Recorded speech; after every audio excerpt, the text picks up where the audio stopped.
Hey, if you liked the video, give it a thumbs up and show some love for the series. Every like, comment, and share really helps us keep going. Thanks a ton for watching. Chapter 121. Nice to meet you. 4. Human, careful, careful. You'll fall and die if you trip. Rayan's nagging did not reach Cal's ears. Cal walked toward the destroyed remains that Beacrox pointed to. What is going on? Please take a look. Beacrox pointed to a dark area underneath the remains. Cal looked down and saw a box that seemed to have been busted in multiple locations from the explosion. At that moment, Cal said 2 words while acting like he was shocked. My goodness. Beacrox nodded his head at Cal's exclamation. As expected, the young master is good at acting. Cal then turned around and looked toward Beacrox as he asked, "How far down is it? It seems to be lower than the 3rd floor of the basement." That was supposed to be Choi Han's line. That place is, but Beacrox blocked Choi Han with his left arm and answered instead, "It seems to be lower than the 3rd floor of the basement." Really? Russell, Russell. Cal heard the footsteps getting closer to him and asked with a serious expression, "Was there a 4th floor to the basement? Didn't they say that the magic tower only had 3 basement floors?" "I know, right, that is what I heard." Cal completely ignored Choi Han for the first time. He didn't even look at Choi Han, and instead turned around to make eye contact with the people approaching him. The mage, Rosalind, started to speak with a serious expression on her face. "Young Masternim, to be honest with you, I have heard that the magic tower was conducting some secret research." "Ah," she sounded shocked as she covered her mouth with her hands. She acted like she didn't know what to do as she looked behind Cal. It was as if she had said something that the person behind Cal should not have heard. Amazing. Cal applauded Rosalind's acting skills as he slowly turned around. Chief Harold. Harold Kojang was looking toward Rosalind with an odd expression on his face. He slowly turned his gaze toward Cal once Cal called his name. An unknown look of passion was in Harold's eyes as Cal started to speak. "Something unexpected seems to have happened, Chief Harold. Don't you think so? ... It does seem that way." Harold was trying to answer with a calm demeanor, but he could not hide the greed in his heart. "What is going on? Why are you all gathered around the broken magic tower?" Tunka and his subordinates soon arrived. The other chiefs were arriving as well. Cal put a hand on Harold's shoulder as he started to speak. "Tunka, what is it?" Tunka seemed to be nervous. Cal had never called his name so seriously yet gently before. "We seem to have found a hidden area of the magic tower." "What about it? Is it not completely destroyed?" "You stupid idiot." Cal wanted to smack Tunka on the head, but held back as he gave an order to his crew. "Go figure out what is down there." And Harold, "Yes, young Master Nim." Cal looked toward Harold and asked, "I'm sure you'll help us." "Of course I will help you, young Master Nim, like I don't know what you are thinking." Cal wanted to laugh at Harold's greedy face, but he focused on his acting and played along. "All right, go." Everybody nodded their heads with serious expressions, as if something unexpected had happened. At that moment, Choi Han, who approached Cal, spoke in a relaxed manner. Choi Han was acting properly for the first time. "Calnim, it is dangerous down there because of the aftermath of the explosion. Please wait here while we go down to look." "Yes, human. You are weak, so go sit in the shade." "Why are you both saying something so obvious?" Cal had nothing to say to these repetitively obvious statements. Why would he go to such a dangerous place? So Cal just remained silent. "They are right. Our soldiers and warriors will go with them, so you do not need to worry, young Master Nim." "Is that so, Chief Harold?" "Yes, sir." Harold seemed anxious to go in as well. Cal nodded his head with a relaxed expression and gave Harold a warning. "Of course, everything in there belongs to me. You do know that?" Harold smiled back. "Of course. However, won't you sell it if it is something that you don't need?" "Obviously." "What? You want to follow them so that I don't hide anything? That is definitely part of it." Harold did not hide his thoughts. He was worried about Cal's group hiding the items, but he also was greedy to see everything in that underground lab. "I see. Harold, I don't want us to have such lies between us, so go ahead." "Weak human, you are lying again. You're really good at it. That is your talent." Cal apparently had a talent for lying. "Thank you for your understanding. I will do my best to assist them." "Sure, sure, just don't get hurt." Beacrox had to hold back a snort at Cal's final words. Ron patted his son on the shoulder before heading down into the half-destroyed basement. Naturally, Harold and his subordinates followed behind them. Cal leisurely moved away from the spot and observed them. Human, it is a bit disappointing. What could Rayan be talking about? We put a bunch of traps down there and destroyed the place last night. Cal recalled what he had just said to Harold. Don't get hurt. Cal wanted to laugh. He was the one who told Rayan to install a bunch of traps, as well as the one who told Ran about the location of the traps in order to make Harold's group fall into them. Wouldn't they think that the information was more valuable if they had to suffer a bit to get it? Human, you have an evil smirk on your face. And give me my gold coin. I did the work. An evil smirk. Cal touched the corners of his lips with his fingers and quickly hid his smirk. Tunka. Cal approached Tunka while Haral and the chiefs were gone. Two of Tunka's subordinates, his two most trusted subordinates, were standing behind him. Cal quietly asked Tunka a question. You told His Highness the Crown Prince that we were friends. Ahem. It was rare to see Tunka look so shocked. Cal did not miss this opportunity to keep talking. I presume we will find some of the mage's research documents in that hidden floor. If there are any documents that will help all of you, I plan to give them to you. What? Cal answered back seriously while Tunka stood there looking lost like an idiot. And if it is something that could bring you harm? The words, something that could bring you harm, made Tunka's expression turn serious. Even an idiot who did not think much like Tunka knew that it was reasonable for the mages to have research that would be able to harm them. That thought made Tunka start to worry. However, then I will definitely hand that over to you too. The word definitely echoed in Tunka's ear. He recalled how Cal had found a ship for him and had come to say goodbye when they first met. Should you be saying that? Shouldn't you at least pretend to not sell something so precious in order to be able to sell it for a high price? Cal looked shocked. Tunka, do you think I am such a person? No, you are not like that. Yes, Cal Henitus, this person was not such a petty person. Cal continued to speak after hearing Tunka's comment. You said that I was your friend. I believe that a fair deal can only start between two people who are at the same level. I don't think you are the type of person who will try to cheat me. Cal then jokingly added on, You're not a petty bastard like those mages. Tunka started to smile. The concerned expression slowly disappeared from his face, and Tunka started to laugh out loud. You are right. Indeed, Kehe, I am not like that. Ha ha ha. Tunka laughed for a while. However, his gaze was still focused on Cal. He had never seen such a noble before. He was worlds different compared to those noble bastards who were pretty much dogs to the Whipper Kingdom's mages.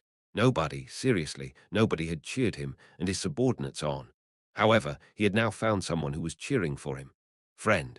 Tunka himself was shocked after saying that word to the Roan Kingdom's crown prince.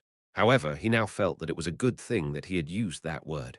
You really are a weak, but good person. Tunka had approved of a weakling for the first time in his life. Don't say such obvious things. Cal accepted it as something obvious as he was thinking to himself. Now Harold cannot try to trick me. He stealthily reinforced it with Tunka once more. A fair deal. Sound good. Of course. I am not a swindler. Don't you all agree as well? Tunka's two subordinates nodded their heads. You are right, Commander-in-Chief Nim. Absolutely. It must be fair. There was nothing wrong with what Cal had said. It was only right for people at the same level to have a fair deal. Even Cal himself believed this to be the case. That was why he just waited for Beacrox and crew to bring back the research and share the results with everyone once they came back to the surface. They found a half-destroyed box in the hidden fourth floor of the basement. A portion of the documents inside of the box was still intact, with the contents revolving around two topics. A mana storage device that used the principles of ancient powers. The reasons for developing magic resistance. Both of these could become poison to harm the reformed Whipper Kingdom. I am sure that the Whipper Kingdom side knows the worth of these documents better than anybody else. Nobody responded to Cal's comment. They were currently in the chief's tent. Tunka, Harol, as well as the other chiefs, were all gathered together with Cal. Cal's group was by his side, like they were protecting him. Yes, we are well aware. Cal held back his laughter while seeing how slowly Harol responded to him. A mana storage device that used the principles of ancient powers. Harol was a poor soul who hated magic because he could feel mana, but could not become a mage because he could not store mana.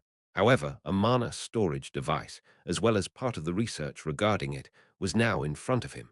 Something that would give him the opportunity to use magic had appeared. I'm sure that he wants to get his hands on it. Cal touched the small cloth pouch in front of him, and this is supposedly the mana storage device. Harold's eyes started to shine at Cal's comment. You are right, human. I raised it. The seed that Cal had passed off to Rayan a year ago was the mana storage device.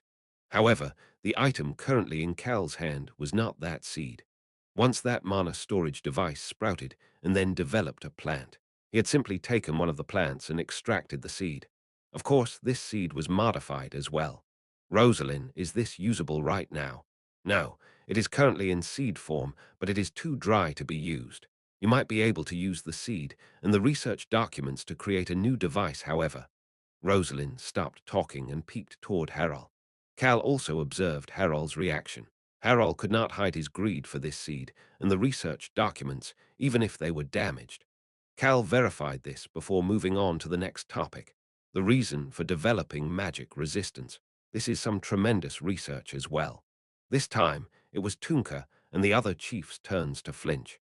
The reason that they were able to defeat the mages had a lot to do with their magic resistance. This document regarding the reason for developing magic resistance was something that they needed, as well as something that they could not pass off to anybody else. Cal looked toward Tunka. Tunka smiled back at him. Cal turned away and asked the Whipper Kingdom's side. Well, it's only a portion of the research, so it probably isn't that important. I can just throw it out, right? The table shook. Someone had kicked the table with anxiety. Of course, I was joking. Who? Someone let out a sigh. It may just be a portion of it, but it is valuable information. Cal recalled what Rosalind and Rayan had discussed with him before. Young Master Cal, it would take at least 10 years to figure things out with just these files. Although, it is only 10 years if talented mages are leading the research. Human, you need to be able to control magic to be able to research that. Cal focused on those words. Research that required mages to complete. Harold would do whatever it took to continue the research. In order to do that, he would need to hire some mages. Rosalind had accurately pointed that out for Cal.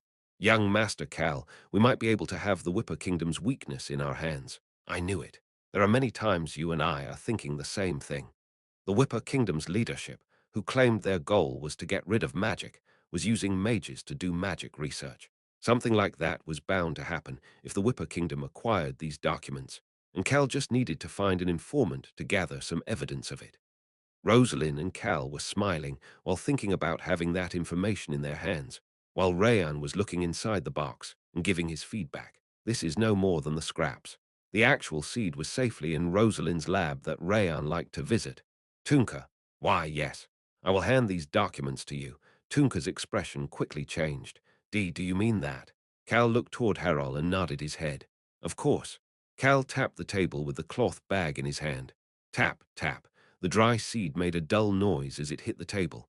The Whipper Kingdom's side all flinched at every tap. Cal did not care as he proceeded with what he wanted to say. I spent 10 billion gallons on this magic tower without managing to gain anything from it. Now that I have found something, I plan to sell it all to you. Tunka, what would you do in this situation? I would try to get as much compensation as possible. Correct. Chief Harold started to frown. If it was the Cal that he knew, and if it was him in Cal's position, he would try to take as much money back as possible, especially since the magic tower itself was gone now. But our financial state is not very good right now. They did not have much money available because they were preparing for a war with the Empire. However, Harold wanted to get those two documents, no matter what, but we also cannot fight them. Cal had quite a large amount of power. Their war against the Empire would be delayed if they started to fight Cal. Delaying the war any longer was not good for the soldiers' morale. Hell tried to get more than 10 billion since he bought the magic tower for 10 billion. The Empire would happily pay 10 billion gallons for it if Cal tried to sell it to them. Both Harold and Tunka were well aware of this fact. This is what I am thinking. Cal opened up his left hand. Ah, Harold let out a gasp. 5 fingers, 50 billion gallons. Tunka shouted with surprise. Harold quickly started to smile. We can negotiate now that we know the starting point. You always started higher than what you wanted at the beginning of a deal. Harold was about to speak in order to properly start negotiating, but Cal was a bit faster. 50 billion? No, just give me 5 billion. Excuse me, Harold asked with confusion. Did he really say 5 billion? Cal put on a gentle and pure smile. His warm gaze swept by the leaders in the room. Yes, 5 billion. He had already agreed to sell the actual documents to the Crown Prince for quite a sum. It would be great if the Roan Kingdom's mages managed to eat up the Whipper Kingdom once it was weakened by the Empire. Cal recalled the conversation he had with the Crown Prince last winter. Cal, sell it for 5 billion to those poor souls. It's not like you were the one who paid the 10 billion gallons to purchase the magic tower in the first place. I planned on selling it to them for 10 billion, but I will do as you command, your highness. Good. Wouldn't it be great if you could be their benefactor? That's what you're really aiming for, isn't it? Of course, you terrible bastard. Albrew cursed at Cal as he started to laugh. Cal laughed with him as well. The Whipper Kingdom is currently struggling. I feel like it is a fair deal for your current situation. You really, such a noble eye. Tunka could not speak properly as he looked toward Cal with teary eyes. Cal found this to be annoying, but maintained his smile. Tunka finally stood up from his chair and started to shout. Thank you very much. Cal had never seen someone thanking him after buying scraps for 5 billion gallons. However, Cal naturally responded back. As long as you know. Chapter 122. Nice to meet you, 5. Harold could not understand Cal's calm demeanor. As long as you know. This was a chance for Cal to get a significant profit. He had 2 documents that could harm the Whipper Kingdom in his hands. But he was not going to be greedy. Harold could not believe it. However, at the same time, he had no choice but to believe it. He had heard it with his own ears. This is the person who purchased the magic tower for 10 billion and did not even investigate it. Cal had said that he wanted to own the 20th floor of the magic tower when he made the purchase. He didn't send anybody to do any investigations afterwards. Harold had someone watching the tower at all times throughout this past year, just in case Cal found something. However, Cal really did nothing with the magic tower since making the purchase. Are you not greedy for money? Harold could not help but ask. He could see Cal shaking his head. Do you know how much money is in the Henitus territory? We have more money than you can ever imagine. I'm the first son of the Henitus family. Right. Harold had forgotten about that. Cal was someone who had no issue spending 10 billion gallons like it was nothing. Cal gave one more reason for the confused Harold to accept the situation. I know that the documents in my hands are files that any of the continent's powers would want to obtain. I do not wish to be in the middle of the storm caused by that. However, Cal didn't really mean it. He knew that the center of the storm was the calmest spot. Cal wanted peace, even while everyone else was at war. That was why he was selling it to both the Whipper Kingdom and the Crown Prince. Young Masternim, you are saying that you don't want to be in a dangerous situation, so you will sell it to us right now. Is that it? Yes, that is correct. As you know, I am a peace lover.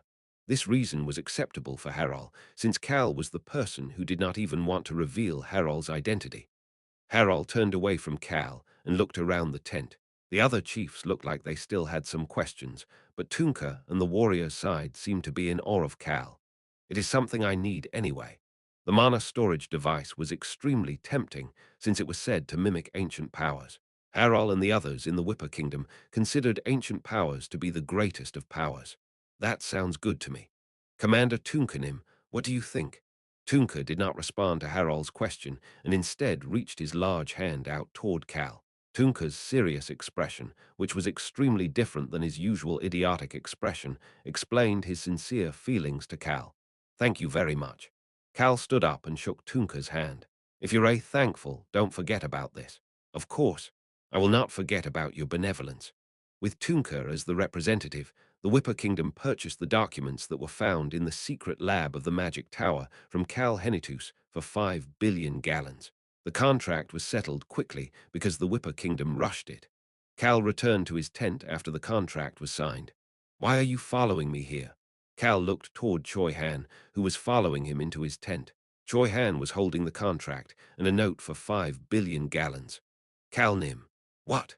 Cal undid the top button of his shirt that had been almost suffocating him all morning and did not pay much attention to Choi Han. You really are amazing, Cal Nim. Ha! That was why he was shocked. Cal Nim, your abilities are top-notch. I don't think there is anybody else who is so talented in this kind of strategy. I am terrible in this aspect. Were you trying to say scam? Cal recalled how terrible Choi Han's acting had been. However, I think it would be best to be as careful as possible with the next individual we plan on meeting. Cal finally realized why Choi Han had followed him back to his tent. The individual they were planning to meet next was the gold dragon. Calnim, you may always be making a move looking 2 steps ahead, but that dragon is strong. It is possible that both Rayan and I may not be enough. He thinks I will not be enough. I am much stronger than he thinks. Rayan's retort filled Cal's mind, but Cal agreed with Choi Han for once. Choi Han quietly stood there observing Cal. Yes, Choi Han, you are right. Choi Han's expression brightened a bit after seeing Cal agree with him. Cal did not care about that, though.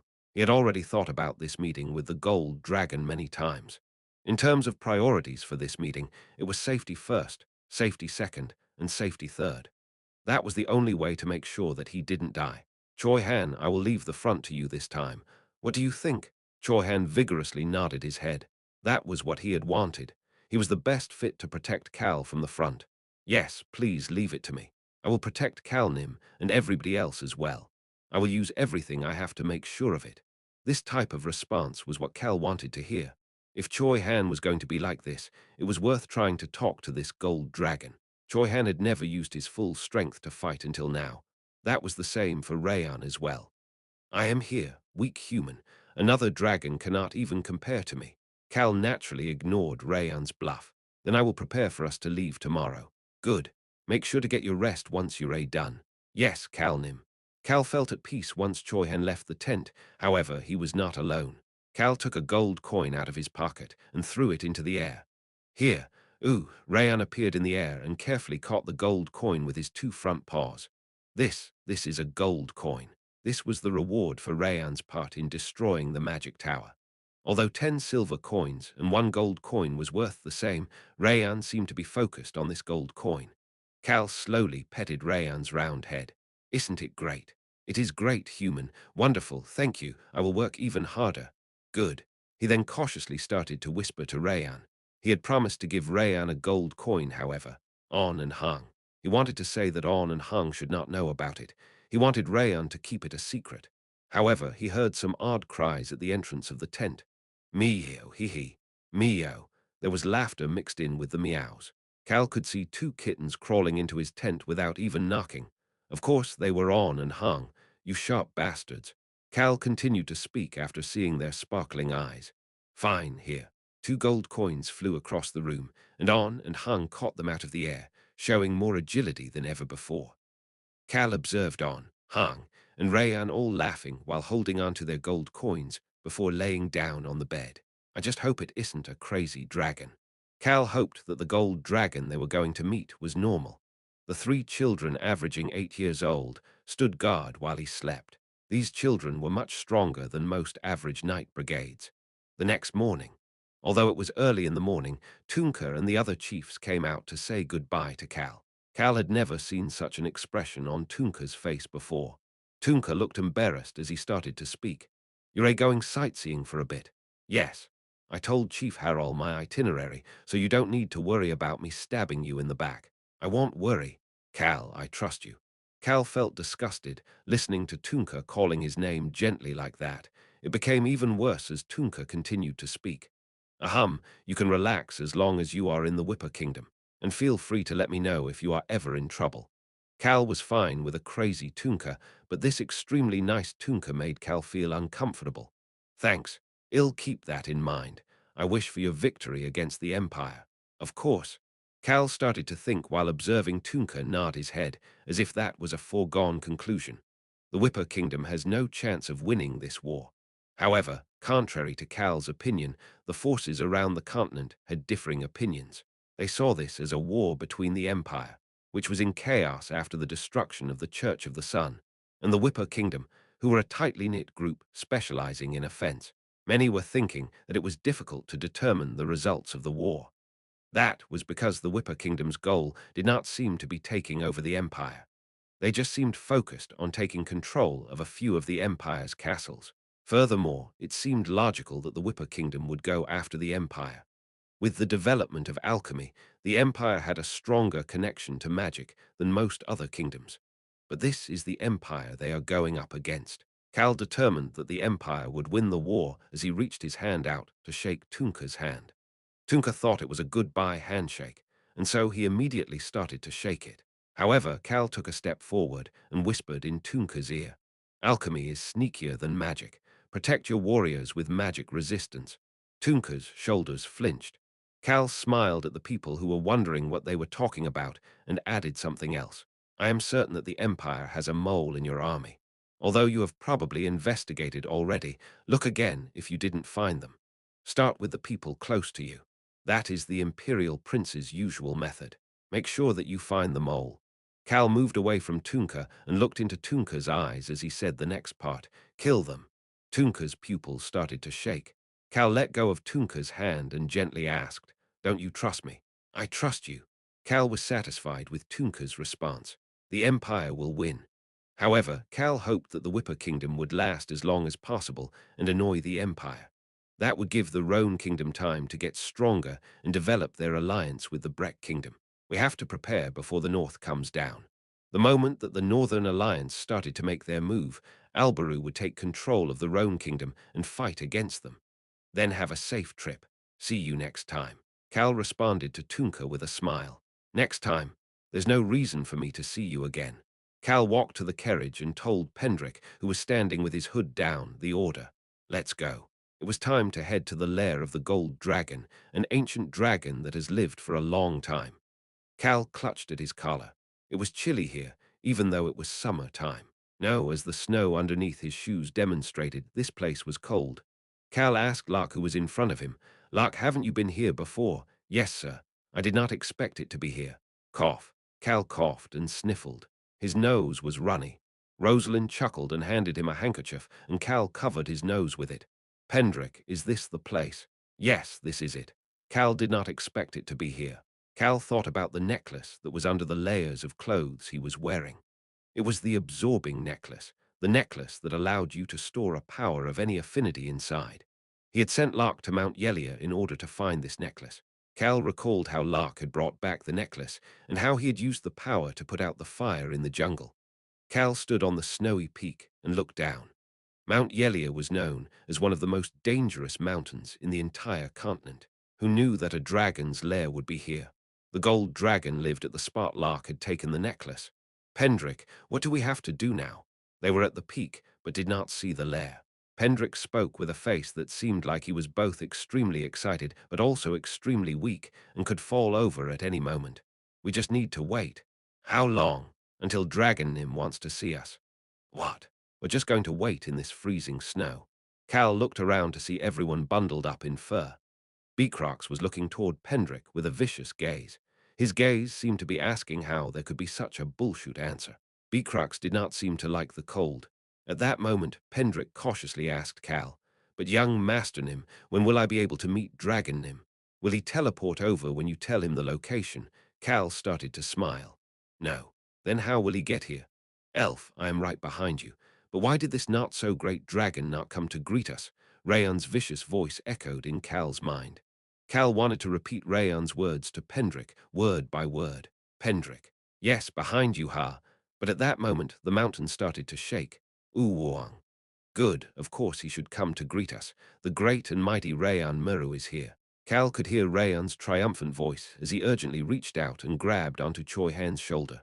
Boom, the snow at the peak shot up into the air.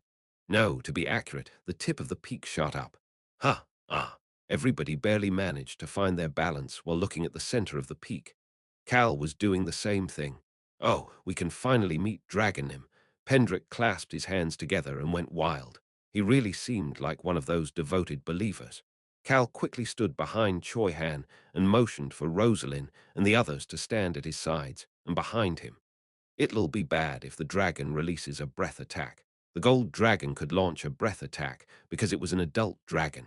Cal felt relieved after everybody else surrounded him. Boo-oom.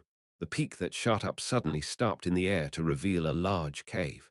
Cal observed that every other direction other than where they were had avalanches going down the mountain. It was at that moment. Ha! It had stopped snowing.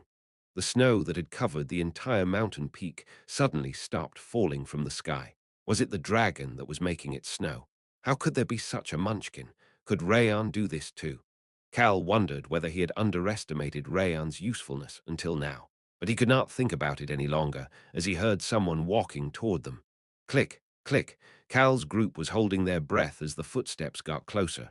Click, click. The rhythmic footsteps were coming from the cave. Cal could see what looked like a doll walking out of the cave. And finally, the individual walked out of the darkness and into the light. It was an elf with beautiful blonde hair. This elf was so beautiful that even the whales looked ugly in comparison. Cal could see the elf starting to smile. Oh, plop. Pendrick kneeled down. That gave Cal the confirmation he needed. This was the gold dragon. This was a member of the crazy dragon race. It was at that moment.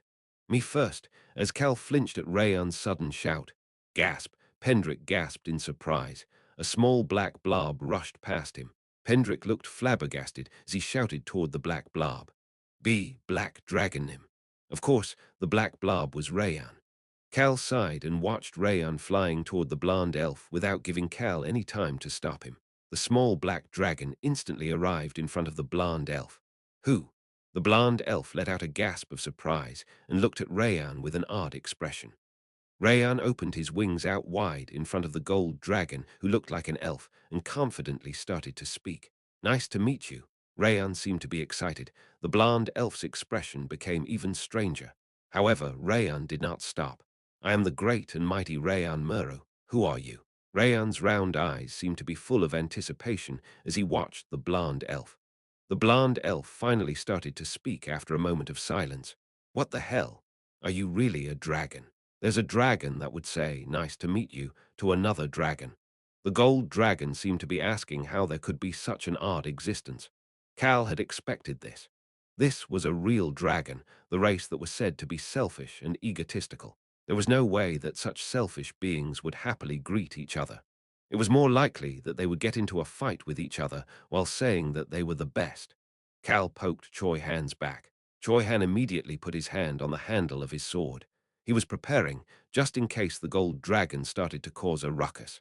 Chapter 123. I'll do it. However, contrary to Cal's nervousness, Rayon was calm. I am indeed a dragon. The blonde elf's expression became even weirder after hearing Rayon's response. To say that another dragon was not a dragon was pretty much asking for a fight, but this young dragon responded back in a cheery manner. Yes, you are a dragon. A weak response came out of the blonde dragon's mouth. Rayon nodded his head. Yes, and you are a dragon as well. That is why nice to meet you. Don't you even know how to greet people? You're asking me if I know how to greet people. Dragons did not greet each other. They might make snarky comments at each other when they met, however, greeting each other. This blonde elf felt weak after experiencing something like this for the first time in his long life. Rayan extended his front paw to the beautiful blonde elf. The elf started to speak after seeing Rayan's paw. Are you asking to shake my hand? Yeah, wow, I've never experienced something like this in my almost 1,000 years of life. Wow, unbelievable. What the hell? The gold dragon continued to sigh as he looked at Rayan's paw with an iffy expression on his face. After staring at it for a few seconds, the gold dragon asked with a serious expression without shaking Rayan's paw. Hey, is your IQ really low? Rayan's flapping wings suddenly stopped. Poke, poke. Cal poked Choi Han's back even harder. They looked like they could start fighting at any moment. Clang. Choi Han's sword came slightly out of the scabbard. At that moment, the blonde elf's gaze turned toward Choi Han. At least Cal thought it was directed at Choi Han. But that was not the case. Why is he looking at me? The dragon's gaze was not at Choi Han, but at Cal, who was peeking his head just the slightest bit above Choi Han's back. Cal made eye contact with the dragon. The blonde elf started to smile. He had felt the aura of a profession that had disappeared a long time ago. It was the only enemy to the great and mighty dragons. This was an aura that he should only feel from the children of the one family that carried on the bloodline of the profession. There should be nobody alive that knows about this aura or this power. That nostalgic, sent blue by the dragon's face. At that moment, the blonde elf's pupils became cloudy. His reptilian pupils turned gold, and Cal instantly felt like a surging hail was surrounding him. Is this dragon fear? Dragon fear was said to instill fear in all life forms. Although that was what Cal initially thought it was, this was a bit different. He did not feel any fear. However, his body reacted once he thought about dragon fear. Boom! Cal could feel his heart beating wildly. Then, the dominating aura, The ancient power that Cal had found in the dragon skeleton within the black swamp worked together with the vitality of the heart and shot out as well. Cal became nervous. He thought that a surging hail was surrounding him. However, it turned into a warm breeze surrounding his body. His body, which was shaking from the cold, as well as his runny nose, all quickly stopped.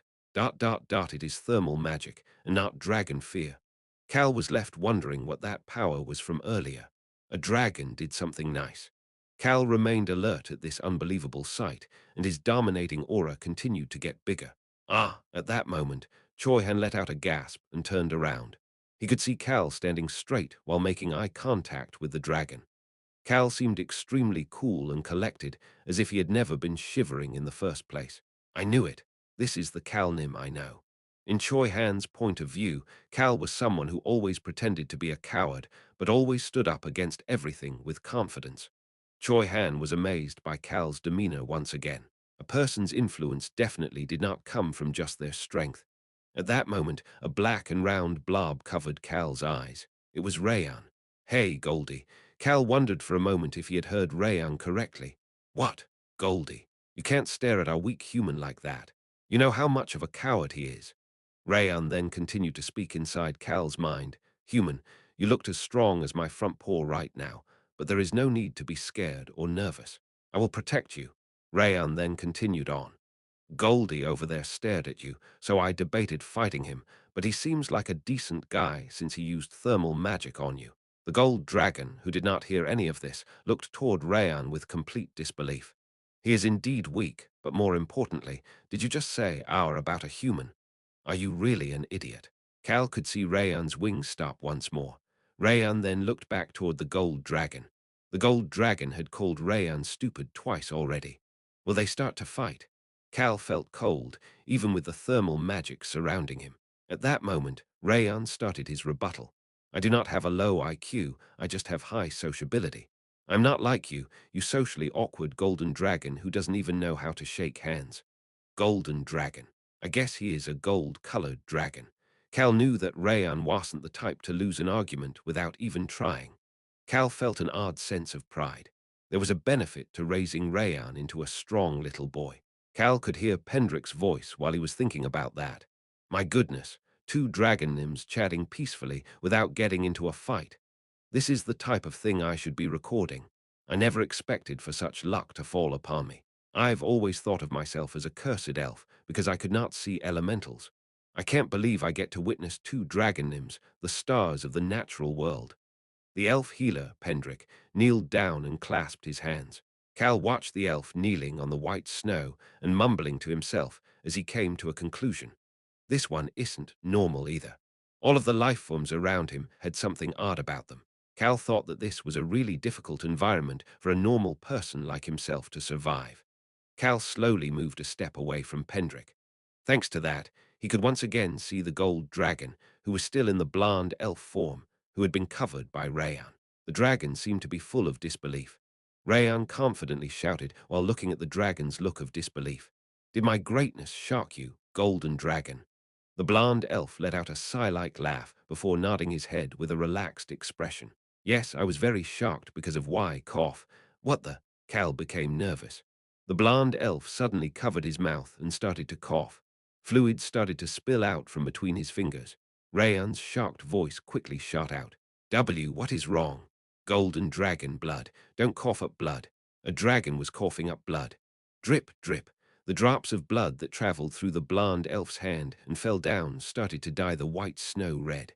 Cal became anxious while looking at the red blood. Isn't it something serious at this point? Cough. Cough. The blonde elf hunched forward because of how much he was coughing. Rayan flew over and supported the elf up as he continued to cough up blood. Ha ha ha, golden dragon, do not laugh. The blonde elf started to laugh while looking at Rayan. The gold dragon continued to speak, even as he was coughing. A dragon worrying about another dragon. Cough, stop talking. Goldie. The blonde elf's golden pupils lit up for a moment. That golden light caught Cal's attention, even though he was a bit of a distance away. At that moment, Pendrick started to run toward the gold dragon. Iruhaben Nim. At the same time, the gold dragon named Iruhaben officially introduced himself. Little kid, my name is not Goldie. It is Iruhaben. Is that so? Nice to meet you. But I am not a little kid. Rayan, who was saying that he was not a little kid, in a grumbling voice, continued to support Iruhaben up. Iruhaben watched Rayan with an odd expression in his eyes. Watching the two of them like this, Cal felt like the two dragons would not end up fighting. That was why he patted Choi Han on the back. Let's go. Of course, Cal still had Choi Han stand in front of him as they walked. Cal stopped in front of the cave that shot up to the top of Mount Yelia. The cave was pretty wide, with a staircase heading down at the end. Iruhaben Nim, are you okay? Pendrick was using healing on the gold dragon Iruhaben as he supported him back up. Iruhaben nodded his head and took a handkerchief out of his spatial dimension in order to wipe the blood off of his mouth. Yes, my coughing seems to have stopped. Pendrick, I haven't seen you since you were little. Yes, sir, it is an honor to meet you again. Cal thought that Iruhaben was quite warm in the way he treated Pendrick. That warmth surprised Cal, making him quietly observe the gold dragon and the elf. At that moment, Iruhaben's gaze turned over to Cal's group. Locke, Rosalind, Ran, Beacrux, On, Hung, and Choi Han. Iruhaben's gaze swept through all of them before landing back on Cal and not moving away. What now? Cal got anxious because he could not figure out why the gold dragon had stopped his gaze on him. He really did not do anything this time. It was at that moment. Stop looking at him. Rayan quickly flew over and stood in front of Cal to block his view. I already told you our weak human is a coward. You cannot stare at him with such an intense gaze. I may be a coward, but not such a coward that I would faint because he looks at me. Cal wanted to stand up for himself, but ended up not doing so, as he didn't really have a desire to look at Iruhaben anyway. That was why he could only hear what Iruhaben was saying without being able to see his expression. He is a coward. Iruhaben sounded intrigued. How interesting. Cal started to feel a sense of uncertainty. What was funny? Couldn't Iruhaben share that information with all of them? Clang. Choi Han took a bit of his sword out of the scabbard again. Cal could also see Rosalind warming up to cast magic should the need arise. An odd sense of nervousness filled the air. However, it soon disappeared. The blonde elf, Iruhaben, stood up straight as he started to speak. Follow me. Iruhaben started to walk into his lair as he said one more thing. This is all part of fate, I suppose. Cal was invited into Iruhaben, the gold dragon's lair. He put the interested Rayan and the serious Choi Han in front of him as they stepped into the lair. They are aiming for the world tree. Yes, based on what Cal Nim has heard, they may have the support of a kingdom or an organization with a similar level of influence. Iruhaben and Pendrick were having a serious conversation in what seemed to be decorated like an office. However, Cal could not hear their conversation. They were currently all sitting around a large oval table, with the gold dragon sitting on a chair that was one level higher. But Cal did not care about that either. Something else was catching his attention. They did say he was a gold dragon. Cal looked down at the table and the chair that he was sitting on. The chair was completely made of gold except for the cushion, and the table seemed to be made with gold and shiny jewels. There was even a fancy chandelier hanging on the ceiling. He had expected just a cave as the lair was inside a cave, but he was wrong. This dragon must be rich. Cal's expression turned odd. At that moment, Iruhaben's voice reached Cal's ear. You don't know the real nutjob that runs the secret organization. Wow, nutjob. The dragon's choice of words was amazing. It was fitting for a dragon. Cal could see Pendrick seriously nodding his head. Unfortunately, we do not. Tap, tap. Iruhaben tapped on the table with his finger. Odd. Iruhaben's questioning tone made Cal subconsciously look toward him. The gold dragon explained what was weighing down on his mind. There is no way that such an organization hasn't been around for a long time. If they managed to take control of the eastern continent's underworld, they would have had to prepare for tens of years. Something feels fishy. Iruhaben Nim, could you please share what you are thinking? Iruhaben crossed his arms and started to answer to Pendrick's request. I don't know the situation in the continent because I have not left my lair for about 100 years. But it is impossible for an organization that is only made up of humans to create such ruckus in both the eastern and western continents. Then you think there are non-humans? Pendrick cautiously asked, but Iruhaben did not answer. He just rubbed his chin with his hand like he was deep in thought. Pendrick recalled everything that had occurred until now. They were cruel beings that had thrown the world into chaos. There was a race he thought of as he thought about the chaos of the world. Iruhe Nim, then, maybe. Is it the demonic race? Demonic race. Choi Han, Rosalind, and the rest all turned grim. It was the typical reaction to hearing those words. They all looked toward Cal with shock in their eyes. Then they all relaxed. Cal was looking at Pendrick with an expression that seemed to be asking what this nonsense was. Choi Han, who relaxed after seeing Cal's reaction, noticed that Aruhaben was looking at Pendrick with a similar expression. Pendrick, you've always had a vivid imagination. Then it is not. Of course not. If the demonic race starts to move, the gods give us a revelation. Then, Iruhaben answered back with indifference. As you all already suspected, they either built up the organization with a kingdom at the center, or unknown forces of nature are working with them. It could even be both. Iruhaben casually added on with an expression that was full of confusion. How interesting. And Cal just happened to make eye contact with Iruhaben at that moment. Why is he saying how interesting while looking at me? Cal suppressed his discomfort and quickly moved his hand. He could hear Rayan's voice. It feels nice, human. Cal was caressing Rayan's round head. Rayan was laying down on a comfortable couch next to Cal. Rayan and Hung were all laying around this extremely luxurious-looking couch. This should prevent him from making me do anything, right? He continued to pet Rayan's head, hoping that Iruhaben would remember that Rayan was by his side. He had no choice but to do so. Most novels have dragons making the humans who found their lair do their bidding, saying something like, "Go find out their identity." Cal continued to pet Rayan's head as he wanted to avoid such a situation. At that moment, Rayan's voice filled Cal's mind. Human, will my future villa be like this too? Crap. A new type of danger had surfaced. A young dragon had seen a real dragon's lair. Cal looked down at Rayan. Rayan must have seen something in Cal's eyes as he sighed before fluttering his wings. It's okay, human. Do not worry about the money. I will earn the money to build it. You just wait. Cal wanted to laugh. Where would a little kid who earned 10 silver coins as allowance go to earn that much money? Cal ignored the part where Rayan said that he would earn the money himself. Plus, that was not the problem right now. Cal, who peeked back over at Iruhaben, flinched. Iruhaben was still staring at him. Is he really going to make me do it? Cal watched Iruhaben slowly start to speak with anxiety. Iruhaben finally started to speak. Well, it's not my problem.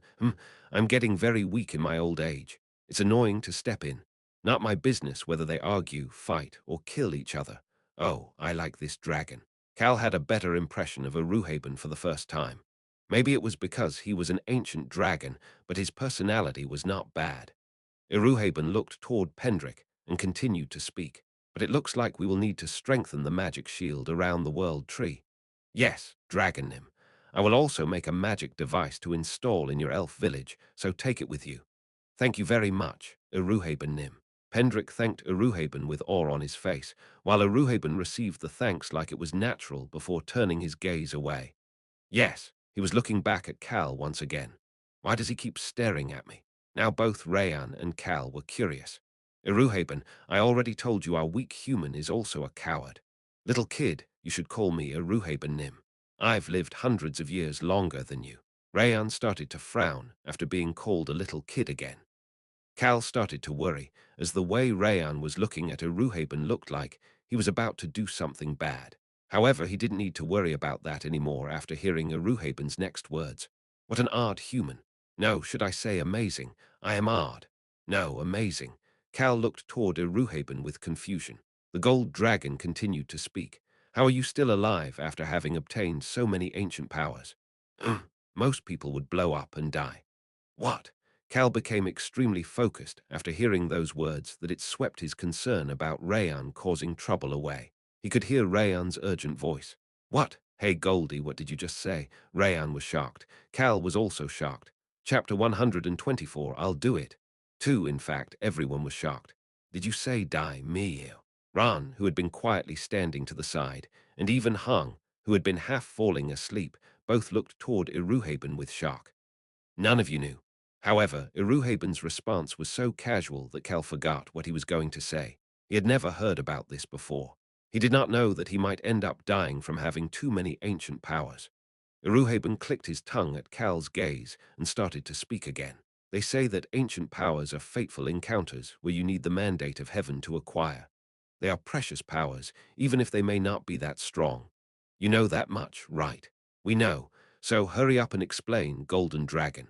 Bang! Rayon's paw slammed down on the golden table, leaving behind a paw print. How stupid. A dragon doesn't even know this much, and needs an explanation. Iruhaben did not hide his contempt as he scoffed at Rayan and stared. He then waited for Rayan's reaction. I am not stupid. Hurry up and explain. Iruhaben smiled at Rayan, who was looking at him while waiting for an explanation rather than getting angry. He then started to explain. Many ancient texts and legends have recorded the humans who have held the power of ancient power in the past. But Cal had an ominous feeling. The majority of them only had one ancient power. Why do you think that is the case? Iruhaben's question was directed at Cal. Cal felt like he knew the answer. Did all the people with multiple powers die? Is that why there are no records of them? Now that he thought about it, there was nobody in The Birth of a Hero who had even two ancient powers. Cal had never questioned that before, though. Iruhaben saw the deep look in Cal's eyes and knew that Cal had come to a conclusion. He then started to speak again. Anybody with more than two ended up dying. That is why they are not in the records. Of course, they could still live if the mandate of heaven allowed them to have multiple ancient powers with the same elemental affinity.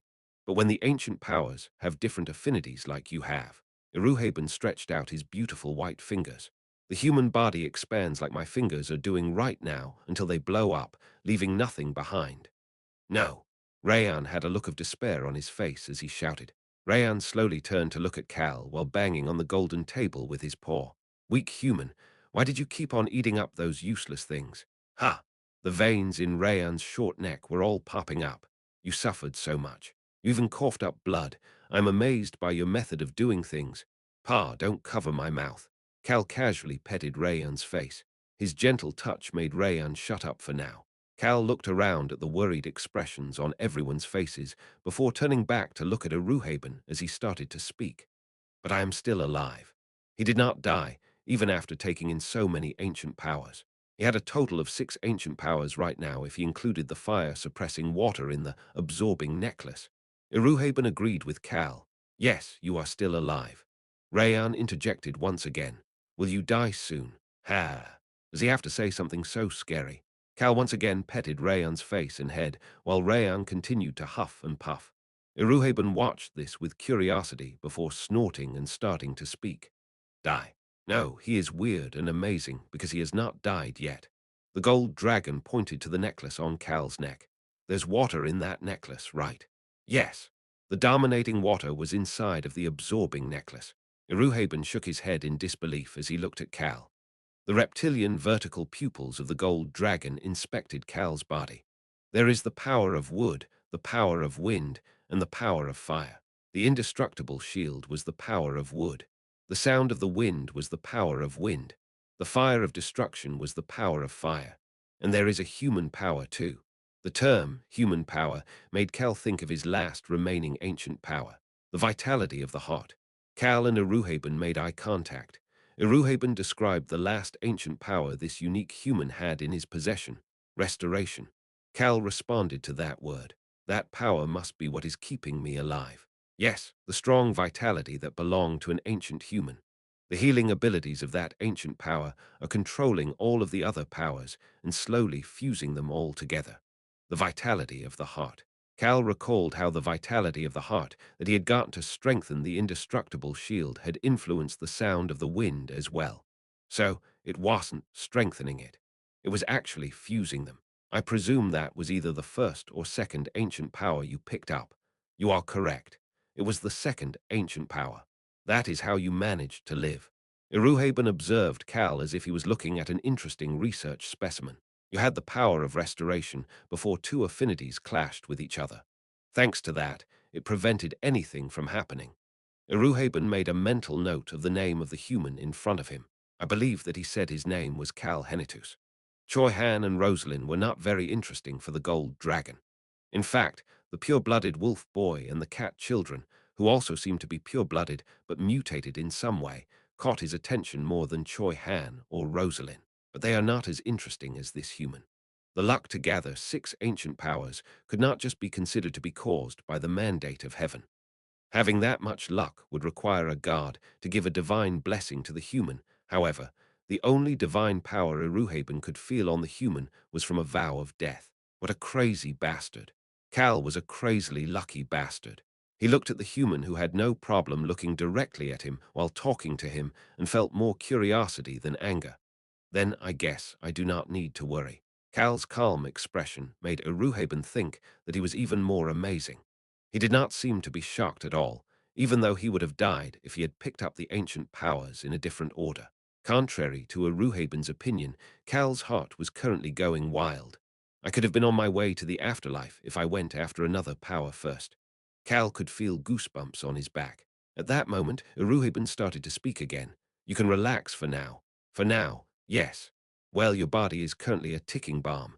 You'll blow up if your power of restoration screws up even by a bit. Boom. Rayan's front paw slammed down on the golden table again. Eruhaben found it funny that a dragon was in despair over a human's life, but continued to speak after seeing the little dragon's vicious gaze. But there is a way. Cal felt like he knew the answer. Is it Earth? Why was he thinking about that scary super rock right now? Eruhaben continued to speak.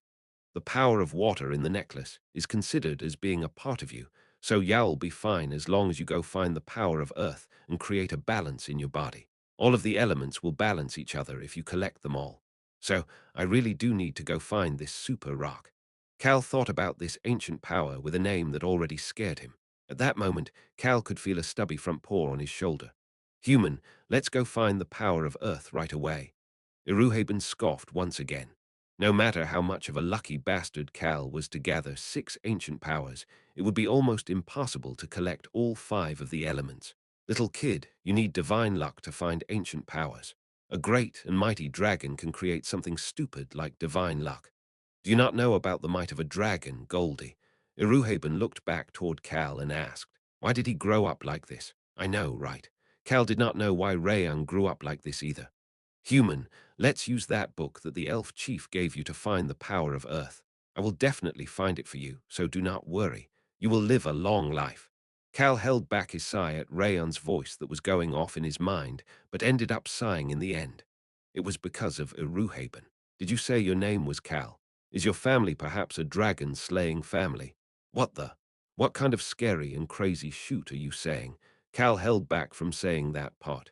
The dragon didn't have that pompous attitude he expected, leading him to almost speak openly, just like he did with the crown prince. No, of course not. Cal laughed at Eruhaben's statement and waved his hand. However, he got chills seeing Eruhaben stare at him without any emotions on his face, and thus could not help but look at the others. Ron, isn't my family just a small, noble family? Yes, young Master Nim. Ron avoided the dragon's gaze and answered after a while. It looks weird because you are avoiding his gaze. Cal started to frown. Why was this old assassin acting like this? He then changed his target to Choi Han next. Choi Han, isn't my family's level of strength weak? Eruhaben's gaze turned toward Choi Han as well. Choi Han and the gold dragon made eye contact. Thankfully, Choi Han answered in a more relaxed manner than Ron. Yes, it is weak. Cal was satisfied with Choi Han's answer and looked toward Eruhaben. The Henitus family was a wealthy family that was average when it came to physical strength. Eruhaben asked in a gentle tone, as if he found Cal's confident demeanor to be cute. So it is not a dragon slayer family. No. How could there be a person who can kill a dragon? Why not? There are actually dragon slayers. A dragon slayer family existed in the past. Eruhaben put his chin on top of his clasped hands and slowly continued to speak. It was a crazy family. They did not get scared, even under the influence of dragon fear, and could even stand up against it. That power was only passed down through the family bloodline. The gold dragon found Cal, who had no problem making eye contact with him since the beginning, to be entertaining.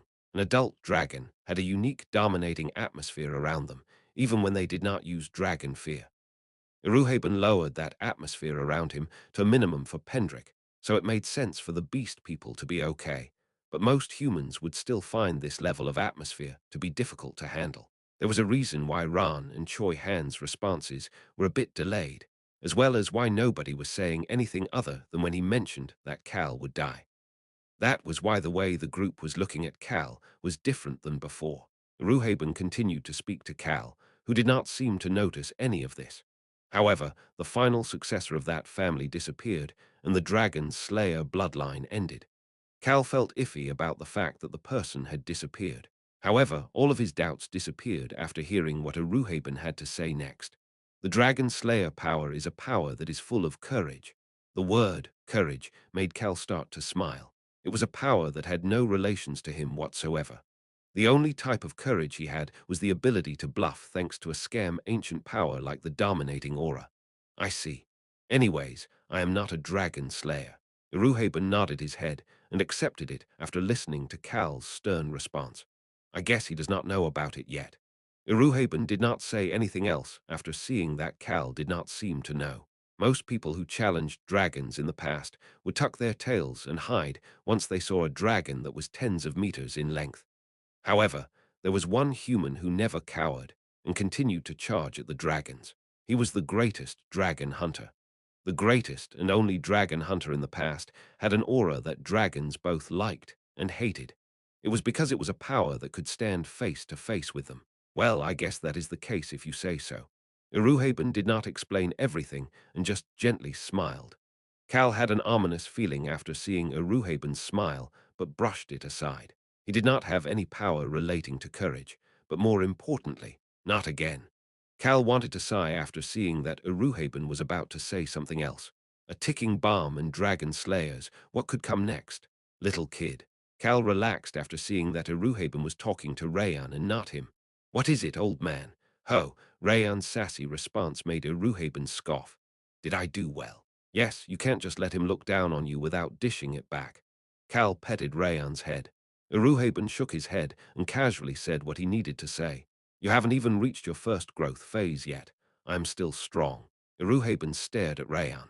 There was a reason why he was more benevolent compared to the other dragons. Yes, you will definitely be strong in the future. However, if you were to meet another dragon right now, you'd be flattened into a pancake. What? Flattened? Pancake? That would not happen, Rayan strongly objected. However, Rayan slowly avoided Iruhaben's gaze and looked up at the lair's ceiling. Iruhaben continued to watch Rayan as he started to speak again. You really are not like a dragon. How cute. Rayan looked back at Iruhaben and shouted back. What? I'm not cute. I will help you. Rayan tilted his head in confusion. He then looked toward Cal with an expression that seemed to be asking, what did I just hear? Cal had a confused look on his face as well. At that moment, the human and dragon duo heard Iruhaben's voice again. The ancient dragon wanted to pass everything he had to someone else in order to leave his mark on this world before he died. Stay in my lair. Iruhaben knew that he was dying. He had 5 years to live at maximum. He did not have enough time. The reason that he was benevolent to other dragons was because only another dragon could carry on his legacy. He had now met a dragon that was quite good and cared a lot about friendship. I will pass on everything I have. Any normal dragon would find this to be annoying and decline. They did not want to carry on another dragon's legacy. However, Iruhaben asked, thinking that this dragon would be different, but he may still decline since he is a dragon. This little kid was a dragon after all. Iruhaben was worried that Rayan would decline. Of course, you can decline if you don't want it. I am a generous dragon, so I will not seek to get revenge like other dragons might. So feel free to say what is on. Iruhaben stopped talking after looking toward Cal and Rayan. Cal had an odd expression on his face. Rayan also had an odd expression on his face.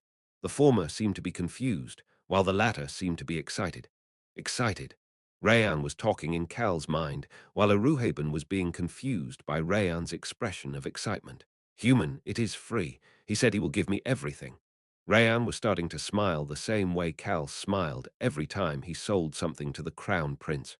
Golden Dragon, what is it? You can decline if you'd like, but I think you will be able to learn everything in about 3 months is lodging and food free as well. Iruhaben blinked a few times, wondering if he had heard correctly. Rayan was smiling. Iruhaben finally managed to speak after a while. What? If you are going to teach me for free, do I get to stay here for free as well? Yes. Rayan pointed to Cal and the rest before asking once more. Is it free for all of us? I guess so. Bang. Rayan slammed down on the golden table with excitement and quickly shouted, "Then I'll do it. I'll do it." Rayan started to shout in Cal's mind. "Then I will become even stronger. If I get everything that belongs to this golden dragon, I will be at least twice as strong. And it is all for free." Cal smiled awkwardly after seeing that Eruhaben, who was unable to understand Rayan's energetic response, looking toward him instead. Ha ha ha, yes, this was good. Cal petted Rayan's head one more time. He felt oddly proud and satisfied. He had taught Rayan well. Chapter 125, I'll do it. 3. Compared to the excited black dragon, the gold dragon was feeling iffy even though he got the response that he had wanted. Teach me everything. Teach me everything that you know. Eruhaben looked at how excited Rayan was and quietly mumbled back, "I plan to do that. Great idea. Don't you agree, weak human?" "Yes, yes." Eruhaben had lived for close to 10 years, but had never seen such a combination like this human who was nodding his head and the dragon that was flapping his wings. Am I making the right decision? He questioned it for a moment, but quickly stopped doubting himself as he did not have much time left. This was fate as well. He happened to meet a young dragon while in his twilight years, and that dragon was one that was not like normal dragons. What else could this be if it was not fate? He started to laugh, thinking about how he had never expected such an odd situation. Might as well pass everything on since I am going to die soon. Although Eruhaben was laughing as he said that, silence quickly filled the area. However, Eruhaben could feel the gazes that were focused on him. "What? Goldie, what did you just say? Excuse me. Dragonim, what are you talking about?" Rayan flew in front of Eruhaben's face and started to shout, while Pendrick was shaking, as if he had heard the declaration for the destruction of the world. Rayan flew around and looked over Eruhaben's body as he asked, "Are you poisoned? Did someone curse you? Did you get hurt while fighting?" Eruhaben felt odd hearing the shocked and concerned voice of this little dragon. However, he pushed Rayan away with his hand. "Little kid, does it make sense for a dragon to suffer from such things?" "Not at all." Eruhaben then flinched at Rayan's continued words. "Then why are you dying? Don't die. You're the only other dragon I know." The gold dragon's expression became difficult to read. He seemed like he was about to laugh, but also like he was in disbelief. Eruhaben avoided Rayan's passionate gaze, only to end up making eye contact with Cal. "May I ask why you are sick?" "I've just become weak with age." Eruhaben waved it off, but Cal started to worry. Since we're getting something from him, Cal started to think back to see if there was an ancient power that could help. Eruhaben petted Pendrick, who seemed to be in a chaotic state from the sudden news, on the head. He recalled when Chief Canaria had brought this elf, who could not see elementals, with her to the lair. He was curious about Pendrick's unique disposition that he had saved this dying elf in order to satisfy his curiosity. This child had started to follow Eruhaben around after that. Feeling Pendrick's sincerity, Eruhaben started to treat Pendrick with gentleness rather than curiosity. "Pendrick, all things of the world are bound to get old and die. Nothing can overcome death. Well, there are ways of controlling death." How Eruhaben was calm while Pendrick was anxious. "You need to follow the darkness, like the lick." "Ah," Pendrick let out a gasp. Eruhaben quickly added on, "Of course, I have no plans to do that. However, there were some dragons in the past who ended up doing that." Eruhaben understood why they had done it, but he still did not agree with their decisions. Necromancers would eventually die, and dark elves would die as well. However, Alik did not feel any pain or die from old age. The difference between the two was quite significant, but it is still a while away, so there is no need to worry about it now. "I understand." Eruhaben could see the teary Pendrick nodding his head. At that moment, Eruhaben could hear Rayan's voice once again. "Hey, golden dragon, what?" Eruhaben turned to look at Rayan after hearing Rayan's serious voice. Rayan then shared what was on his mind. "I will be able to find a way for you to live for a very long time because I am great and mighty. Just wait." Eruhaben just stared at Rayan and ignored what Rayan had just said. However, he had to use his fingers to prevent himself from smiling as he looked toward Cal. "Can all of you stay here for about 3 months? Cal Henitus, I heard that you were a noble. It should be fine for us to stay here for a bit." Cal thought about his promise with Latana after hearing Eruhaben's question. Latana, the queen of the jungle, had said she wanted to meet with Cal in order to pay him back for his help. Human, Cal turned his gaze over to Rayan after hearing Rayan's voice. He then flinched as Rayan's eyes looked vicious. Human, I do not wish to be here alone. Rayan did not even wait for Cal's reaction as he turned toward Iruhaben. The dragon-like glare made Iruhaben let out an interested gasp as he made eye contact with Rayan. Rayan then started to speak. This weak human only sleeps on the most luxurious and soft beds. He likes fruits and only eats the highest quality meat. You want me to prepare it?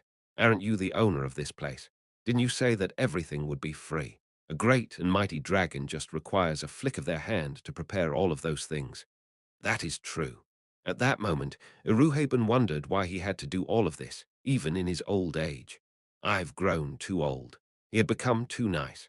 How did he? Someone who used to beat up those arrogant dragons so that they would be stuck to their beds licking their wounds for at least a month, end up like this. However, Rayan didn't care about what Iruhaben was thinking about as he turned back toward Cal. Human, don't you need to go meet with the Queen of the Jungle? Yes, hurry back. I will give you 1 week. Okay. Rayan snickered after hearing Cal's response and returned to the couch next to Cal to lay down on the fluffy couch. That made Cal let out a sigh. Hara. Ho. Iruhaben let out a gasp as well. At that moment, Cal and Iruhaben made eye contact again. Although they were almost 1,000 years apart, they felt a sense of connection with each other. Cal then started to speak. Then I will be back, sure.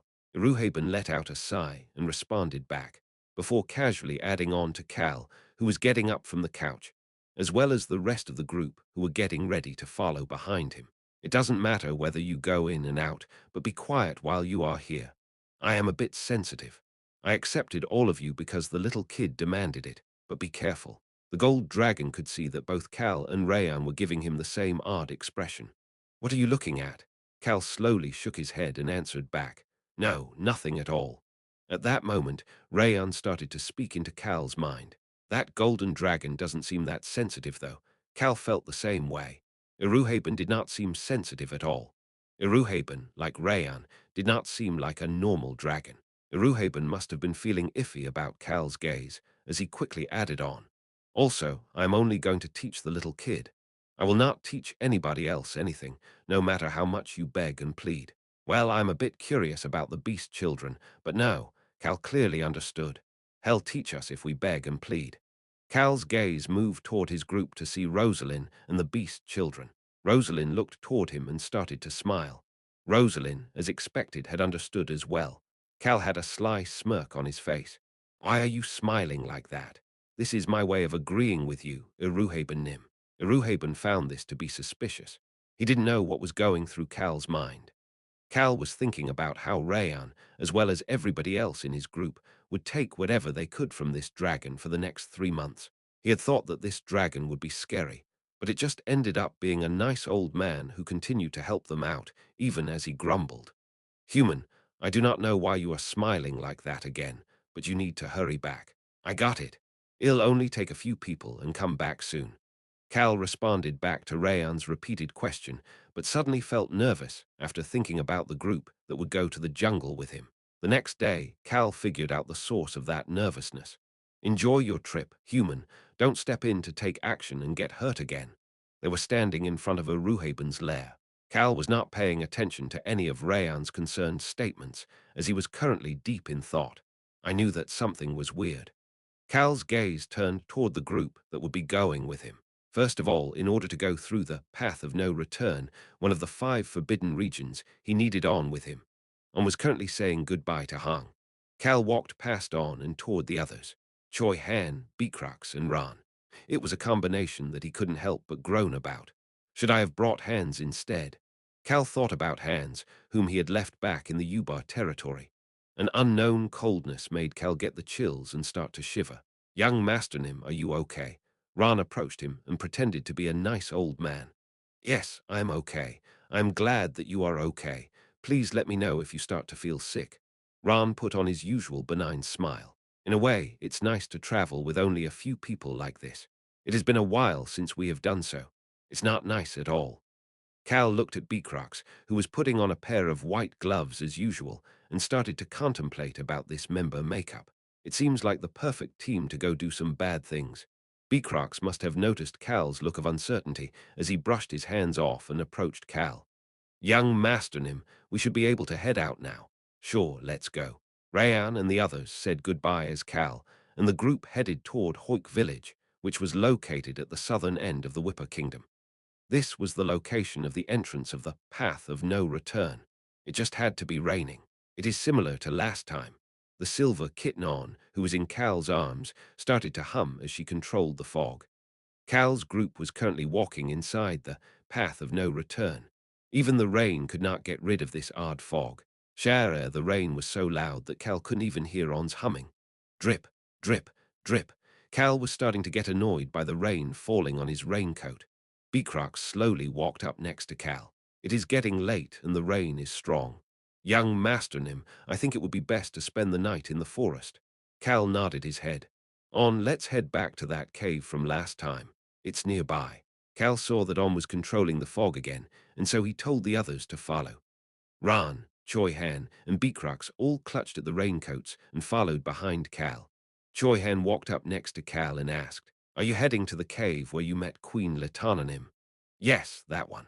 It was a memorable location where Cal had pretended to be a good and benevolent person. It was a place where he had acted like all sorts of things that he was not. I have some good memories in that place. On must have recalled that memory as well, as she shook her head and continued to control the fog. Maybe it was because everybody was walking quickly, but they soon saw the cave up ahead. It's over there. On, who was pointing toward the cave, suddenly stopped. Ran came up to Cal. There seems to be someone in there. A faint light was coming out of the cave. Someone seemed to already be inside of the cave. Cal debated it for a moment before starting to speak. It seems like it is too late to go elsewhere. Let's head there for now.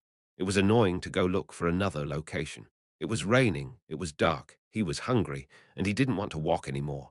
Since there really wasn't anywhere else to go, they might as well spend a night with some strangers. As you wish, Calnim. Thankfully, I do not feel any strong auras in there. Cal quickly answered after hearing Choi Han's comment. Let's go. They didn't have anything to lose. Drip, drip. The rain started to pummel their raincoats harder as they quickly headed to the cave.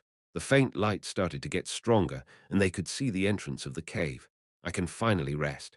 Cal was about to walk even faster with that thought in mind when he heard Choi Han's voice. Dot, dot, dot, it's a familiar aura. What? Cal could see the entrance of the cave as he heard Choi Han's comment. He could see a small fire that lit up the inside of the cave. There were two people inside. Son of A. Cal rubbed his eyes. Who are you? One of the people inside asked in a shaking voice. A weak and innocent-looking man was looking at Cal and the others. Not only were the man's eyes pure, but they seemed to be teary as well, making him look very pitiful. But that was not the problem. Why is she over here? There was a blonde woman lying on the ground next to the innocent-looking blonde man. He had seen her before. The blonde sword master. The person from the secret organization who had killed the blood-crazy mage, Radika. That woman was dyed black in multiple spots on her body and was lying there unconscious. Clang, a very quiet noise reached Cal's ear. Choi Han had started to take his sword out of the scabbard. Cal felt like someone had thrown a punch at him. What the hell is going on? At that moment, he made eye contact with Ran. What's wrong? That was what Ran's gaze seemed to be asked. At that moment, Cal's mind became clear. Oh, right. That woman does not know my face.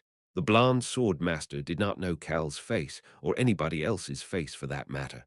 She had only seen them with their masks on. Perfect. Cal put a hand on Choi Han's shoulder. Choi Han, put your sword away. Excuse me. But, Cal whispered to Choi Han, who asked with confusion, hide your aura. The woman may feel Choi Han's aura if she woke up later. Instead of looking at the confused Choi Han, Cal looked toward the unconscious sword master and the blonde, innocent-looking man next to her. Cal gently smiled at the man as On meowed in Cal's arms. Meow. She seemed to be saying that this was a repeat of what had happened last time. However, Cal did not care about her opinion right now. Choi Han definitely said that he did not feel any strong aura inside of the cave. That meant that, unlike the blonde sword master, this man was weak. Cal took off the hood of his raincoat and started to speak to the blonde man. I'm sorry. Did we scare you? It was a gentle and sincere tone. Choi Han flinched at that tone. However, Ran stepped forward at that moment. Ran, Beacrox, and on, the three of them did not interact with the enemy during the battle they fought alongside the whale tribe. That was why they didn't know the face of the blonde sword master. However, Cal was not worried about what Ron would say. I apologize. Our young Masternim's guard is very dedicated to his job. Ron spoke warmly, fitting his role as a servant masterfully. Cal made eye contact with Ron and then Beacrox. The father-son duo stealthily nodded their heads at Cal. We don't know what is going on, but we will play along for now. That seemed to be what they were saying. How reliable. Cal suddenly felt like they were very reliable. This was the first time Cal actually liked this member configuration. Chapter 126. Really a good person. 1. Anybody would think that this was a normal, noble young master traveling alongside his servant and his guard. No, it was originally that kind of combination. Cal recalled this fact that he had forgotten about and smiled gently toward the blond man. However, things did not go as he had expected. What the? The man became even warier of Cal. His pupils were shaking quite a bit while looking at Ron. The man stared at Ron's left arm. Ron's left arm was the arm made by the necromancer, Mary. Although it was not visible because Ron usually wore a long-sleeve shirt and black gloves, the blond man was still staring at that covered left arm.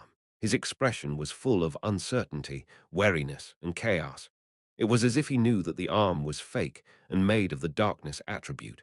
Just looking at it was enough for this man to realize that it had the darkness affinity. Oh, Cal had a suspicion. His gaze headed over to the blond man and the blond woman. They looked different, but oddly similar at the same time, as if they were siblings. He suddenly thought of something, magic balm, and one more thing, the Church of the Sun God, and finally, the Saint and the Holy Maiden. Damn it, really. Why did he have to have such a suspicion? Cal made up his mind. Let's pretend not to know anything and just be civil.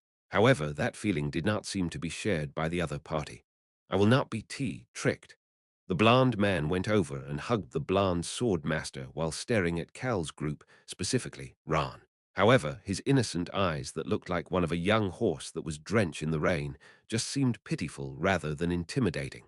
I'm not sure what you are talking about. We are not tricking you about anything. We just happen to be passing by.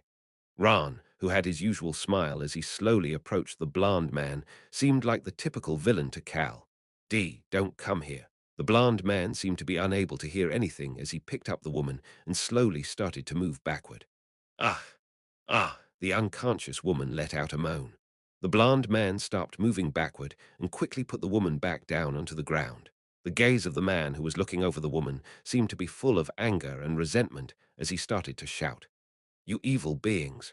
First you throw dead mana bombs, and now you've even contacted a necromancer. He seems to have the wrong idea. Cal realized that this person, whom he suspected to be the saint, had the wrong idea. Tap, tap. Cal lowered his head after On tapped on his arm to see On looking at him with a gaze that seemed to be asking if they needed to take care of this. Don't we need to take care of this? No, not yet. However, Cal shook his head. His intuition was telling him to hold on. Usually in these situations, the side with the wrong idea tended to spew out useful information. Furthermore, there was something that he needed to figure out. Dead mana bombs. Was it possible to make bombs with dead mana? Cal thought that the secret organization may have made such a bomb and needed more information. That was why he did not do anything and just observed the situation. And Ron was moving exactly as Cal wanted him to. Ron was smiling gently as he deliberately took another step toward the man. I really don't know what you're talking about, sir. You seem to have the wrong idea about us. Ron's action of showing that he was innocent made the man start to shout with a gaze that seemed to be saying he would not be tricked again. His voice sounded like someone who had accepted the fact that they may die soon. I will protect Hannah now. How could you do such terrible things in the name of the Empire? What? The Sun God's mace will not let you off. Veins were popping out on his forehead as he continued to shout. The sun will know of our grudge. What is this punk talking about? Cal's mind became a bit chaotic. However, the blond man seemed to have gotten past his fear as he continued to shout without stopping. Although his face looked innocent, his voice was as loud as a train's horn. Although I may just be the half with the healing abilities, I will not stand still in the end. Cal had to cut the man off. Hold on. Ha! I will not stop, even if you try to prevent me from saying any hey, hold on. The low but strong voice made the blond man shut up for a moment. The red-haired man seemed to be annoyed as he let out a strong aura. The pressure from the aura made the blond man freeze up. Sharara, it was now quiet in the cave, other than the sound of the rain. Cal could finally start to sort things out in his head. His brain quickly started to process everything. The dead mana bomb is a product of the Empire, and these Blondes were currently being chased by the Empire. Cal's gaze headed over to the blonde woman. The blonde man must have noticed this as he hurriedly hugged the woman, but Cal had already verified what he needed to verify. There was a good chance that the black marks on her body were the result of being exposed to dead mana. This is bad. Cal had never expected that the Empire would have developed something like a dead mana bomb. The novel had not discussed such a thing. Young Master Nim. Ran's voice made Cal gather his thoughts and look back toward the blond man. The man flinched at Cal's gaze, but bit down on his lips and started to shout, I will not give in. However, the man could not hide his anxiety as the red-haired man slowly approached him. He had not felt such a strong aura in a long time. It was not just the aura of a strong person, but that of a ruler. Squeak, squeak. Cal's wet shoes continued to squeak as he approached the blond man. The blond man could see that the red-haired man was right in front of him now. No, he needed to protect Hannah, his younger sister. The blond man had always been baggage for his younger sister, had ended up being used by the church, and was now being chased by the Empire after being framed. He was disappointed in himself. The red-haired man approached him and looked down at him. That gaze made the blond man get the chills. The red-haired man, Cal, slowly started to speak. Was she injured by the poison from dead mana? What? He wanted to shout and say, what bullshit. However, Cal handed an item to the blond man. It is a highest-grade potion. This should be able to prevent the dead mana from spreading. But you know this already, right? For this man who had lost everything, this highest-grade potion was what he had been desperately praying for. This was the real thing. The blond man, the saint of the Church of the Sun God, could not use his healing abilities on his dying younger sister. The power of the sun would burn the darkness. Using healing on his sister would lead to his sister being purified along with the darkness instead of healing her. The blond man, the saint, could see the red-haired man smiling gently. The red-haired man then pointed to the person that he had introduced as his servant. I know a bit about it, as our servant had been injured by dead mana before. Right, Ran. Cal pointed to Ran's left arm as he asked. Ran answered without even having a change in his expression. Yes, sir. My left arm and body were injured severely. We barely managed to fix it. Fix it? The saint's face turned odd, but Cal pretended not to notice as he continued to take out more highest-grade potions from his magic bag. He had a ton of these highest-grade potions. Rayan had packed his bag full of them to the point that it was scary. However, Cal only took out 10 of them before putting on an awkward smile as he looked back at the blond man. This is all that I have on me. Oh, these are potions were made by the Rhone Kingdom's Church of the God of Death. How about you use these to treat the lady as we resolve this little misunderstanding? The saint's pupils started to shake. The saint had not seen such a genuine smile in a long time. The red-haired man who had that genuine smile on his face said something that resonated with the saint. Isn't human life the most important thing? The saint quietly stared at the potion that was handed to him with the cap removed. His younger sister had often said this to him. Opa, your problem is that you trust people too much. You trust people too easily and say everything without suspecting anything at all. Stop being like that. I guess that is one of your strengths, though. Don't worry. I am strong, so I will protect you. He needed to save his younger sister. At that moment, the saint could hear the red-haired man continuing to speak. Ah, by the way, my name is Cal Henitus, and I am from the Rhone Kingdom. The blond man could see a small badge with the golden turtle crest on it. Cal Henitus. Yes, Cal answered in a gentle yet stern voice. He needed to do this so that this man, as well as the woman who would wake up later, would think of him as a noble who happened to be passing by, and not the man who was pretending to be from the secret organization. Cal pretended to be a clueless, noble young master as he looked at the man he suspected to be the saint. You were Sir Cal? The blond man's reaction was not what Cal had expected. You are right, that red hair. Now I understand why you came to the path of no return. Grab.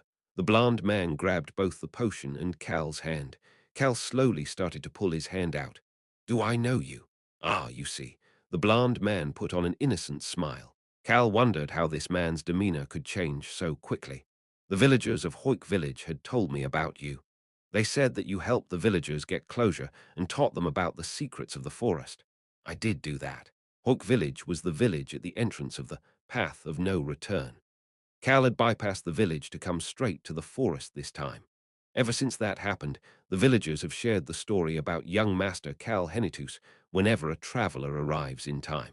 I happened to overhear it when I was hid. Anyways, I happened to hear about it.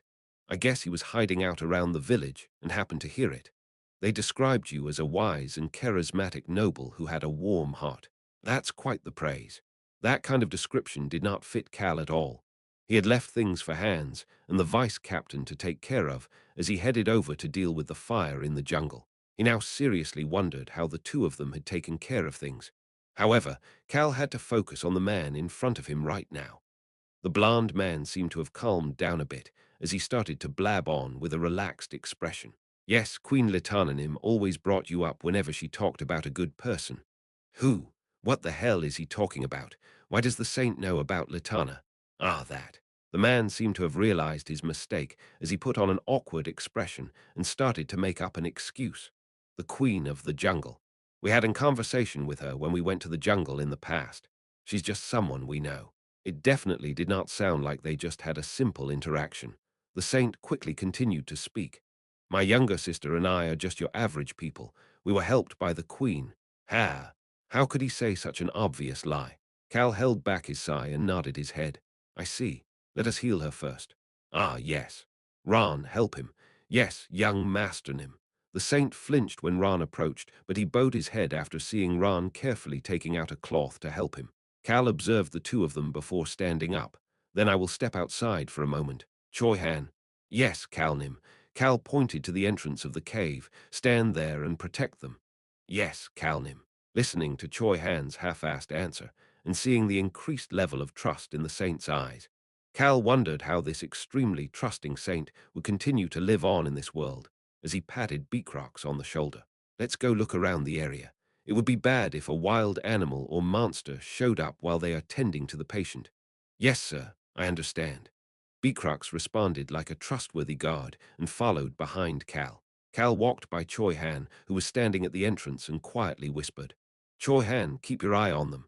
Choi Han finally seemed to understand as he nodded his head with a serious expression.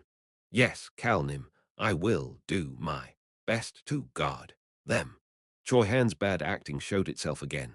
Cal, as well as Beakrox, ignored Choi Han and headed out of the cave. The rain had slowed down to a light drizzle, making it okay to stand outside with their raincoats on.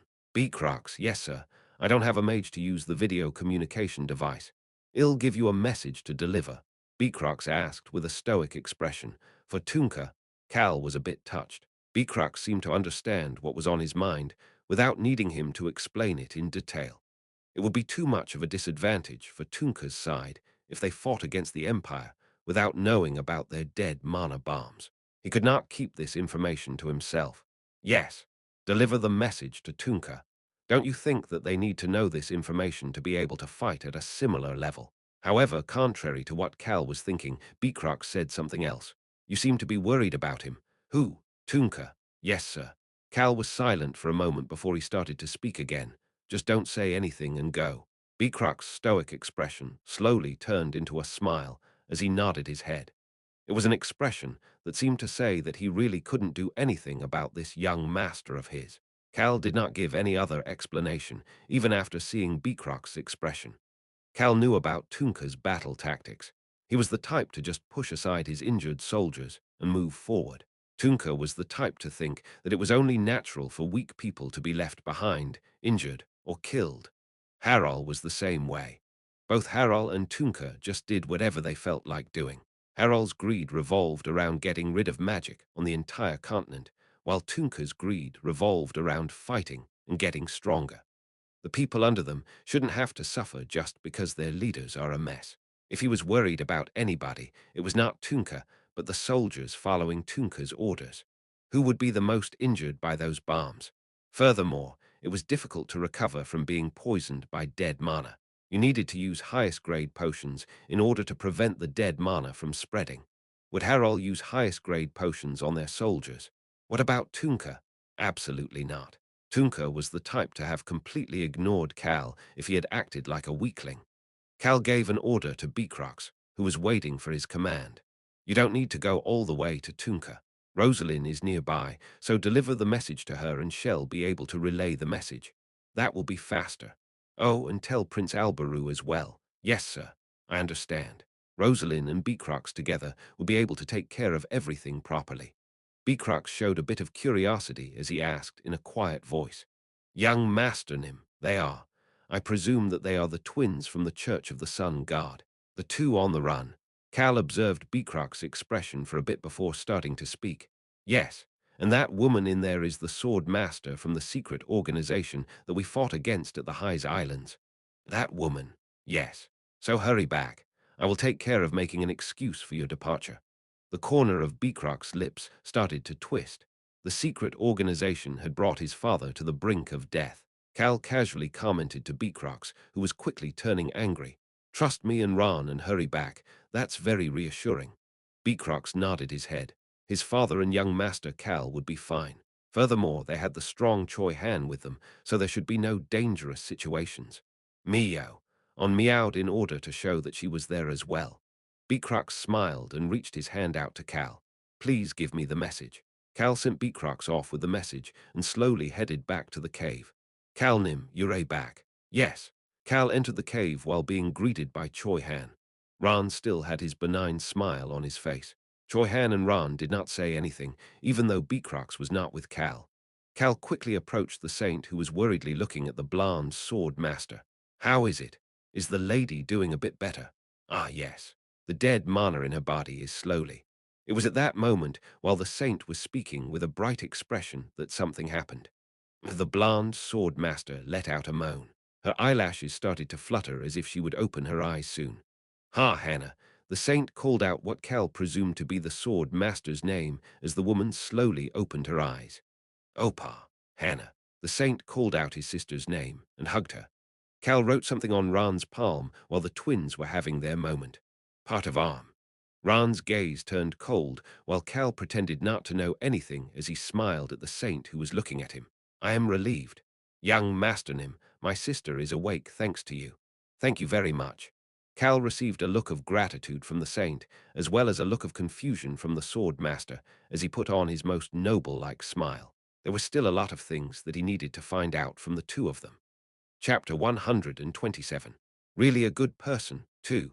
Cal needed to learn more about their current situation, as well as why Latana's name came out of the saint's mouth, and why the Empire was using dead mana as a weapon, even though it could be poisonous for them as well. Opa, the sword master Hannah, called out to the saint in a sleepy voice.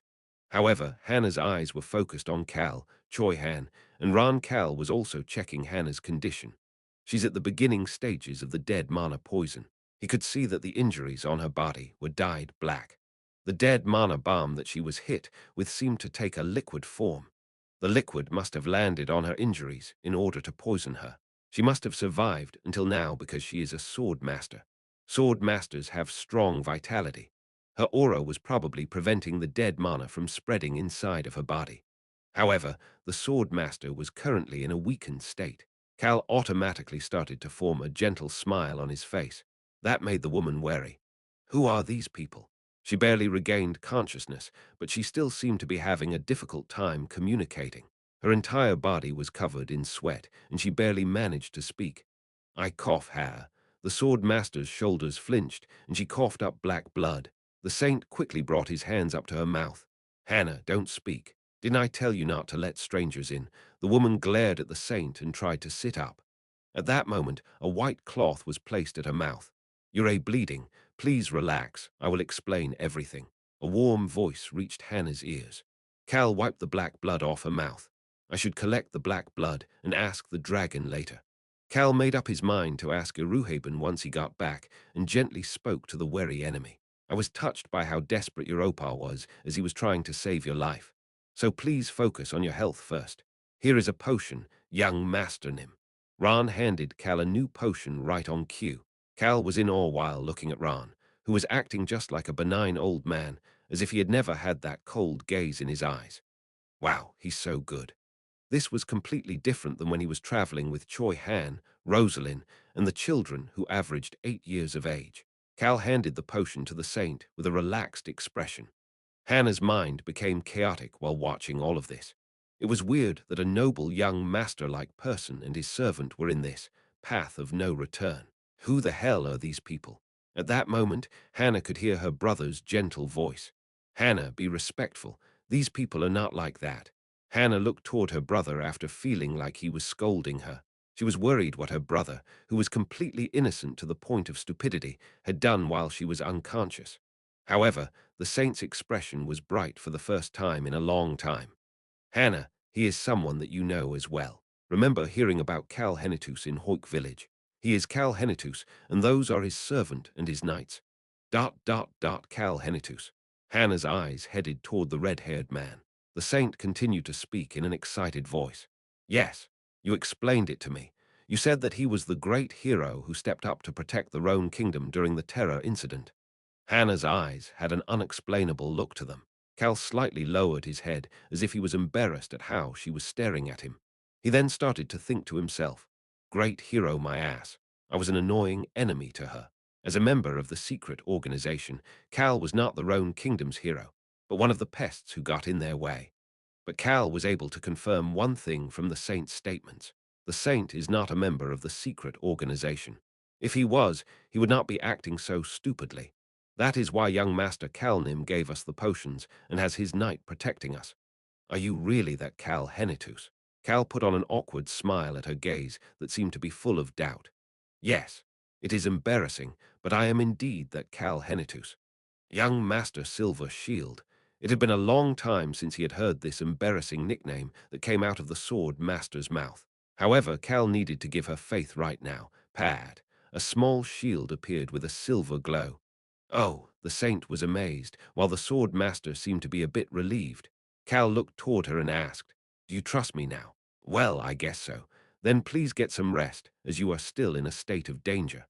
Cal started to speak with a reliable look on his face. "We will stand guard tonight.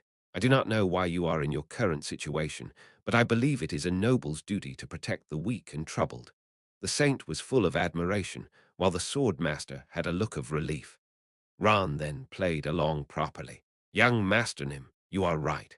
We are different than those evil bastards who caused the terror incident in the capital. We need to work hard in order to save others and to be different than those people who aim to kill others." The sword master nodded her head and agreed. "You are right." Oh, I didn't expect for her to agree. Cal did not expect her to agree with Ran's statement. However, he got an odd feeling after hearing what she had to say next.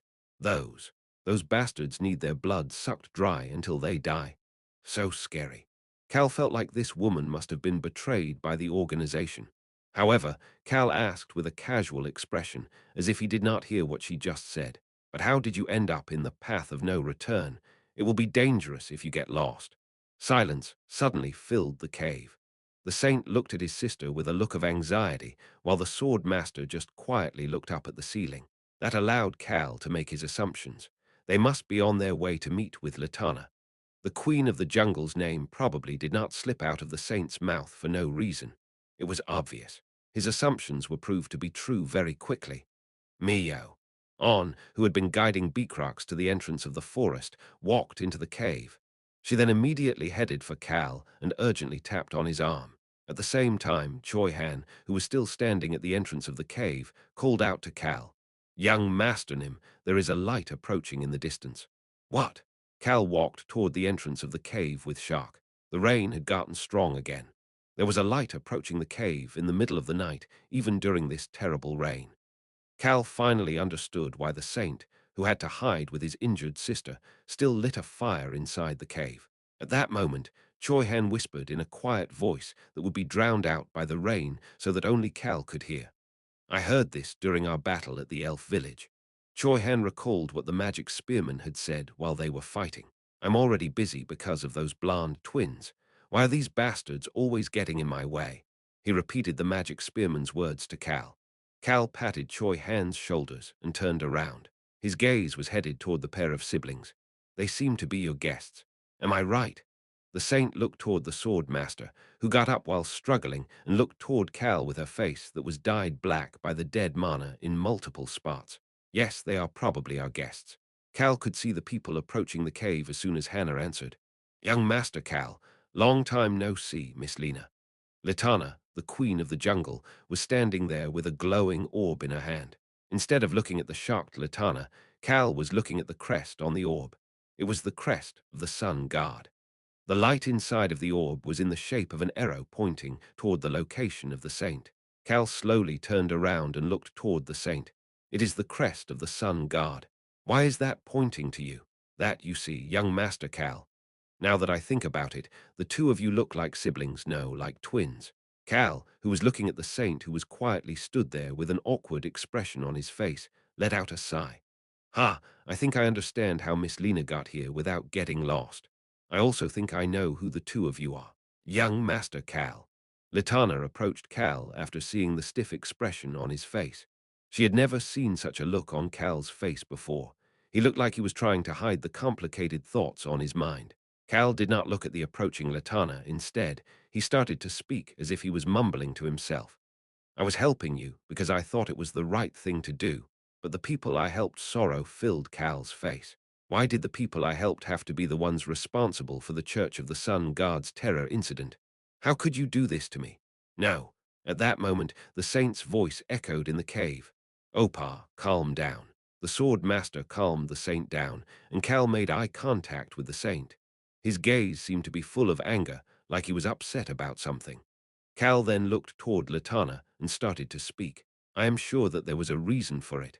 Young Master Cal, if it is the Miss Lena that I know, she would never help out people responsible for such a horrible tragedy. Cal's hand pointed toward the siblings. I also think, no, I want to believe that a pair of siblings who care about each other so much would never do such a thing. The saint's pupils started to tear up with admiration. Litana was the same way. She vigorously nodded her head and answered back. Do not worry, young Master Cal. You are indeed right about me. Yes, young Master Nim. We did not come here with bad intentions. One of Latana's loyal subordinates added on. Cal struggled to smile after hearing their responses and nodded his head. Latana seemed relieved after seeing his actions as she approached the siblings. At that moment, Cal secretly made eye contact with Ron. Ron stealthily gave him a thumbs up and had a satisfied look on his face, while Choi Han was looking at Cal with a blank expression. This much was nothing. Cal gave a gaze that seemed to be saying that before turning to look at Latana, who was speaking to him. Young Master Cal, you should listen to their story with me. That is okay. I feel like it will be burdensome for me. He declined once to start, acting as if he did not want to get involved. It is not because we need your help. It was something I planned to tell you when I saw you again anyway. Cal nodded his head after hearing that she did not need his help. Is there something I need to be aware of? Young Master Cal, do you remember the fire in the jungle? Why is she suddenly talking about the fire? Yes, I remember. It was terrible. It really was. We found the culprits responsible for starting that fire. Cal quickly figured out what the twins used to approach Litana. The Imperial Prince had caused the fire in the jungle. They probably called her out with this information. However, Cal pretended like he didn't know anything. I presume these siblings are not the culprit. Yes, it is as you suspect. They were the ones who told me about the culprit. Cal looked toward the twins with disbelief. At that moment, the sword master started to speak to the saint. Opa, tell them everything. Okay. The saint started to speak with a determined look on his face. Although we are known as a saint and a holy maiden, I am a saint who only has half of the divine abilities, and my sister Hannah is not a holy maiden at all. She was raised as a swordsman, as she was talented with the sword. The saint showed his anger toward the church. The church used the two of us and proclaimed that we were both born with divine abilities and made us live as the saint and holy maiden. That was why we were never able to even see the world. Cal held back his smirk. What lies? He couldn't believe the casual look on Hannah's face. Hannah, who was leaning on the cave wall to stand, had been all over the world as a member of the secret organization. The saint continued to speak while Cal observed Hannah. Some unknown organization threw a magic bomb into the church, and the church was ruined. The Empire then claimed that we were in cahoots with the organization and started to chase us down. Then you are saying that you did not cause that incident. The saint nodded his head at Latana's question. Yes, it was not us. However, the Empire said that it was us because they wanted to get rid of the two of us. Why would they want to do that? The saint was quiet for a moment before he started to respond. It was because of the information the church was planning on revealing during the celebration. Everybody else who knew about the information was killed by the bomb. What information is that? Latana urged the saint on, as if this was the information she had been waiting for. However, the answer came from the sword master instead. The Empire used alchemy to make a bomb out of dead mana. They were also responsible for the giant fire in the jungle. The saint added on. The church planned on using that proclamation to suppress the throne. Cal finally understood why the Church of the Sun God had agreed to have their celebration together with a celebration for alchemy. They were aiming for something. But a bomb suddenly went off, and we were blamed as the perpetrators right before the proclamation. The Empire must have been aware that we had that information. That is why we are being unfairly chased down like this, and Hannah ended up hurt. Ah! The saint's eyes started to turn red as if he wanted to cry. Cal quietly stood there while listening to everything that they had said. However, his mind was quickly processing the information. It seems like something between the Empire and the Church of the Sun God. So why is the secret organization in the middle of it? He wondered if one of the sides was involved with the organization. What about that woman? Cal's gaze headed back toward Hannah. The saint was venting at this point. We were used. It is so unfair. The sword master Hannah started to mumble. Yes, we were used by everyone and betrayed by everyone who we considered to be family. Her choice of word, everyone, let Cal know that there was someone else other than the church and the empire. Litana started to speak at that moment. Then are you asking us to protect you in exchange for that information? The saint nodded his head. Yes, we currently have information about the alchemist's bell tower. I will give this to you, so please find a way for us to leave to the eastern continent. The twins' plan was to run away to the eastern continent. At that moment, Hannah's voice filled the cave. Please just send my brother there. Hannah, what are you talking about? What about you? The saint looked toward his sister with confusion. However, the sword master had a serious look on her face. I am going to die anyways. Contrary to their original plan, Hannah was poisoned by dead mana. She would die on their way to the eastern continent. No, don't say that, Hannah. It'll save you. The saint's desperate voice did nothing, as Hannah quietly stood there while looking at the ceiling. Litana looked toward the siblings with a complicated expression on her face. At that moment, a calm voice started to speak. What, are you going to get revenge? It was Cal. The blonde sword master, who had been looking up at the ceiling, turned her gaze toward Cal. Cal looked back at the blonde sword master as he continued to speak. You look like that is your plan. The woman responded back. And if I am, she did not hide her intentions. Her body may be dying, but her eyes were full of anger and betrayal. Hannah, getting revenge on the Empire. You told me not to do it. Right, revenge on the Empire. You cannot do that. You said I couldn't, so why are you? Hannah closed her mouth again. However, Cal understood her intentions because he knew about her identity. She was not planning to get revenge against the Empire. She was planning to get revenge on someone else. Cal recalled what Choi Han had said to him. The magic spearman said that he had a lot of work because of the blonde twins. I believe that he was talking about the two of them. The woman had been betrayed by the secret organization as well. Hannah, say something. We need to say something. There's no point in living alone. The saint's sorrowful voice could not make Hannah speak. She closed her eyes again only to hear Cal's voice again. Excuse me, Miss Hannah. She wanted to ignore the voice of the hero of the Roan kingdom, the good and sincere Cal Henitus. However, she could not do that. You want to make that revenge a success. Cal started to smile after seeing Hannah open her eyes in shock to look at him. Just what? Since you are going to die from dead mana anyway, I will let you live longer. The entire cave became silent. Only Hannah responded to Cal. Just what the hell are you talking about? Cal's smile became even wider after seeing her chaotic expression. He then said something that neither Latana, the queen of the jungle, nor the saint would understand. You can't die like the blood-crazy mage, right? Hannah's pupils started to shake. Cal did not miss that. Although he couldn't take in yesterday's enemy as a friend, he could definitely put her to use. Chapter 128. Really a good person. 3. The blood-crazy mage. Who is that? Queen Litana was the first to respond to Cal's statement. The saint added on a comment after her as well. What a vicious name. A mage who is crazy about blood. By the way, Hannah, do you want another potion? You look very pale. The sword master Hannah had turned completely pale. She was keeping her mouth shut, but the corners of her mouth were shaking. Cal casually handed a new handkerchief to the saint. Looks like you'll need to wipe off some of Miss Hannah's sweat. Look at all of that sweat on her forehead. Cal spoke warmly before making eye contact with Latana. Hannah put her hands behind her back in order to hide the fact that they were shaking and feigned ignorance. There was a guy who was known as the blood-crazy mage. I've only heard stories about him, but anyways, he is dead now. There was such a person. Yes, I heard that he died an extremely cruel death. Cal's body started to shake as if he did not even want to think about it before he continued to speak. He died at the hands of one of his comrades. How terrible. Cal nodded his head at Latana's subordinate's response. Hannah's face turned even paler, making the contrast between her pale face and the black spots from the dead mana seem extremely visible. Cal continued to speak. Just hearing a story like that makes my heart jump. I do not like to watch people die. Of course, I know about your personality, young Master Cal. I am sure it is difficult for you to watch people die. Litana agreed with Cal before asking what was on her mind. What do you mean by you will help her get revenge? Litana thought that helping someone with their revenge was not fitting Cal's character. Although she understood the resentment in the hearts of the twins, Cal's personality did not mesh well with such cruelty.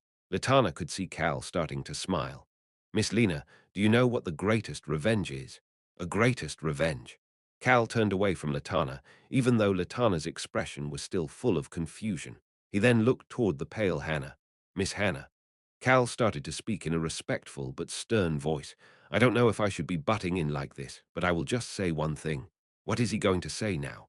Chaos and uncertainty filled Hannah's mind as Cal continued to speak. Miss Hannah, real revenge is living a long and happy life. You need to have a happy life with your older brother. Will she buy this bullshit? Cal's true feelings were that real revenge was returning the pain you received to the responsible party. That was the only way to live happily. However, what he was saying was completely opposite of his true feelings. Litana was in awe. Ah, that is what you meant. Young Master Cal, you really have a big heart unlike me. The saint was slowly starting to tear up. Mio. On jumped out of Cal's arms and landed on the ground as she started to meow.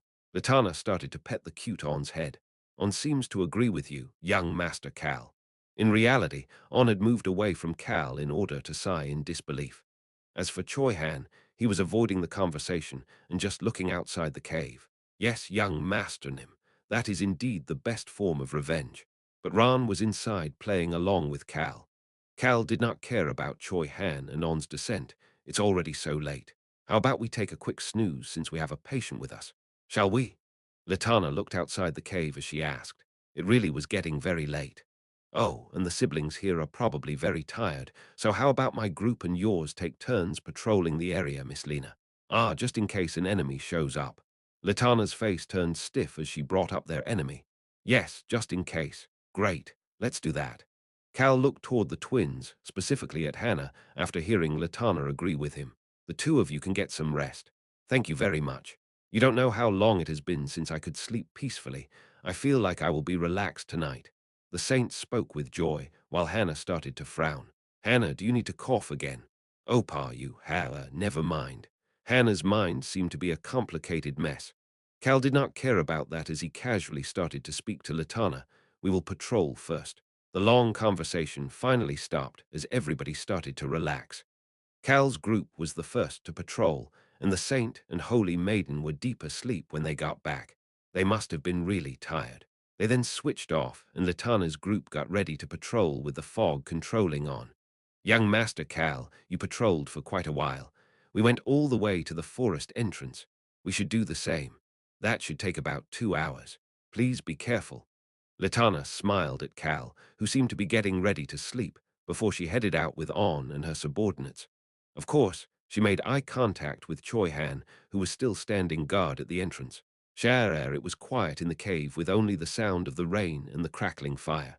However, the silence was broken once Latana's group went far away. Who are you? Hannah's voice echoed in the cave. That's my question. Cal opened his eyes that were closed and turned his head. The sword master Hannah had gotten up and was leaning on the cave wall as she glared at Cal's group. Cal sat up and made eye contact with her. The two of them stared for a moment before Hannah started to speak. Are you perhaps those people? Hannah looked toward Cal, half certain about their identity. Who are those people? She answered Cal's question with an iffy expression. The secret organization. Her expression was quite odd as she said that. It was only natural, as she was talking about another organization as the secret organization when she was part of the true secret organization. Cal answered Hannah's question. You should run if you know that. Why haven't you run? Cal started to smile, but the smile was not a friendly smile. In fact, it gave Hannah the chills. Hannah's gaze quickly peeked over to the saint before returning to Cal. Cal asked as soon as they made eye contact again, You seem to be worried about your older brother. Are you threatening me? Her eyes started to glow, and the black spots on her body started to get lighter. A golden aura started to cover her body. It was at that moment. Clang!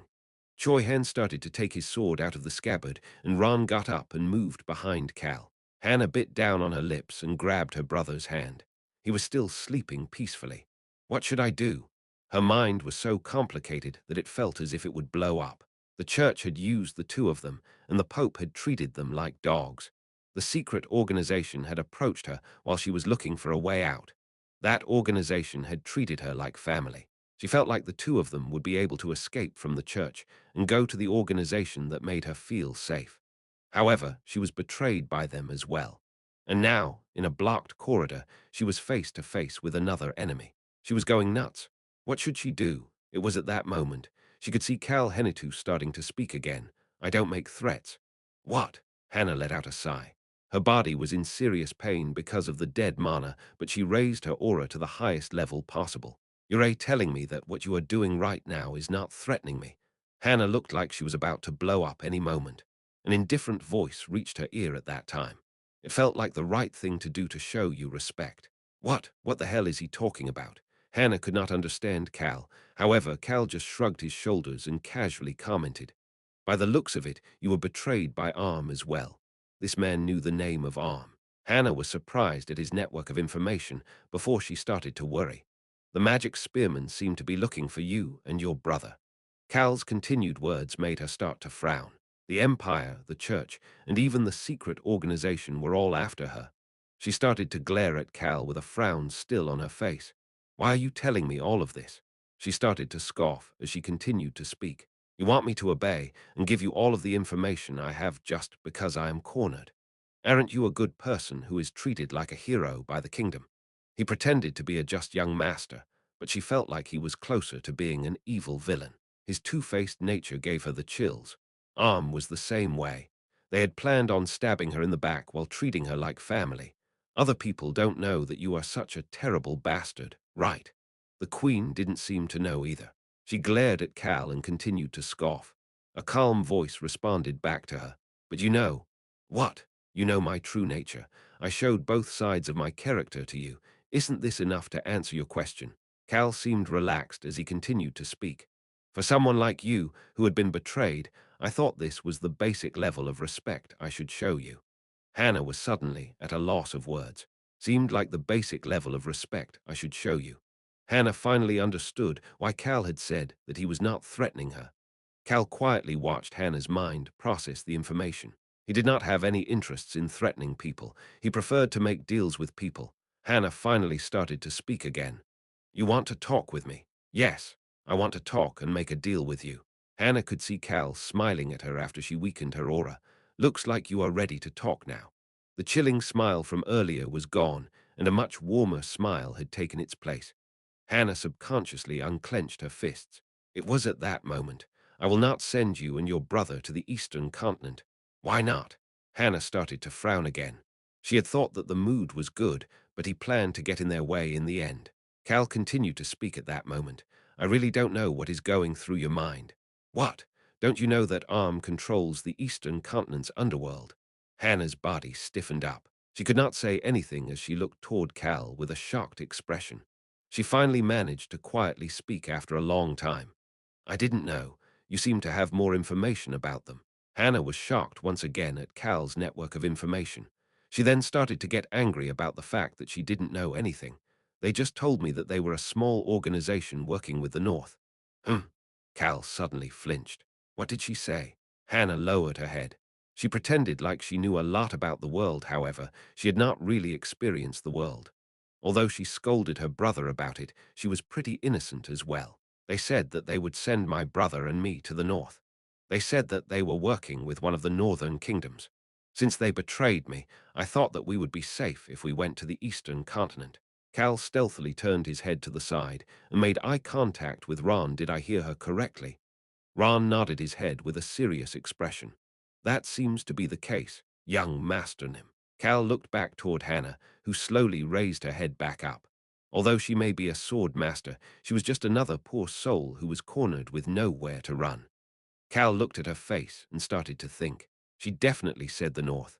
She said that the secret organization was involved with the North. Cal felt like things were a mess, but feigned calmness as he made eye contact with Hannah. I know, right. The Northern Perun Kingdom and Arm are working together. Cal waited for Hannah's response. His heart was beating like crazy. Hannah finally responded back. Yeah, that is why there is nowhere to run away in the Western continent. Oh, God damn it. The North was the secret organization's partner. They're working together. Ahum, ahum. Choi Han seemed to have something stuck in his throat as he coughed a few times. Cal ignored him. Hannah continued to speak at that moment. She seemed to be holding back a lot of emotions as she continued to speak. But for the North to be working with the Empire as well. Wow, Cal felt like he was about to swear. The novel mentioned that the Empire knew about the Northern Alliance's Wyvern Knight Brigade. He had assumed that they just had a good information network, but that was not it. This is driving me nuts. However, he calmly responded back to Hannah, who was looking at him. I know, right? Hannah nodded her head at Cal's response.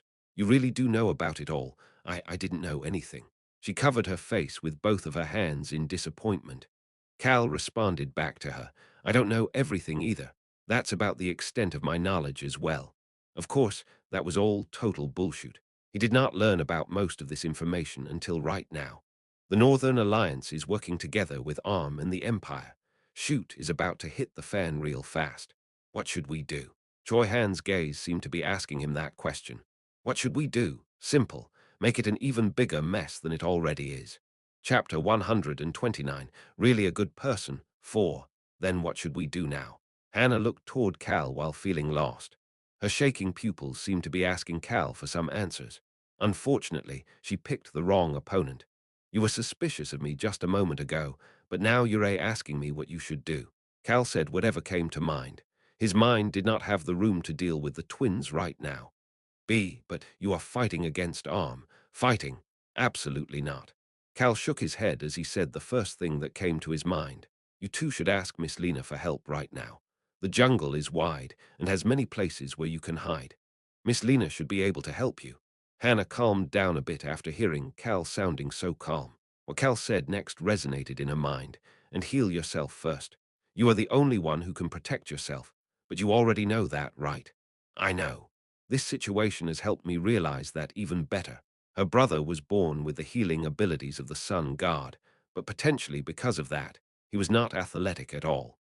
Compared to him, she was very talented in physical activities and swordplay. It was her responsibility to protect the two of them. However, she could hear Cal continuing to speak. Yes, don't trust anybody. She looked back at Cal. Don't trust Miss Lena, and don't trust me either. Only rely on each other. The man told her to not trust him with an indifferent expression on his face. Hannah thought about the magic spearman. Think of me as your brother. Trust us. We will give the two of you freedom. She then thought about the Pope. I was the one who took two worthless children like you and turned you into superstars. Trust me.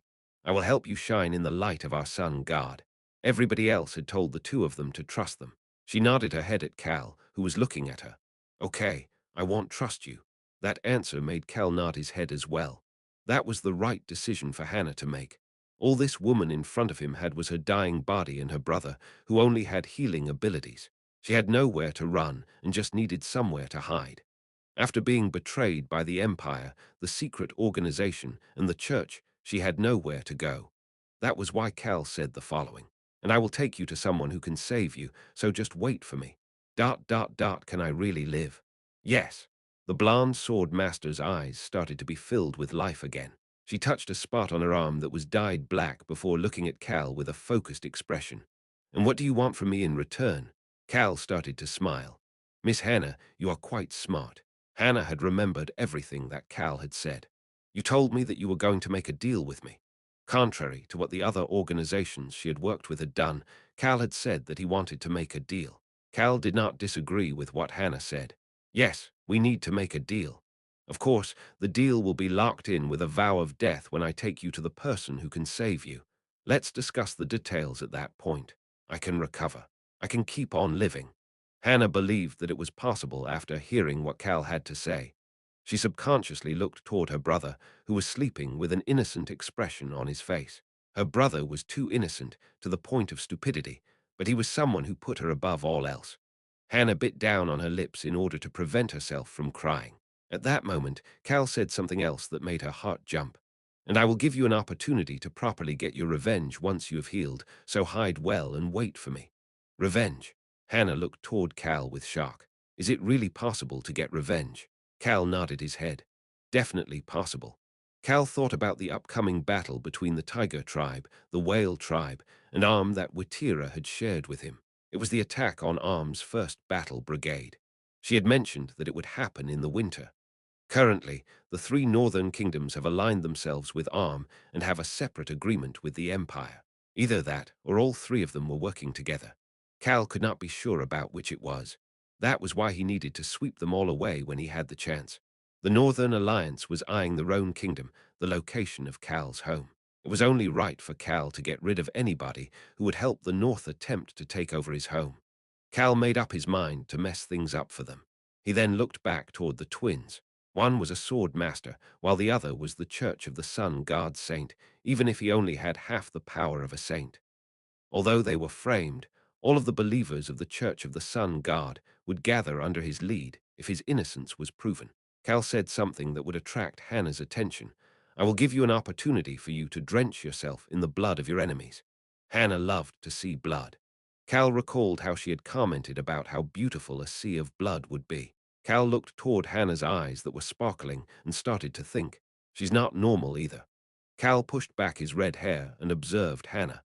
Hannah seemed to be suppressing the exciting vision that had appeared in her mind as she started to speak. "Cal Henitus, you are weak, but quite nice. I suppose it is true if you think that I am." Cal did not correct Hannah. Hannah let out a quiet chuckle. Although her poisoned body was still in pain, she was now full of vitality. Cal gently asked Hannah, who seemed to be imagining the opportunity to get her revenge. "Then how about we stop talking and get some sleep now?" "Sure." Hannah finally laid down with a relaxed expression.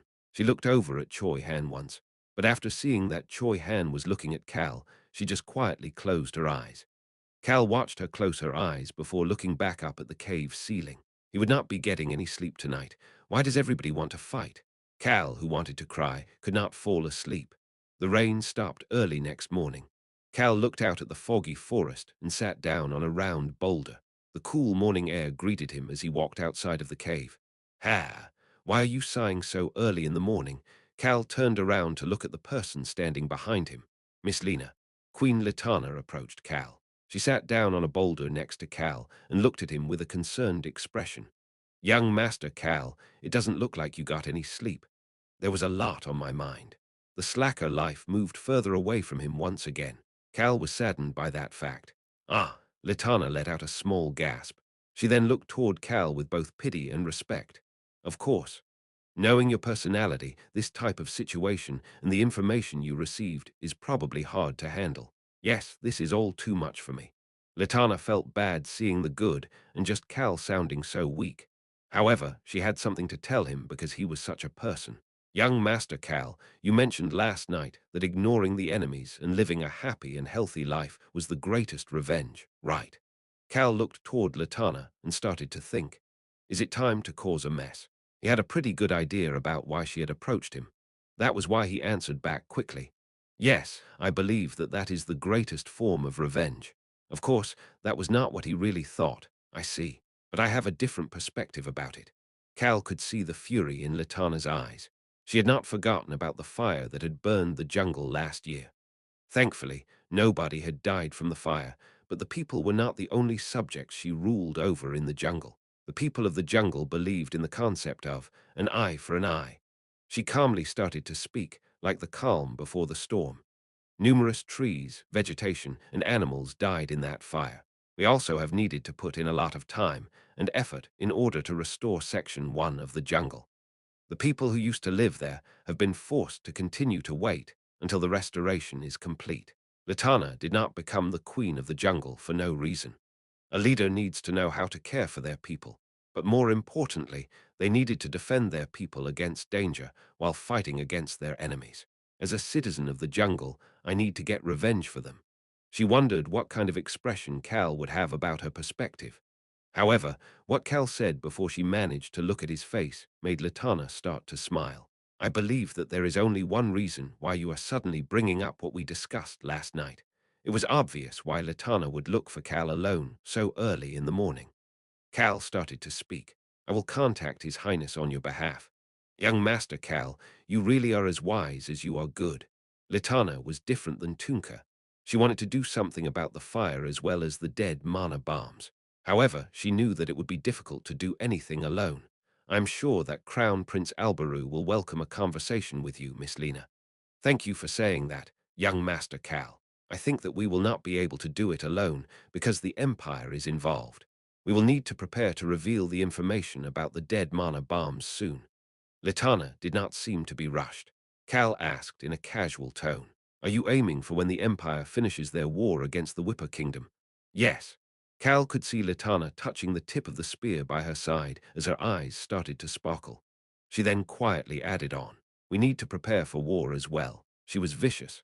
The moment Cal tried to turn away because he got the chills, she started to speak again. Ah, young Master Cal, here is your compensation.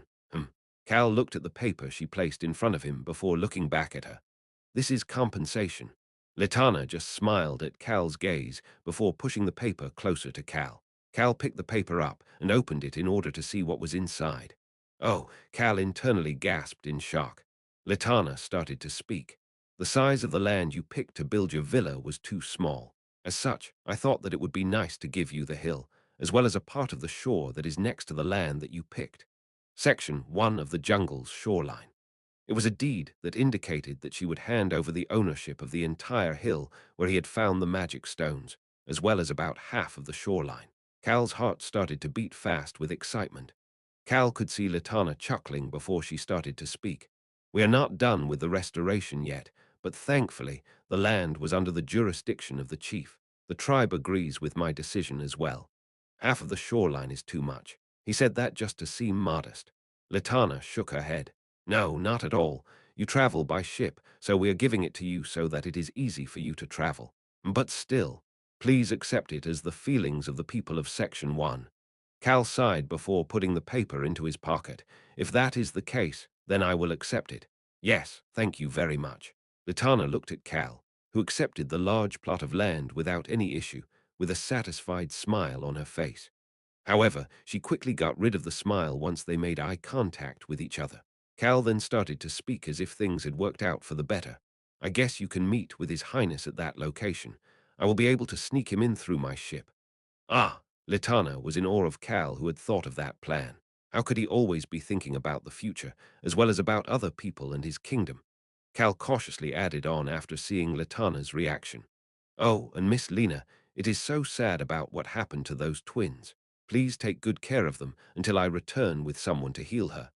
Your caring nature always makes me so full of admiration, young Master Cal. Cal put on an embarrassed smile for Latana as he started to think. His Highness is going to tell me that I am driving him nuts again. It was obvious how Albaru would respond. Cal's group walked with Latana and the twins until the entrance of the Path of No Return on the side of the jungle. Of course, Cal had stealthily handed Hannah a video communication device. Meow. Cal nodded his head at On's meow. Yes, let's go. Cal started to head back toward the gold dragon Iruhaben's lair on Mount Yelia. Cal flinched as soon as he arrived at the peak of Mount Yelia. Human, human, he could see a black blob rushing toward him. It was as expected, Rayan. Mio. Hung and Lark came out of the lair behind Rayan. How did they know we were coming? Cal slowly took a step to the side. He felt like he would die if Rayan rammed into him. That was how fiercely Rayan was rushing toward him. Human. What? Rayan's expression brightened up after seeing Cal's indifferent reaction. Human, you haven't changed. Rayan started to fly in circles around Cal's body. Are you hurt? Did you miss me? Do you know what I have learned? Rayan started to ask question after question. Cal felt like Rayan would never stop asking questions, so he just petted Rayan's head and answered back. I'm sure that you are doing well, since you are a great and mighty dragon. Rayan started to snicker. You are right. The golden dragon said that I was a genius. Yes, yes, you are a great and mighty genius. Human, do you know what I learned yesterday? Something like a volcano. Cal cut Rayan off, as he thought that it would never stop. Video communication device. Connect me to the Crown Prince. I got it. Rayan shouted that he understood and quickly connected Cal with the Crown Prince. Alberu stared at Cal with a grumpy expression for the first time in a while. What is it? Is it about what Miss Rosalind told me yesterday? No, I have something else to tell you. Alberus' expression turned odd while looking at Cal. This was the first time Cal had gotten right to the point without useless bullshit about how he was the star of the kingdom and what not. What is it? And where are you? Why is everything so shiny? The room that Aruhaben had lent Cal was a fancy room covered in gold. It was part of Rayan's request to give Cal the best treatment possible. Alberu was looking at the room that seemed fancier than even the king's room and wondering where the hell Cal might be. However, Cal did not answer that question and instead said something else.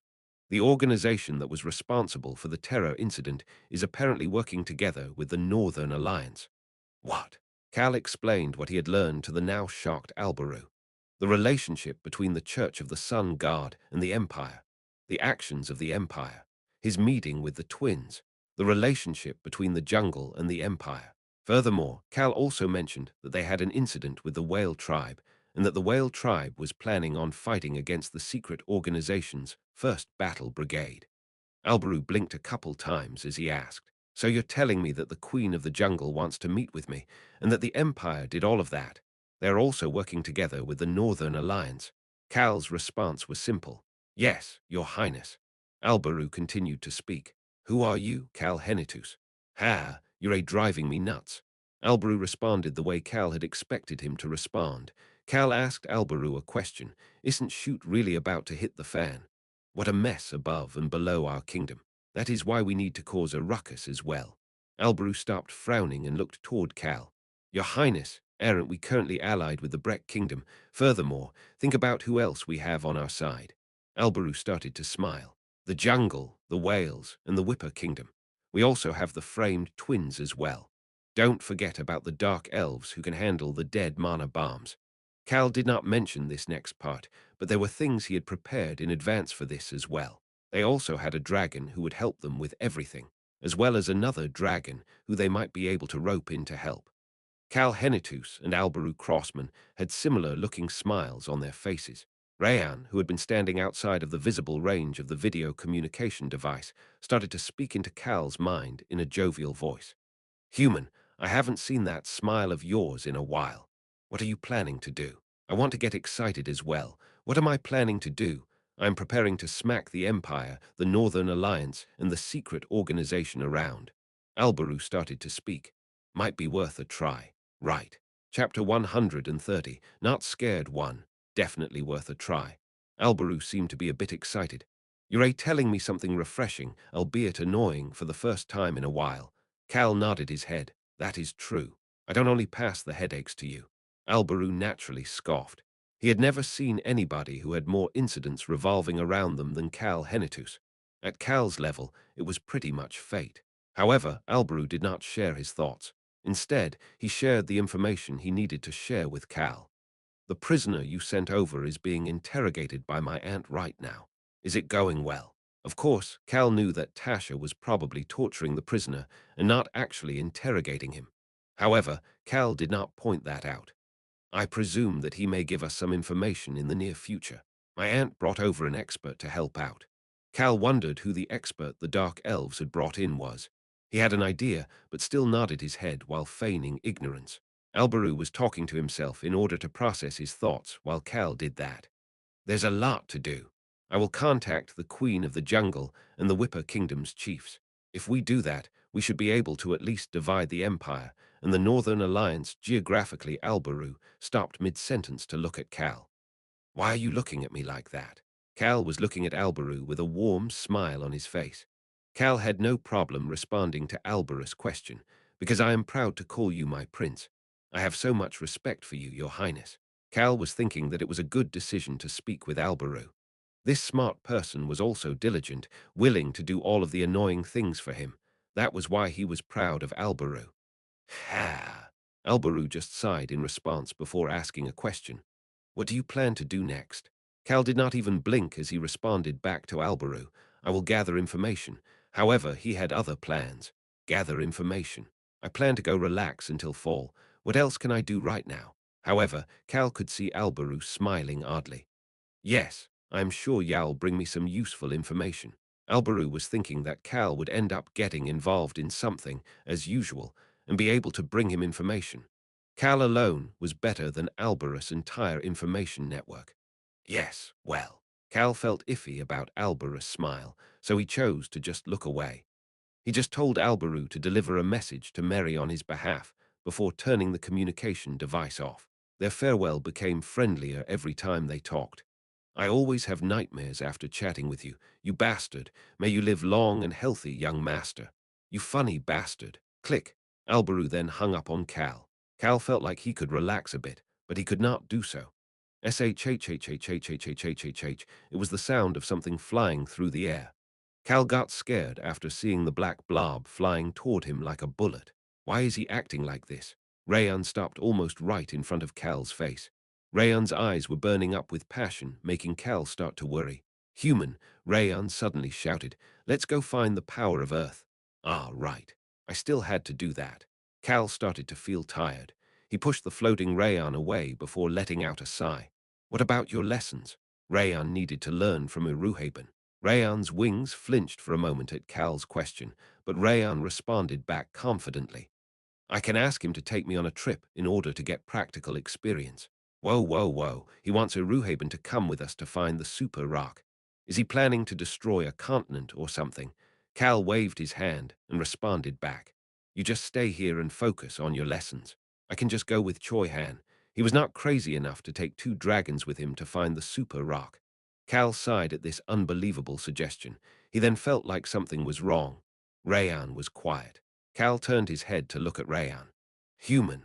Rayan lowered his voice and puffed up his chest. Listen to the words of the great and mighty Rayan. The weak human needs me. The 5-year-old was trying to look majestic. However, it did not change the fact that he was a 5-year-old that Cal had seen since he was 4. Is Iruhaben not teaching him about the majestic air of dragons? Cal just agreed since it would be too annoying to argue. Whatever, Rayan started to smile. Good, human, you made the right decision. I will go tell Iruhaben. Rayan left the room that was shining from gold and jewels and flew toward Iruhaben. Cal looked at Rayan flying away and started to think. Shouldn't it be asking Iruhaben and not telling him? He felt iffy again at Rayan's choice of words, but took out the book he received from the elves, as there was nothing he could do about Rayan. It was an old book, but it seemed to be imbued with magic, as the pages were still in good condition. Flip, flip. Cal opened the book to the first page, which only had a single sentence. Someone said that a stupid human is like a rock. I will show that person the power of a small rock. Click. Cal closed the book. This book was weird as well. However, Cal opened the book again in order to be able to live his life without a ticking bomb inside his body. He thought to himself that he has to do all sorts of things in order to live a safe life and started to frown. He turned the page. The earth that is under my foot is sturdier than anything else. The earth sacrifices its body in order to provide a place for all life forms to live. The strongest form of the earth is a rock. This part sounded normal. Flip, flip. Cal slowly turned the pages while reading through. His frown slowly started to disappear. There were sentences that caught his attention every so often. He was called the Guardian. The first time he was called the Guardian was probably when he stopped an ogre that was headed down to his village. He was the hidden guardian of the kingdom of boulders. He always appeared wherever there was trouble and confidently defended against anything and everything. People respected the noble spirit of the Guardian. Cal recalled the ancient legend that Taylor had shared with him in the past. It was about the Guardian that saved the kingdom of boulders. It was a legend about a hero who saved the continent's northeast territory when the continent was covered in darkness. Is it related to that legend? Cal recalled that legend as he continued to read on. He slowly started to smile. The Guardian had another hero that was both a friend and enemy. This hero was the one who freed the North from the freezing cold. That hero was a cheapskate whose hobby was picking up coins. The Fire of Destruction. The money that the owner of the Fire of Destruction had collected was taken by the hero in this book. The Guardian said the following after seeing the money saved by that hero. Crazy bastard, you saved and saved without spending and accumulated so much. Cal was happy after reading the words, accumulated so much. However, his expression turned odd as he continued to read. The Guardian was talented at both offense and defense.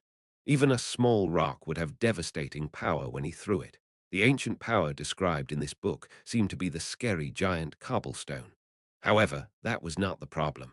Right before going to save the world from darkness, he left all of his belongings, as well as the belongings of his friends, in his hometown. Cal started to flip the pages faster. Flip. Cal flipped the book over after reading until the last page. Ha! Cal let out a sigh and started to think about what he had just read. The location of the strongest boulders in the kingdom of boulders. The strongest boulder was referring to granite. His hometown was a dangerous place where all sorts of monsters roamed wild, a place that allowed people to move between the continents. That is where he left everything. God damn it. Cal started to frown again. Sounds like my backyard. It definitely seemed to be describing the Henitu's territory, specifically the Forest of Darkness. Cal had a good idea about what he needed to do in order to earn the scary giant cobblestone. The Guardian, who was filled with justice and truth, is said to have left a mark on his house so that his friend's heirs could take what he had left behind. The Fire of Destruction would show Cal the way. Although he knew the approximate location as well as how to get it, Cal was feeling oddly uncomfortable. It was at that moment. Human, Rayan flew back in through the open door. Wham! Cal's expression turned odd as he lifted his head up. Human, don't you eat fruits when you read? I brought you some. Fresh fruit. Rayan was flying toward him while carrying a tray of fruits on top of his short front paws. He then put it on the table in front of Cal. Rayan started to speak as Cal quietly stared at him. Human, I heard that you were drenched by the rain as you went to the cave. You suffered quite a bit. You need to eat delicious food so that you can grow up strong. At that moment, Cal could hear another voice behind Rayan. Wow, I've never seen a dragon serve a human in my 1,000 years of existence. I've seen it all at this point. The gold dragon Iruhaben, who was walking in behind Rayan, clicked his tongue and shook his head. Rayan seemed to have finally thought about Iruhaben as he pointed toward Iruhaben. I brought Goldie Gramps as well. I brought him so that we can talk about the practical experience. Iruhaben looked toward Rayan with disbelief. When did Iruhaben become Goldie Gramps? Cal was curious about that, but just pointed to a chair for Iruhaben. Iruhaben Nim, please sit. Ha! The gold dragon let out a sigh that did not fit his appearance and plopped down on the couch across from Cal. Why did I let in such a troublesome little kid at my old age? Goldie, I am not troublesome. Plop, plop. Cal was eating grapes one at a time while observing the two dragons chatting. Iruhaben scoffed at Rayan's retort. Not troublesome. You're already thinking about ditching your lessons. No, I'm trying to go help the weak human become strong. And I'm not trying to ditch. I just want to go get real experience with you, Goldie. Bang, bang. Rayan banged on the golden table. Goldie, I want to go with you. Cal did not miss the short twitch in the corner of Iruhaben's lips. The ancient dragon, who had lived alone for close to 10 years, responded back to the 5-year-old dragon with indifference. I don't feel like going with you. No, I want to go with you, Goldie. Rayan vigorously shook his head and made his stance clear. The corner of Iruhaben's lips twitched once again. Cal did not miss any of this. The gold dragon spoke with indifference once more. Little kid, it is my decision whether or not I go with you. He then coldly spoke to Cal. Cal Henitus, it is not easy to find the power of Earth. It will be very different to go around looking for it without any information. Cal started to think that this ancient dragon was a total softy.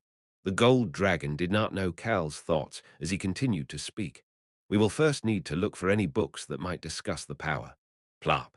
Iruhaben looked toward the table after hearing the noise.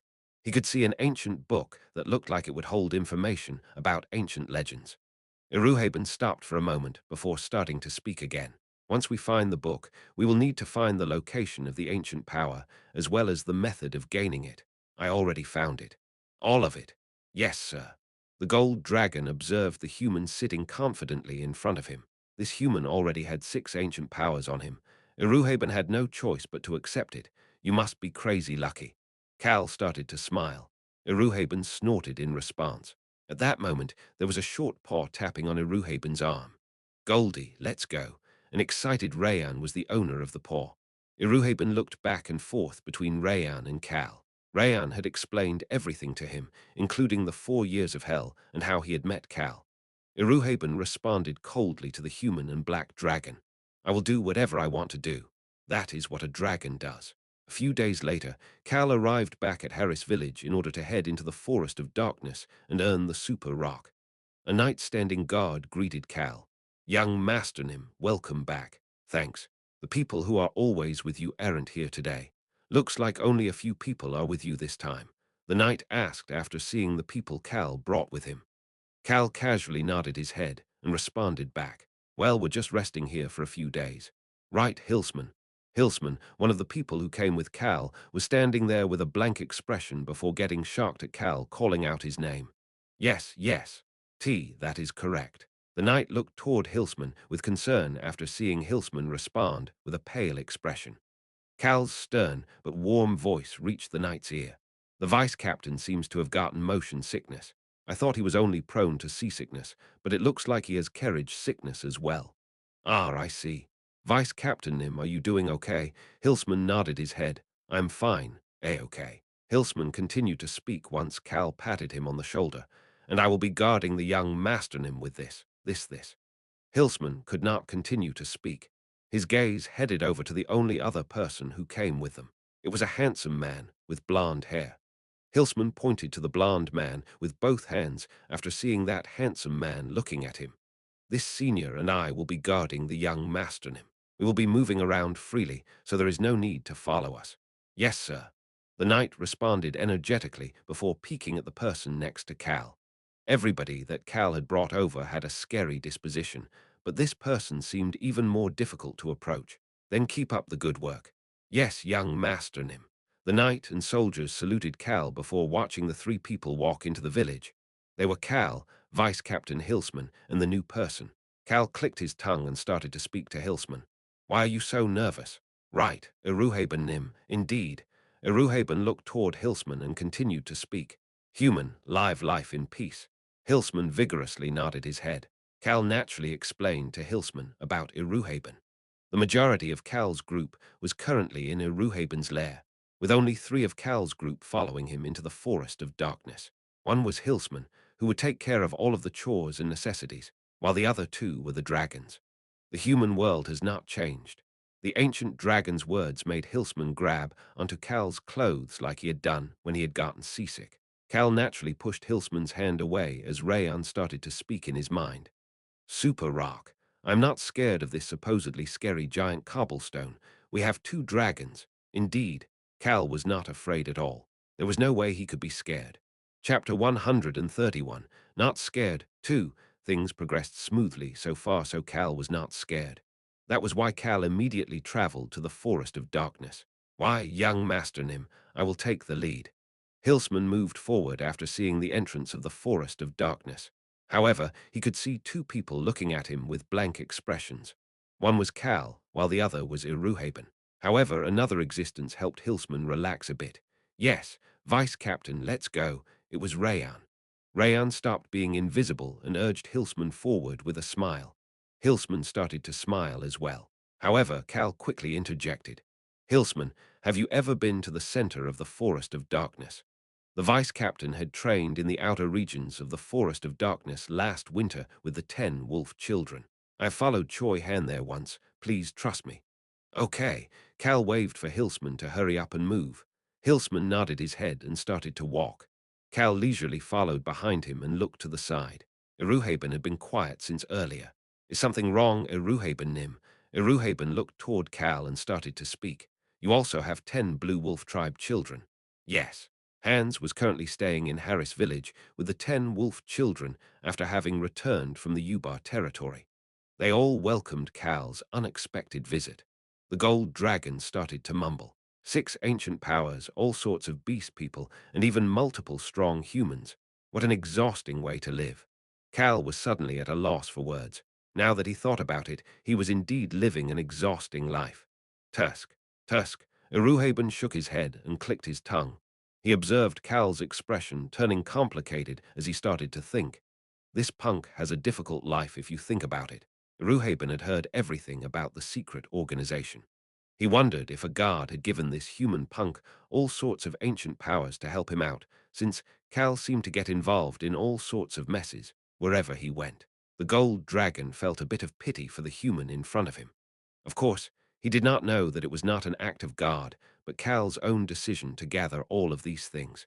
The beast people, the ancient powers, and the human experts. Cal had done all of it himself. There was no way that the gold dragon would know about that. Eruhaben, who was currently having the wrong idea about Cal's life, could hear Rayan starting to speak. But it is fine because the weak human has me. He has the great and mighty Rayan Muro. Rayan seemed extremely pleased with himself. The gold dragon ignored Rayan and started to speak to Cal, who still seemed to be deep in thought. You're working so hard. Cal nodded his head. Seems that way. I need to quickly finish everything. He needed to finish everything so that he could play, so that he could roll around on his bed and sleep all he wants. Cal's desire for the slacker life started to get bigger and bigger. The ancient dragon who had lived close to 10 years casually remarked after seeing the human thinking about his fate. You can tell me about what is bothering you. Really? Cal's pupils turned hazy for a moment before returning to normal. Eruhaben clicked his tongue and nodded his head. Tusk, yes. Cal started to think that Eruhaben would help him out at least once. Cal started to smile. The gold dragon felt better, thinking that the human was happy about what he had just said. However, one person in the group was feeling something else. Young Master Nim, what is it? The monsters are weird. The monsters at the edge of the forest were acting weird. Ki-I huff, Ki-I a goblin who could not even breathe properly ran away toward the grass. Boom, boom, boom. A group of monsters that looked like rats were all banging their heads on the ground while shaking. Hilsman, who was watching the monsters with confusion, accepted what was going on once Cal pointed to someone in their party. We have an adult dragon with us. Ah, it made sense. Eruhaben looked toward Rayan and started to speak. Little kid, do you now know of my greatness? No. Rayan turned his head away and flew over to Cal. An adult dragon has an overpowering aura even without using dragon fear. Monsters that relied on their instincts would show the swiftest reaction to that aura. Human, I will soon go through my first growth phase, so I am better, whatever you say. Cal ignored the whining voice in his head and started to speak to Hilsman, who was standing there with a blank expression. Keep going. Eruhaben asked Cal a question. Cal Henitus, will you find the location of the ancient power once you get to the center of the forest of darkness? Yes, sir. I believe I will need to use one of my ancient powers to locate the super rock. Cal thought that he would need to use the fire of destruction in order to find the house of the Guardian, the location of the super rock. Human, you're going to use that thunderbolt again. You're going to get hurt. I will only use a weak version. Don't you dare cough up blood again. I will destroy all of the rocks in the world if you do. Destroy them all. Yes, yes. Cal casually played along with Rayan. Eruhaben had a look of disbelief while watching the two of them. However, he did not comment on it and instead asked a different question. Did you say you found a dragon corpse in the black swamp in here? Yes, sir. You mentioned that you have never been to the forest of darkness. Yes, I didn't want to look at any of these ugly monsters. What a response. Would you like to go to the swamp afterward? No need. Too annoying. None of my business as to how another dragon died. Eruhaben showed an expression of annoyance. Rayan flew up to his face and tilted his head in confusion. Really? Goldie, I am curious about your story. I am curious about you. Goldie. The corner of Eruhaben's lips twitched before returning to normal. Ahem. I'll tell you about it next time if you really want to know, little kid. All right, I'll be waiting. Ahem, ahem. Eruhaben let out some fake coughs before stealthily changing the topic. Well, this forest of darkness is slightly unique, so it is worth visiting at least once. That is why I am here now. The forest of darkness is unique. Eruhaben nodded his head. The 5 forbidden regions that the humans talk about were determined hundreds of years ago. Of those, the forest of darkness, the path of no return, and the lake of despair have been around since ancient times. Since ancient times. Cal had never heard this story before. Yes, these 3 have existed since 10,000 years ago. 10,000 years is long, even for a dragon. Ancient times referred to anything more than 10,000 years old. Cal felt like asking Eruhaben more questions about this curious story. However, something prevented him from doing so. Grrrrrrry, young Master Nim, clang. Hilsman took out his sword and called out to Cal. Cal looked to the front. They were currently at the boundary of the outer and inner regions of the forest of darkness. Hilsman was already across the boundary line. Cal had come to this boundary before, but this was his first time stepping into the inner region, although I've flown over it before. This was his first time walking through this region. The necromancer Mary's cave, that was full of skeletons, was in the outer region as well. It was because she did not want to run into any strong monsters for no reason. Cal stepped over the boundary line. Grrrrrrr, he could see a large monster as soon as he entered.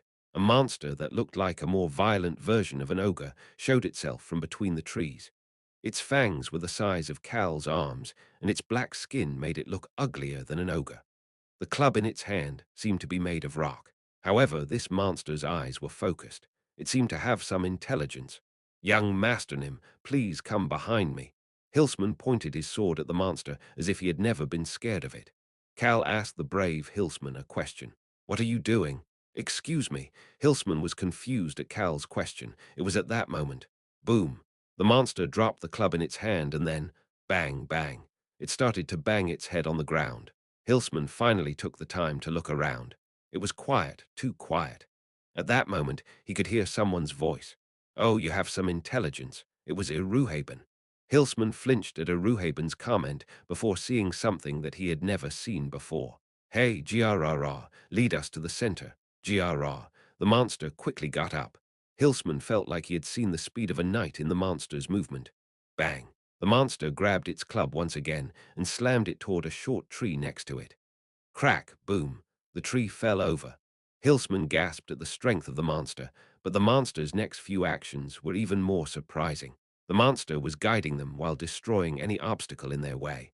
Trees, small boulders, tall weeds, nothing survived the monster's desire to create a straight path for Eruhaben. Let's go. Hilsman put his sword back in the scabbard at Eruhaben's words. He could feel the majestic nature of a dragon. However, Hilsman could not move. Young Master Nim. Hey, why are you doing that? Eruhaben was looking at Cal with confusion, while Rayan was starting to get anxious. Human, isn't that small thing in your hand the thunderbolt? A small fire was floating on top of Cal's palm. Why are you using it without saying anything? You cannot faint. However, Cal could not hear Rayan's comments. Boom, boom. His heart had been beating wildly ever since they entered the inner region. Cal lowered his head to look at the ground. Something, an unknown aura, was rising up from the ground. That aura made the fire in his hand appear. Boom, boom. It also made the vitality of the heart run wild. Ha! Cal sounded confused. Swish wind started to gather down at his feet. The sound of the wind was creating a small whirlwind by his feet. And finally, pad, a small shield appeared on his left hand. It was the indestructible shield. This is weird. This is very weird. Cal recalled something he had read in the ancient book. Right before going to save the world from darkness, he left all of his belongings, as well as the belongings of his friends, in his hometown. The other 3 got closer to Cal. Eruhaben was looking at Cal like he was looking at an interesting creature, while Rayan shouted with anxiety. Human, what is going on? What's wrong? Did your ancient powers break? Cal slowly started to speak. I'm getting a feel for where it is. It was an eureka moment. Cal quickly started to walk. He looked toward Eruhaben and started to speak. Let's go. I will take the lead. Iruhaben, who had been observing Cal with an interested expression, started to walk in front of Cal. Iruhaben had already told the monster to get lost. Follow me. Cal nodded his head at Iruhaben's command and headed toward the center of the forest of darkness. Iruhaben was moving quickly while Cal was using the sound of the wind to keep up. Rayan used haste magic on Hilsman so that Hilsman could keep up with them. Cal was telling Iruhaben where to go. Let's turn to the left. Boom, boom. The ancient powers in his body, as well as the ground under his feet, were telling him where to go. It was impossible to explain this with words. To the northwest, now to the northeast. Cal finally stopped after a while. They were near the northern boundary of the inner region. Cal could see a boulder at this location. It was just a large boulder that was about 3 times as tall as Cal. It looked just like your average boulder that could be found anywhere in the Henitus territory. Is it here? Iruhaben looked toward Cal and asked. However, he did not need to hear Cal's answer. I guess it is. Cal was smiling. They're running wild. The 4 ancient powers inside Cal's body were running wild. Seriously, were the Super Rock's friends really the owners of the ancient powers he had gained until now? Cal slowly started to smile again. It was at that moment. Crackle, the fire that was floating on top of Cal's right palm, started to fly toward the boulder. The boulder and the fire made contact with each other. Roo-wumble. The boulder started to shake as soon as the two made contact. Cal could feel the rumbling underneath his feet. The boulder started to crack on its own. At that moment, a foreign voice started to speak in Cal's mind. It was a profound voice that seemed to belong to a righteous person. I came to the right spot. Cal was feeling extremely giddy. My friend of fire, you have finally arrived. My eternal enemy and friend, the profound voice became nervous. Ha! The voice seemed extremely confused as well. What is going on? The profound voice, the owner of the scary giant cobblestone, started to speak in a nervous voice.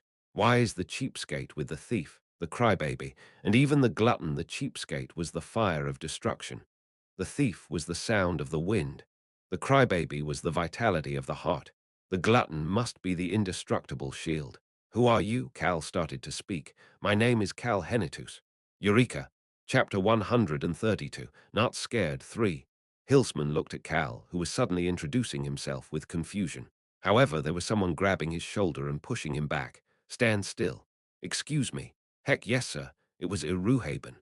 Rayan was next to Iruhaben and holding his head up with his short paws as he observed Cal. A human is in a weird state. All sorts of different powers of nature were surrounding Cal right now, while the power of Earth was coming out from between the cracks in the boulder. Iruhaben also noticed this and moved back. Ancient powers had to be earned on your own. Others could not intervene to help. They could stand guard in order to protect the person, but Iruhaben didn't think a dragon should stoop down to the level of guarding a human. Goldie, let's guard him. Of course, there were always some exceptions. Iruhaben ignored Rayan, who sighed before taking Hilsman to stand guard around Cal with him. The boulder continued to crack as they did that. Siararak, the boulder that was cracking on its own, looked odd. A shocked voice was speaking to Cal inside his head while that was going on outside. There's a human who earned all 4 of their powers. The voice was full of shock and disbelief, however. Cal just focused on the cracking boulder. This was an entrance. He could see darkness through the cracks in the boulder. The darkness was headed downward and leading to an underground area. Although it could have been difficult to take a step into that pitch-black darkness, Cal did not hesitate to walk inside. Take the belonging of my friends. You have earned the right to do that. There was no reason to hesitate when the homeowner gave him permission. Cal disappeared into the darkness. Rayan mumbled while watching Cal walk in. Goldie, should we follow him? Our weak human is extremely weak. Egu, what did I do to deserve this? Iruhaben let out a sigh before pushing Rayan down to the ground. Rayan started to flail around. Stop it! How dare you do that to a great and mighty dragon? Little kid, I'm also a dragon. Just be a good boy and wait here. Rayan pouted and wrestled out of Iruhaben's grip. He then calmly observed the cave that appeared once the boulder cracked. Cal had disappeared into the darkness and was no longer visible. However, Cal was not having any issues with going in the right direction while inside the darkness. The earth is showing me the way. It was an interesting experience. An unknown language showed Cal the way every time he took a step forward. This allowed him to have no fear as he continued to walk. Clack, clack. He continued to walk farther into the darkness. I wonder what they left behind. These were things left behind since ancient times. Cal's feet felt as light as a feather. At that moment, he heard the voice of the super rock. I lived a very difficult life. I became an orphan at a young age and had to survive on my own. The only thing I could control was the earth beneath me, and the earth gave me strength as well. Ah, I remember how my dream was to be able to eat 3 hearty meals a day and sleep without any worries. Cal stopped walking. However, I realized that I was given a power by heaven and thought that I needed to use the power for good. That was why I always looked for ways to help people. I wanted to be someone who could protect the weak people who reminded me of my past. Cal crossed his arms and quietly listened to the voice. And I do not regret the life that I chose. Cal's lips started to twist. However, if there is something I do regret, it is the fact that I stuck too tightly to my beliefs. I chose to stay and protect the weak, even when I knew that my friends were in danger. I protected the weak, however. All of my friends ended up dying. That is why the only thing I could do was find their belongings once they were gone. In the end, I ended up leaving this world before I could pass their belongings onto the people who had earned their powers. But I am happy that I was able to protect this land. Cal started to walk once again. There was no reason to pay any more attention to what the voice was saying. The owner of the voice was different. He was very different compared to Cal. Cal considered himself and his people to be more important than others. As for dying while protecting someone else, he didn't have any inclinations toward something like that. There's no reason for us to be similar. I was happy. However, I was sad that I could not see my friends before they died. I was sad that I could not pass their belongings on to their successors. I was sad that I too could not pass my power on to anyone before I died. Cal could see a faint light at the end of the darkness. He started to walk faster. The light soon seemed to be right in front of him. Flash, he could see once again. At that moment, the profound voice started to speak once again. This is what I have left behind. A wide area appeared with orbs on the ceiling lighting up the entire area. Cal was shocked. What the? It looked amazing. Ahem, I was not materialistic, but I paid attention to this place because I couldn't let my friend's successors come to a shabby place. He could see a 5-story grand villa made with marble pillars. The walls, pillars, and roof were simple, but they were placed in a way to make it look cool. The window frames, doors, and doorknobs all looked like an expert had spent numerous nights carefully carving them. It was fancier than the Hennetus estate, no, even the Crown Prince's palace. There was a garden in front of the villa as well. Although there were no trees, there were many eye-catching sculptures. There was also a fountain made of marble, even though there was no water flowing through it. Wow, my house is a little nice. Ahem, little, this is extremely nice. This person was surprisingly materialistic. Cal started to smile.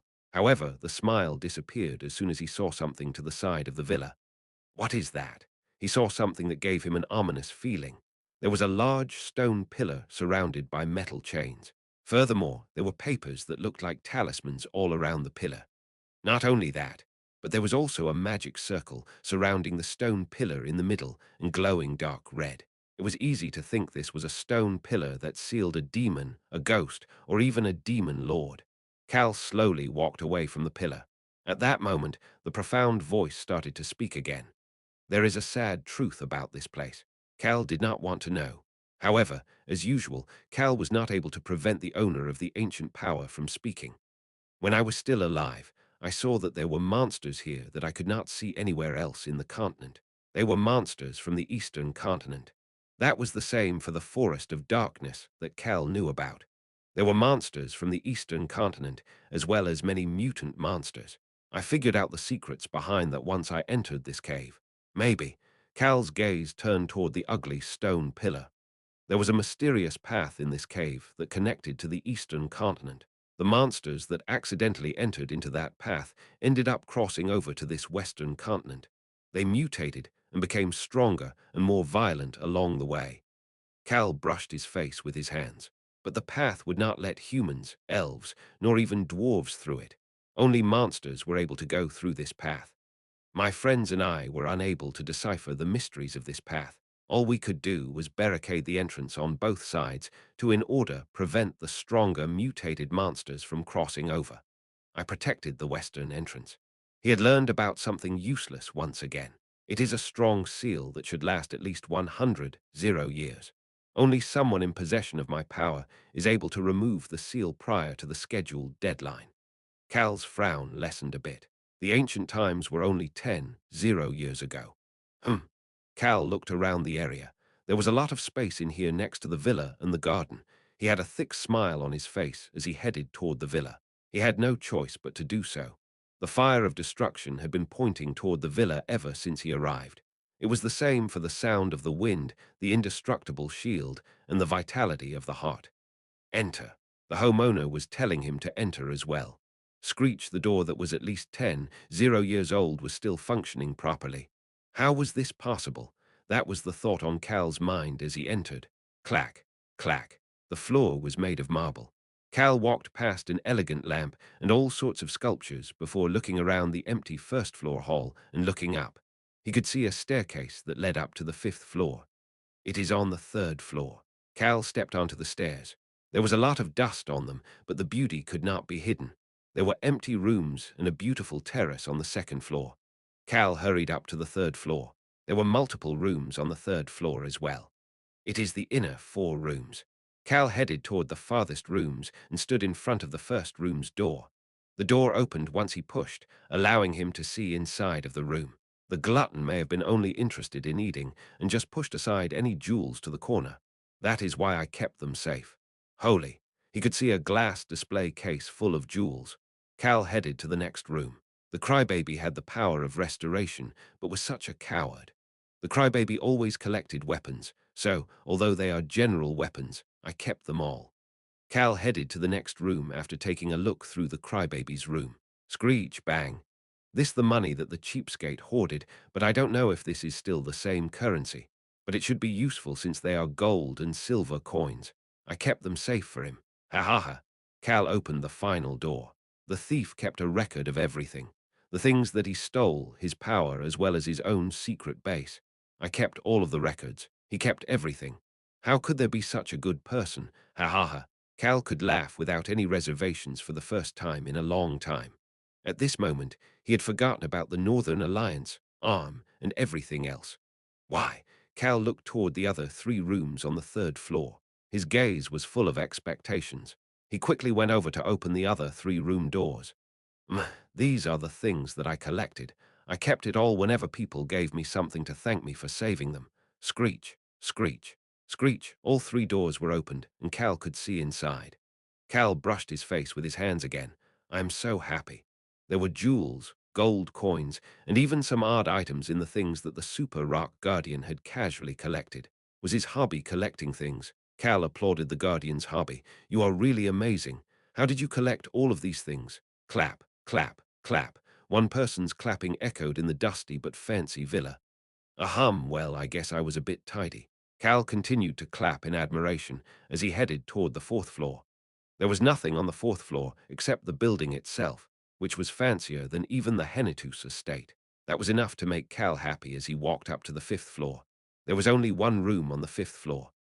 This is my room. Although it was only one room, it encompassed the entire 5th floor, including a study, a bedroom, and an office, which were all connected without any walls between them. Cal could see a marble altar at the center of the room. It was about as tall as Cal's waist. The altar was straight with many beautiful images inscribed on it. Furthermore, it was decorated with many jewels, and on top of that altar, the super rock. There was a small rock that was smaller than a baby's fist. It was obviously the scary giant cobblestone. That is my power. Dot, dot, dot. It was a power that I could earn so easily. Cal felt like it was too easy to earn this scary giant cobblestone. All he had to do was grab that rock in order to earn the power. At that moment, the profound voice started to shout. Do you wish to gain my power? Yes. Then chew it. Cal stopped walking toward the altar. It is easy to earn my power. However, my power only activates when you are protecting something. I want my power to only be used for justice. The person seemed to have changed as the owner of the ancient power shouted with vigor. The will to not back away in front of any sort of danger. Justice and the power of good are what keeps the world safe. The super rock's owner was shouting. Chew it. You will gain this power if you eat this rock. He really wants me to chew it. Cal approached the altar. But the power can only be used for good. It was an ominous voice that seemed to be saying that he'll end up being dragged into all sorts of annoying things if he earned this power. However, Cal had no thoughts about doing that. I just need the Earth affinity. He could gain the affinity without using the power. That was his goal. Cal picked up the rock. Chew it, chew it. All of these ancient power owners are weird. Cal debated it for a moment. Should I chew it? However, he did not have to debate it for a long time. I will also give you this villa if you take my power. The person who has this power is pretty much my heir anyway. Cal put the rock in his mouth and started to chew. The rock broke like a potato chip as soon as Cal bit down. Boom. Cal felt a vibration under his feet before the power started to rise up inside of him. The owner of the ancient power started to speak. My power is something anybody can have. However, my power can only be used in certain situations. His voice slowly started to sound like it was coming from further away. God, protect, sacrifice yourself. That is the power of Earth that gave its everything to the life forms that exist upon it.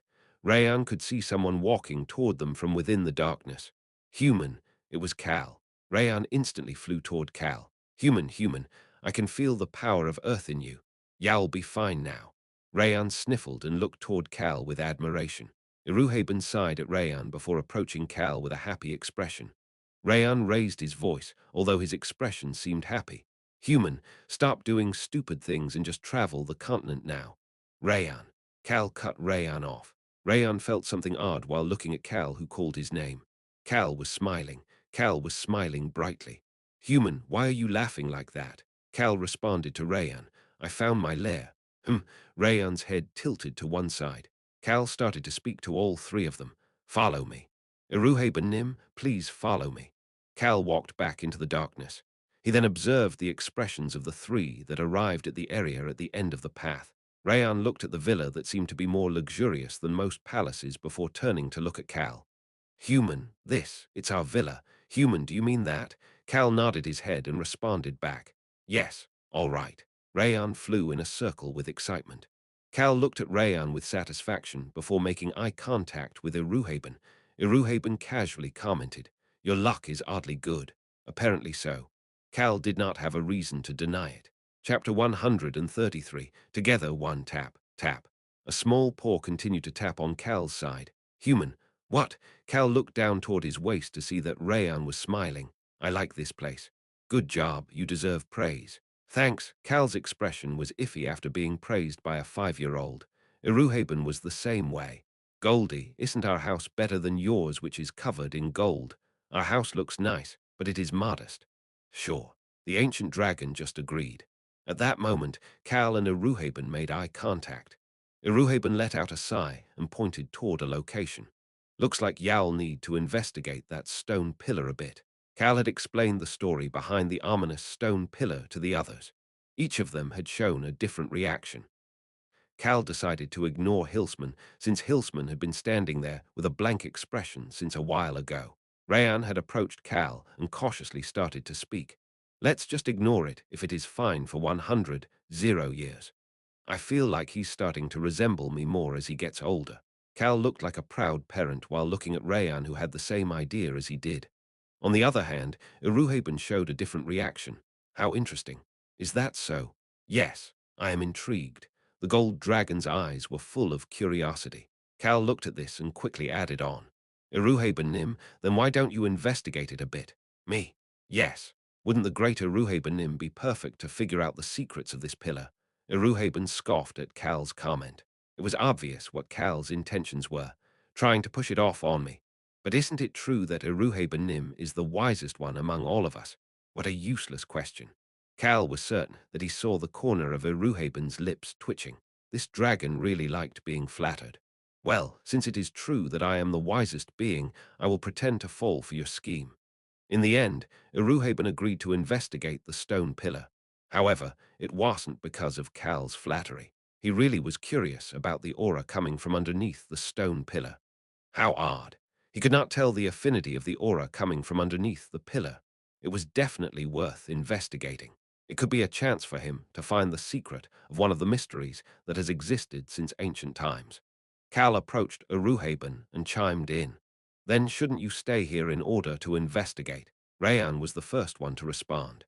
Let's get our practical experience here. Iruhaben ignored Rayan and stared at Cal. Cal had an awkward smile on his face. This ancient dragon was the type to play along even if he knew your true intentions. The ancient dragon smiled after seeing Cal's awkward smile and shook his head. Sure, you really are smart. You probably want to bring your subordinates over as well. Wouldn't it be best for everyone to do the practical experience together? Iruhaben could easily tell that Cal wanted Rayan's lessons to continue here instead of his lair. Bring your subordinates here, but I do not wish to stay here. Rayan, who had been putting water into the fountain with magic, jerked his head toward them after hearing Iruhaben's comment. Goldie, how can you not be here? I need you. Iruhaben let out a sigh. Rayan quickly flew over from the fountain to Iruhaben's side. Goldie, stay here with us. Ha, goodness. Iruhaben looked toward Rayan with a look of disbelief. Little kid, are you really a dragon? Are you provoking me? Cal, who was standing between the two dragons, quickly interjected. Are you thinking about installing a teleportation portal? Yes. It is easy when you know the coordinates. Rayan, who heard Cal's question and Iruhaben's answer, quietly flew back toward the fountain and started to splash the water as if nothing had happened. Egu, my poor old self. Iruhaben let out a sigh. However, Cal, who was looking at Iruhaben, could feel his heart beating with excitement. He'll have a direct teleportation portal to the gold dragon's lair. It would be perfect in case he ever needed to ask for help if something happened in the territory. Cal started to speak as if it was easy to set it up. Then, Iruhaben Nim, I am sure you know the coordinates to your lair, so we just need to find the coordinates of this place for you to set up the portal. The group at the lair can then come through the portal. Yes, I'll take care of it quickly since it is annoying. Cal warmly looked toward Iruhaben, who said that he would do it quickly because it was annoying. This dragon definitely had a soft side. I will do it with you. Is there anything I can help with? Cal relaxed as he watched Rayan and even Hilsman stepping up to help. He was thinking about the group that would soon join them here, if it is time for training anyway. Wouldn't it be better if they put in some extra effort? They might need a source of motivation. Everybody was gathered together now. They were currently all sitting in the large first-floor hall of the 5-story villa. Cal had sent Hilsman to go get Hans, as well as the 10 wolf children. Once the teleportation portal was created, everybody other than the elf Pendrick traveled to the villa. Pendrick was left alone to protect the lair. They could not hide their shock after looking at this place. Cal started to speak. Look around and pick a room on either the 2nd floor or the 4th floor. The 5th floor is my room. Will we continue to live here? Yes.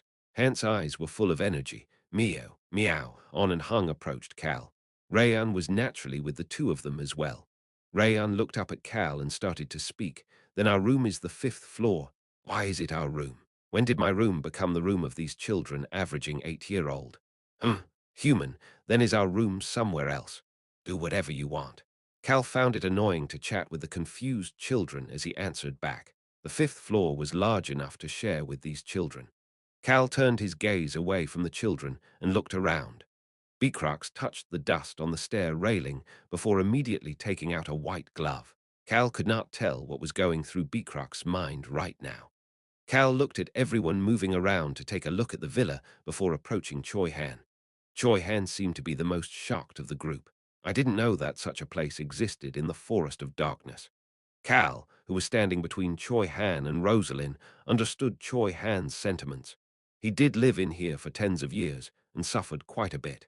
That was why it made sense that he would be upset that such a peaceful place existed in the Forest of Darkness. Cal could hear Rosalind's admiration from the side as well.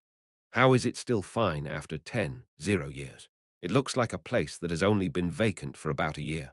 Rosalind looked toward Cal and shared her sentiments.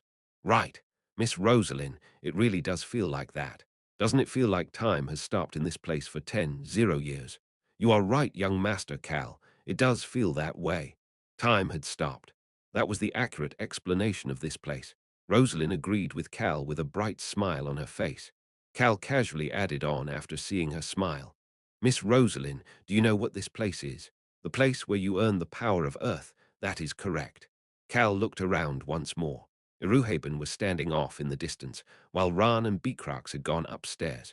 He could also see the rest of the group. They're all within range to hear my voice. After verifying that everyone would be able to hear him, Cal said something that would light a fire in all of their hearts. The former owner of the ancient power was known as the Guardian. The wolf children who had been admiring the sculptures on the first floor perked their ears toward Cal. According to the legend, he is the Guardian who protected this northeastern territory. Really? Lark and Choi Han, who were next to Rosalind, as well as Beecrox, who was at the top of the stairs, showed interest at what Cal was saying. They were interested in knowing about the owner of this place. He did not hesitate to stand in the vanguard and protect the people when the continent was shrouded in darkness. What an amazing person. Right. This is what he said as he left this villa to me. Everybody was naturally interested in what the Guardian had said while leaving this exorbitant villa to Cal. Cal noticed the focus on him before he started to speak. Protect it. The voice also said to guard and sacrifice, but there was no need to tell the others about those words. He just needed to tell them the things that would benefit him. Cal put a bitter smile on his face. I don't know why I started to think about the current situation when I heard that. Ah, Rosalind let out a quiet gasp. The current situation. Enemies had appeared, and the continent was expected to fall into a state of chaos. Calnim. Choi Han looked toward him with a very worried expression.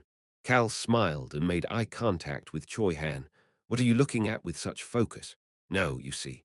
Choi Han did not know how to answer. Cal looked past Choi Han and made eye contact with Lark, who was next to him. Well, anyway, after hearing what the former landlord had to say, I thought it would be good if everyone could stay here together. Although Cal was speaking with indifference, everybody understood the meaning behind his words. Protect it. Cal had gathered them here after hearing those words.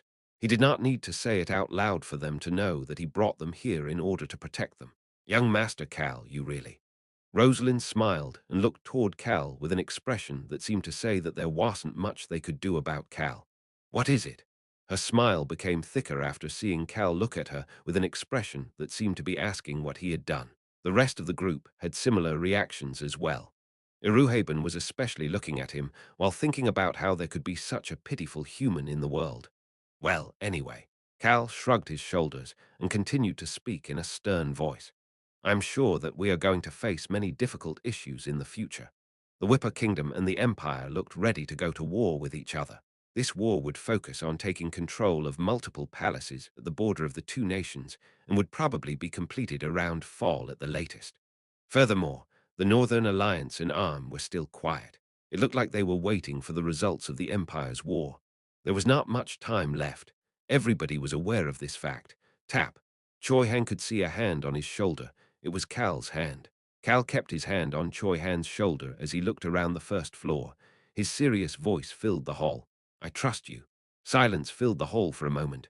Choi Han started to think. He was wondering how many people in the world would be able to say that they trust someone so casually and so light-heartedly. Cal was probably the only one who could do that.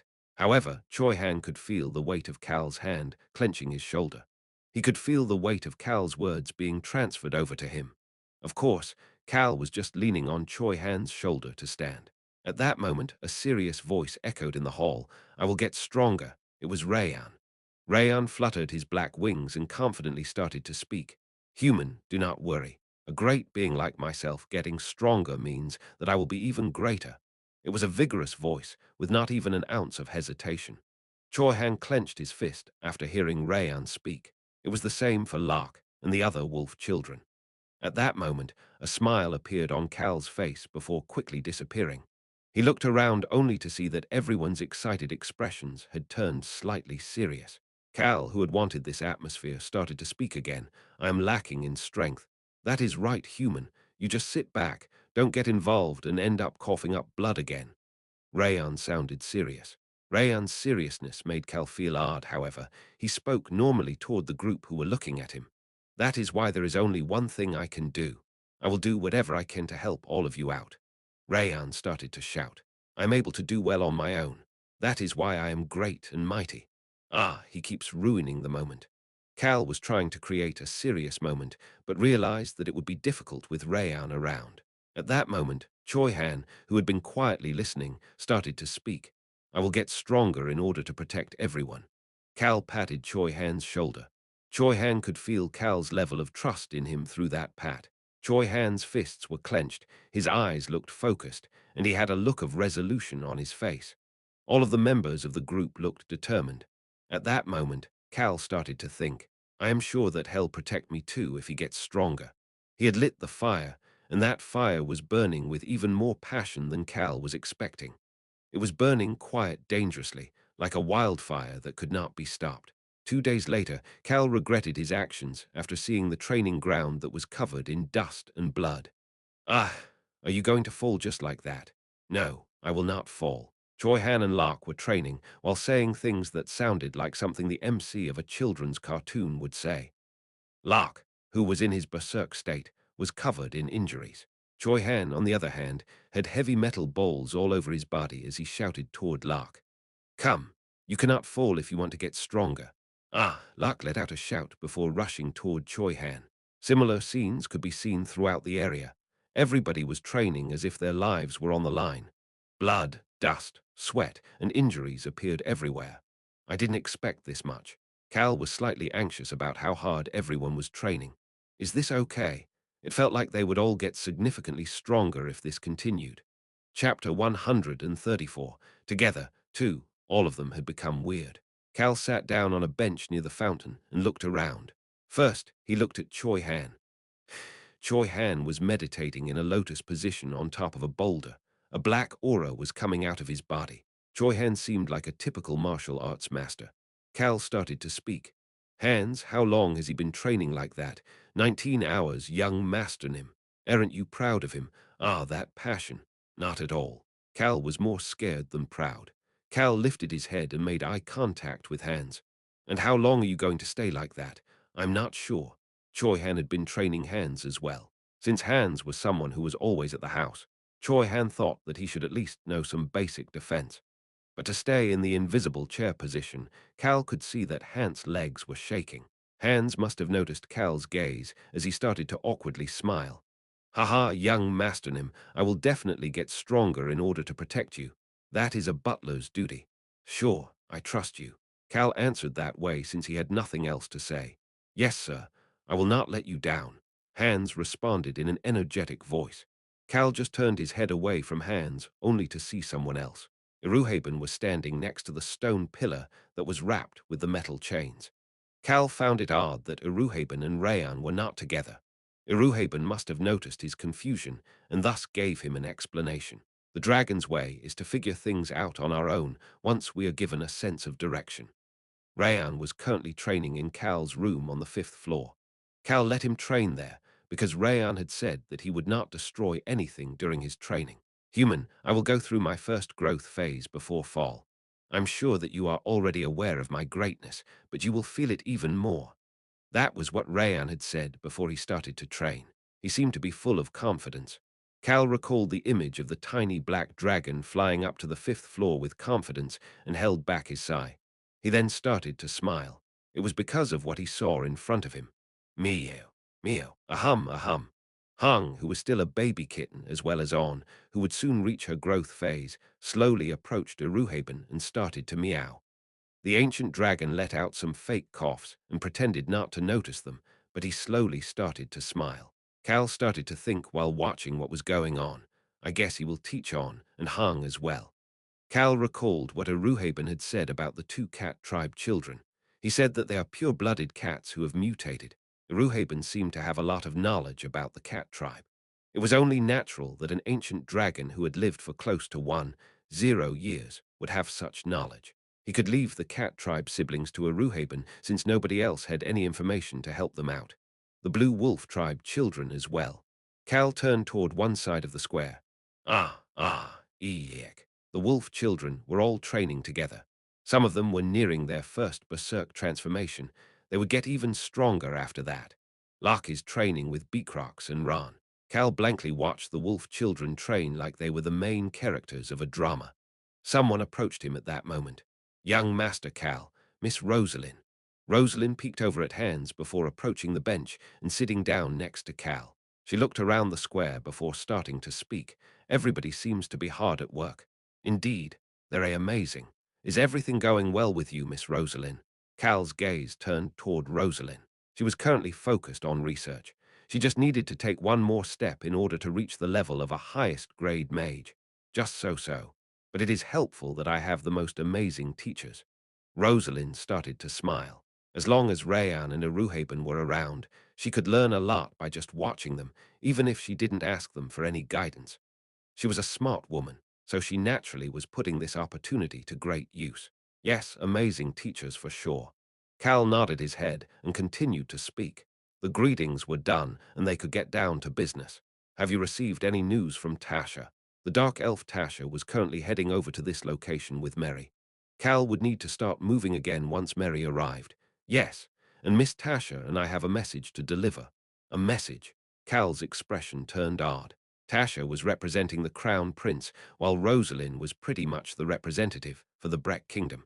There was only one thing that both of them would need to tell him at once. Cal started to speak. Looks like everyone has decided to meet up.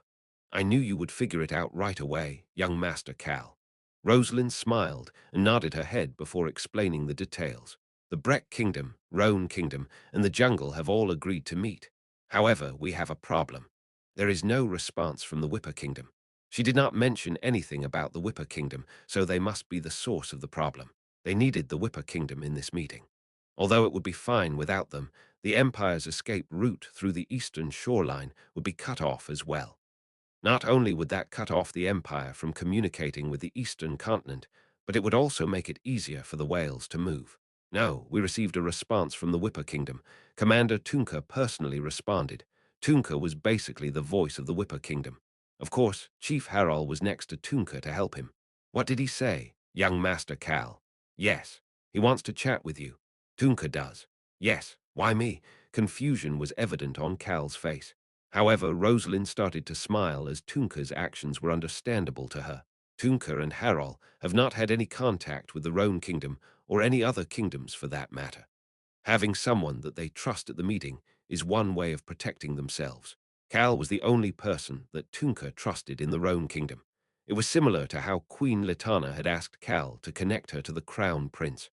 Rosalind started to speak to the confused Cal. I think I can connect you to him right away. What should I do? Well, Cal stood up from the bench and noticed that his legs were slightly numb. He was woken up early by the shouts of all of the people training and had been sitting on this bench since he had nothing else to do. It was fun watching these scenes that reminded him of cartoons and dramas. Young Master Cal, are your legs okay? They are numb because I have been sitting here for so long.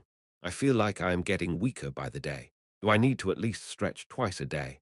But that's annoying. Cal grumbled internally as he stretched his legs.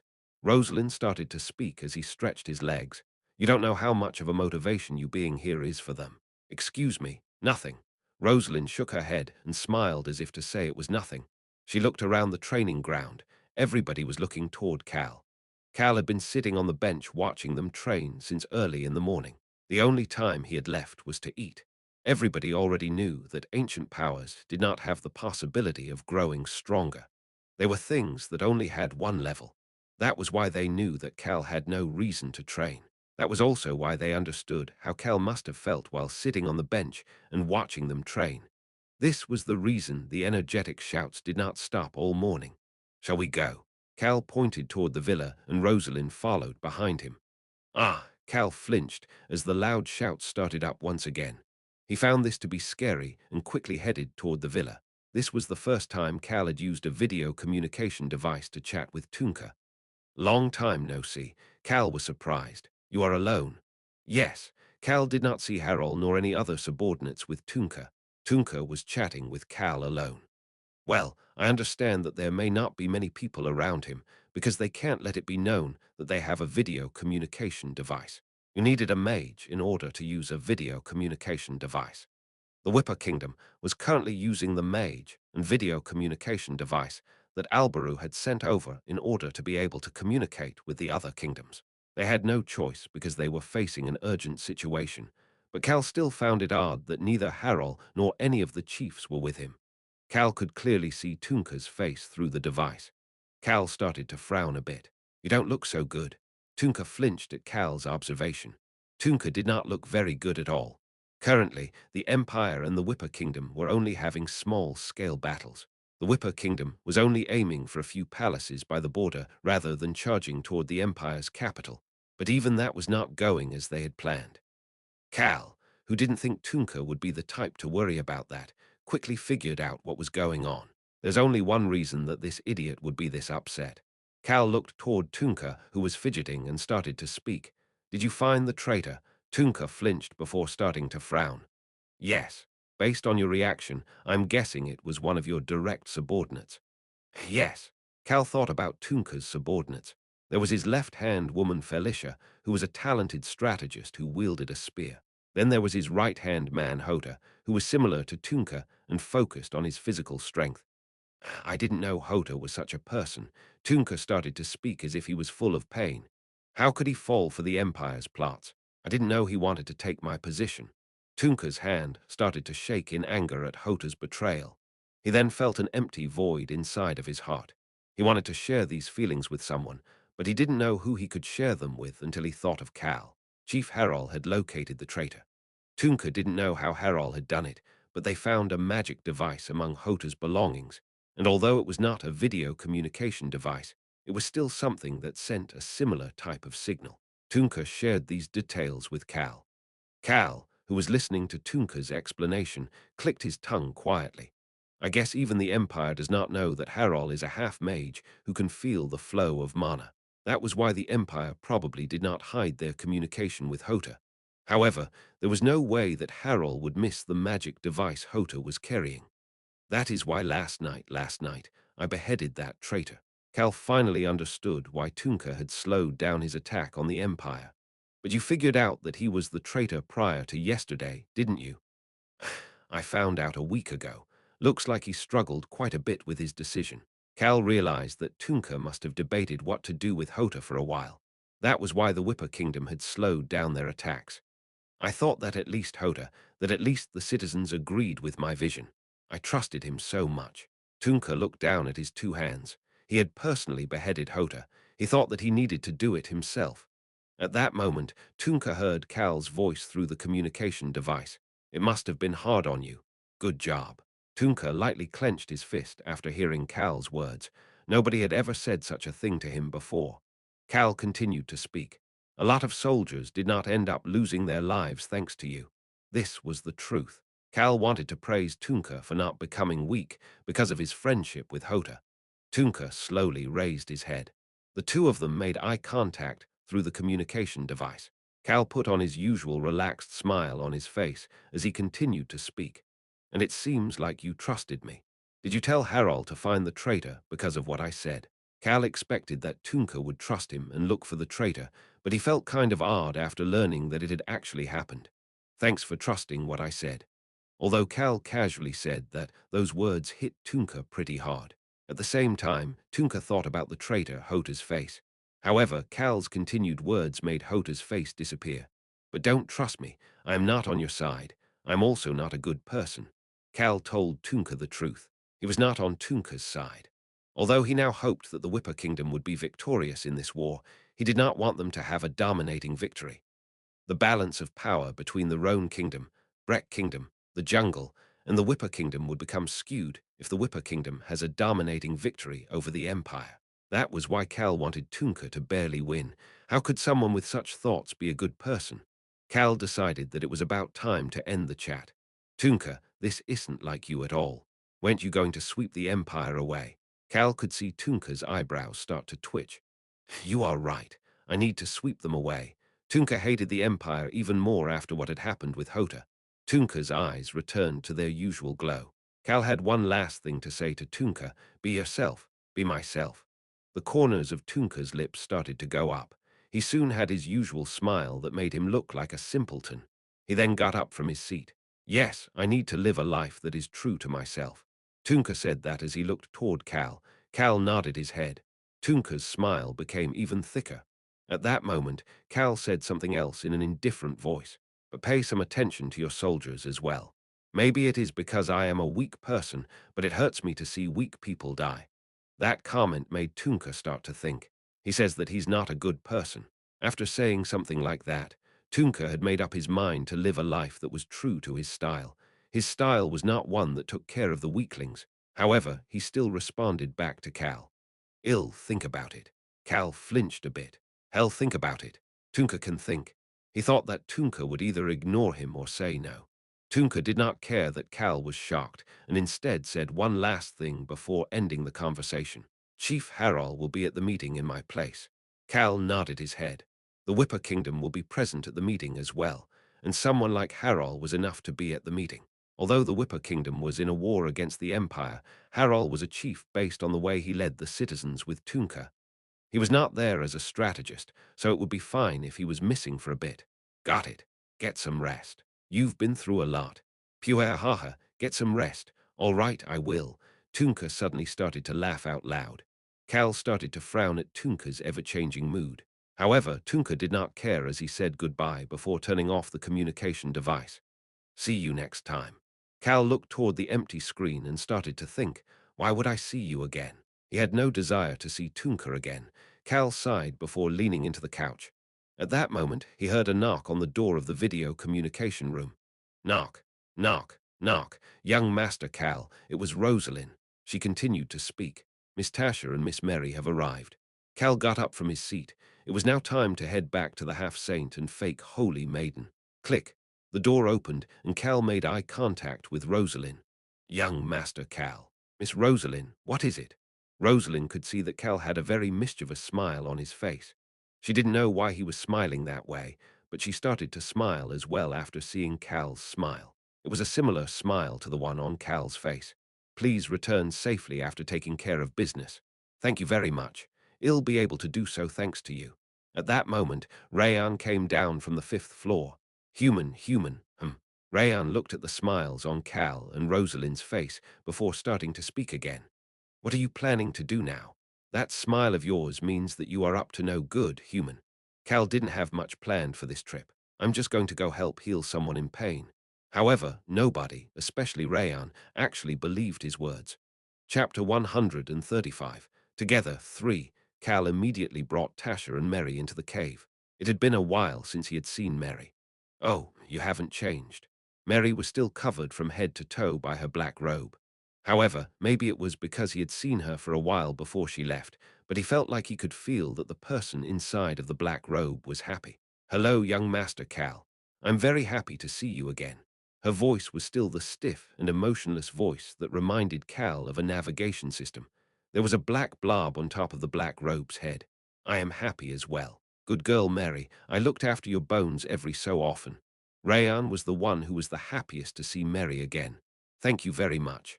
This is your first time going to the jungle, right? I will tell you about everything. I have been there. You are amazing, Rayanim. Is the jungle sky beautiful as well? Of course. We will also cross the ocean to get the jungle. Although it will be difficult this time, let's go sightseeing on the killer whale Archie's back. I look forward to it. Cal was watching Rayan and Mary chat when someone poked him on his side. It was a pretty strong poke that caused Cal to start to frown as he turned around. However, he understood the reason for the strong poke after seeing what was going on. This just what? It was the dark elf Tasha. She was completely shocked and looked to be at a loss for words. Her gaze was naturally focused on Iruhaben, who was standing next to Rayan. Iruhaben was speaking with Mary. I haven't seen a necromancer in a while. Goldie, have you met another necromancer before? You think I'm a little kid like you? Mary, you don't need to listen to Goldie saying, little kid. It was a childish conversation not fitting dragons, but that was not important to this dark elf. Cal gently patted Tasha's shoulder. Miss Tasha. Young Master Cal, this I just what? Cal whispered in Tasha's ear. Please remember your vow of elementals. This is a secret from His Highness. Cal's tone was half respectful and half casual. Tasha's shoulders slightly flinched. She calmed herself down and looked toward Cal. Cal was smiling as he continued to speak. The vow last time was about Rayan, so it will be more reliable if you make a new vow with Iruhabenim in it as well. Please do it now. Tasha started to smile. You haven't changed, young Master Cal.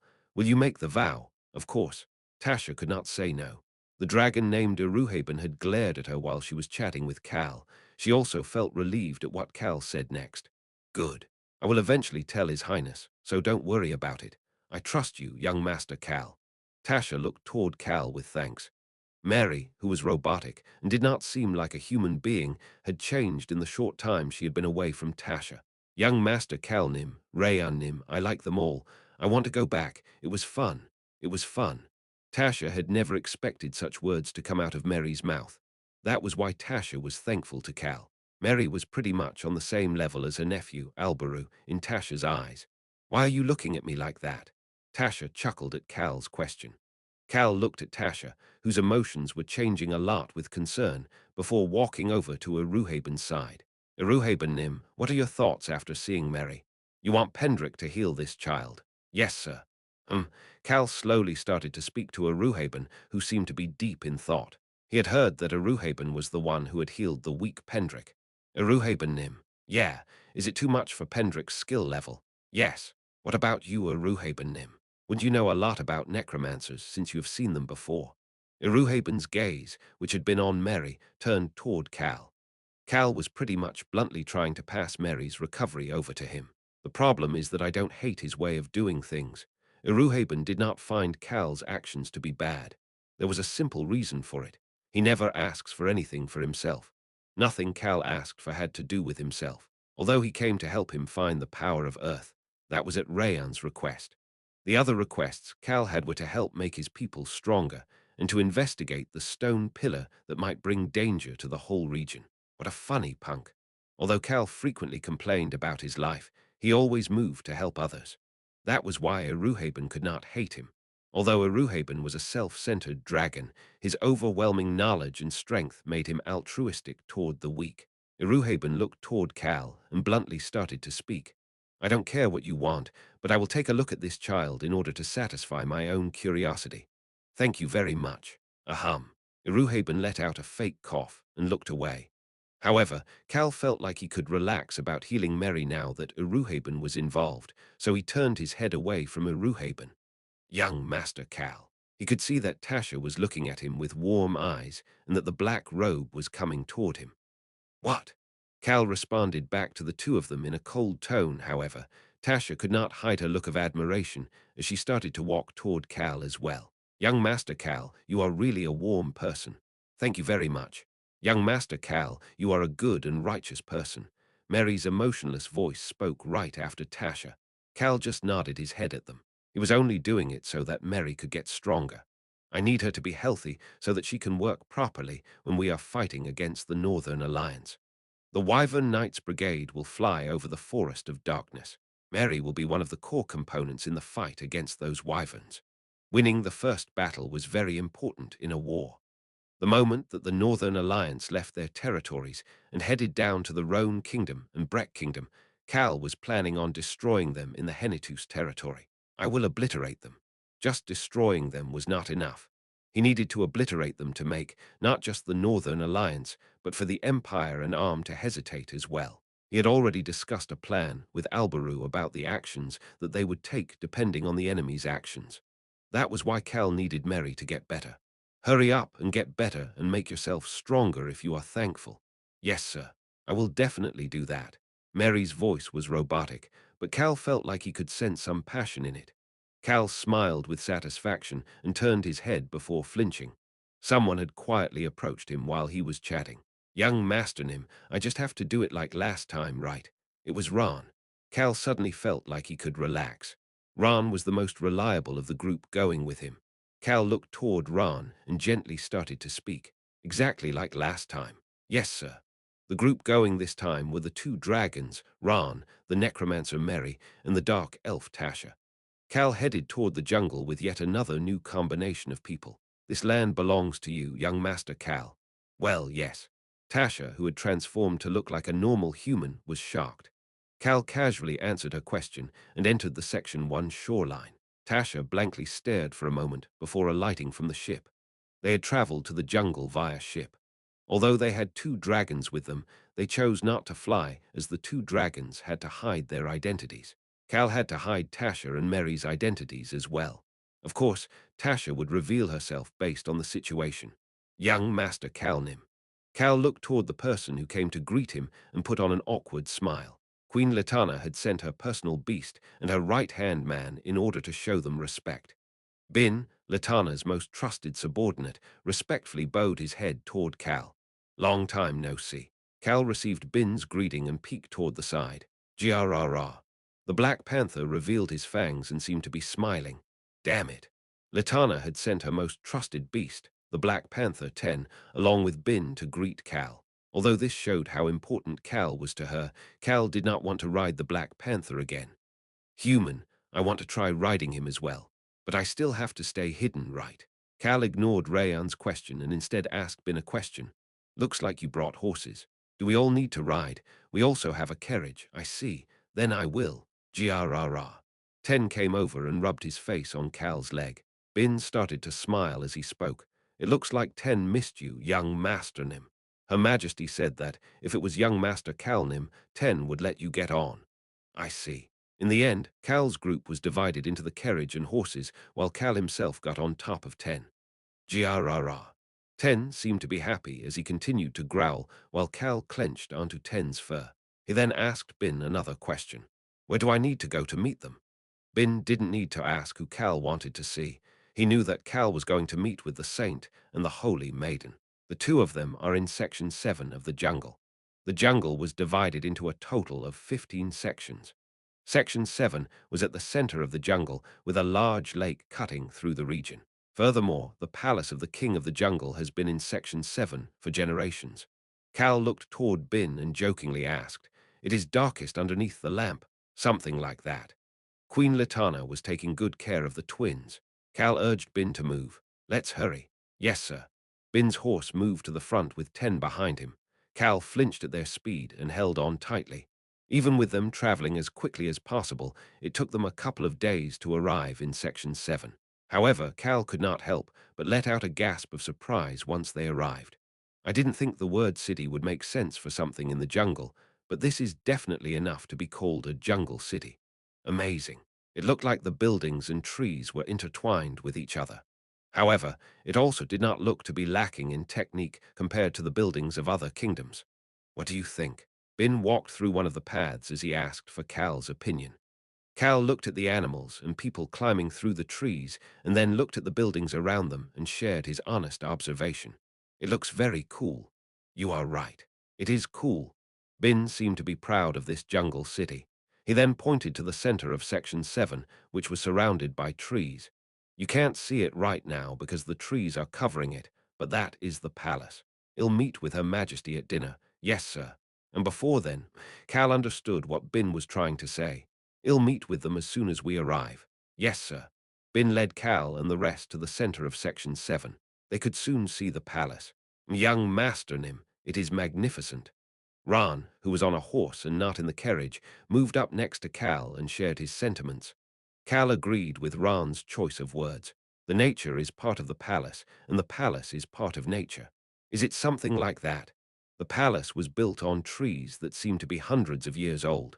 The palace looked like a giant mountain in the middle of those trees. Human, a house like this is nice too. Should we try to get one like this as well? Cal ignored Rayan's nonsense and turned his gaze over to Bin. Please follow me. Bin approached the palace. The warriors standing guard moved to the side after seeing Bin, and so Cal's group was able to enter the palace without any issues. It took 200 years to construct this palace without damaging the nature around it. That is why it is built in such a unique fashion. Cal listened to Bin's explanation as he headed to the back of the palace. He could see two large trees in front of him. These two trees seemed to be hundreds of years old and grew up until they intertwined into one. A small palace was built underneath the middle of those intertwined trees. Cal understood that they had arrived once Bin stopped walking. It is underneath this palace. Let's go. Bin approached the small palace after hearing Cal's comment. The warriors in front of this palace seemed to be stronger than the ones guarding other areas. They opened the door at Bin's command. Will everyone be going with you? Yes. Cal entered the palace after seeing everybody get off of the carriage and stand behind him. The small palace only had one hall which was guarded by multiple warriors. Latana definitely seemed to be paying attention to the safety of the twins. There was a door leading underground at the center of the hall. Screech. Bin opened the door. The path down was clean and bright. It is here. Cal nodded his head and followed Bin inside. Tap, tap. Cal could hear their steps as they walked down the stone staircase and thought to himself that this was quite a long way down. Is the underground area the center of this palace? It is. We dug a large area underground in order to not harm the two trees. There are only one servant, one highest grade warrior, and the two guests in this area. I was stationed here before I left to escort you over. It definitely seemed to be safe. I feel like we've been going down for a while. Is it much farther down? We are almost the something happened before Bin could finish speaking. They heard something from the bottom of the staircase. Ah, ah. It was the sound of someone screaming. The screaming woman sounded like she was about to die. All of them stopped walking. Tap. Something tapped Cal on the shoulder. Cal flinched after turning his head. He could see that a black sleeve was on his shoulder. The black sleeve was naturally a part of Mary's black robe. Mary started to speak. She is seizing. What? It is dangerous. It is a sign that the dead mana is starting to reach the intermediate stages. It is very painful. Ah, ah, ah. The screaming continued. Mary quickly added on. She seems to have reached her limit. The swordmaster Hannah was at her limit. Cal did not respond to Mary and instead turned to give Bin an order. Hurry. Chapter 136. Together, 4, tap, tap, tap. The sound of their feet rushing down the staircase filled the area. However, the swordmaster Hannah's scream that appeared every so often drowned it all out. Bin, didn't you say that she was still in the beginning stages? Bin urgently responded to Cal's question. Yes, sir. She was in the beginning stages when we received the message last night. Cal, as well as Latana, had left plenty of highest-grade potions for Hannah to remain at the beginning stages for as long as possible. Cal could hear Tasha starting to speak from behind him. She is reaching the intermediate stages, but she is not there yet. However, it is still dangerous. There was a sense of urgency in Tasha's voice. Cal recalled his conversation with Mary as he continued to run down the stairs. This was a conversation they had while traveling on the ship. You said that there is a way to help her. Yes, it is possible if she is a swordmaster. Mary, I don't want her to just be alive. I know, Calnim. I will help her recover back to normal. Mary had sounded confident. Although Mary might seem like a bit of an airhead, Cal knew that she meant the things she said. Tap, tap. They could see a door at the bottom of the staircase. The door was open. There was a reason the screams made it out of the room. The servant was standing there, uncertain as to whether he should close the door or keep it open. What is going on? Ah, Bin Nim. The servant's face brightened up after seeing Bin. Cal and Bin immediately headed for the door. They could see a hallway and a room through the open gap. Ah! The scream was coming from that room. The servant quickly reported to Bin. The guests started to seize starting about 2 hours ago. The guard is currently in the room waiting for any potential emergency situations, while I couldn't decide who to report to. The guest that the servant referred to was the swordmaster Hannah. Cal could hear Tasha's shocked mumbling. She's held on for 2 hours. Her endurance is amazing. Cal tried to turn to look at Tasha, but ended up making eye contact with the black robe. She's barely holding on. We need to hurry in. Cal did not respond and instead turned his gaze toward the door. Bin and the servant were chatting by the door. The seizures are so serious that we cannot calm. Move. Excuse me. Someone walked between Bin and the servant. The servant took a step back in surprise. A man who had an oppressive aura about him had walked in front of him. That man was Cal, young Master Nim. Bin called out to Cal and tried to walk in front of Cal. However, his body froze for a moment after making eye contact with Cal. At that moment, Cal pushed the large door with both hands. Screech bang. The door opened with a loud noise, and Cal walked inside. Mary, Tasha, the two dragons, and Ran naturally followed behind him. Bin observed this for a moment before giving the servant an order. Inform Her Majesty that an important guest has arrived. Ah, yes, yes, sir. Bin verified that the servant left before urgently rushing behind Cal. Cal had already arrived at the open door inside the hallway. Cal stood on the luxurious carpet as he stood in front of the door. The door was wide open. The room was well lit, making it easy to see. Ran, who was right behind Cal, saw into the room and started to frown. How terrible. It was a terrible sight, even for Ran. They could see Hannah on a bed twisting in pain. Honestly speaking, it was difficult to even tell that it was her. Ah, black veins throughout her body looked ready to burst. Her nose, eyes, ears, and every other orifice on Hannah's face was currently bleeding. There was also a black smoke rising out of her body. Ah, ah, she was screaming with a hoarse voice. She seemed to have held back from screaming for a while as her lips were bleeding from where she had bitten down and her eyes were red. Hannah, Hannah, please, oh Lord. The saint was at the edge of Hannah's bed, crying and unable to even say a prayer. He could not pray as he was worried that praying to the sun god would harm Hannah, who was infected by the dead mana. Please. Hannah, just a little more strength. Please. The saint pleaded while looking at Hannah. They would have a way to save her if she persevered a bit longer. Tens of empty highest-grade potion bottles were rolling around on the floor. Hannah suddenly started seizing about 2 hours ago. The highest-grade potions did not help. Sniff, sniff. The saint cried while looking at the red eyes that were looking at him. His eyes were red as well. He felt like he was about to go crazy. I want to purify her. Seeing his younger sister continuing to generate black smoke made his thoughts as her brother and his thoughts as a saint clash against each other. As a saint, he wanted to purify his sister with his healing powers in order to get rid of the dead mana and the affected girl from this world.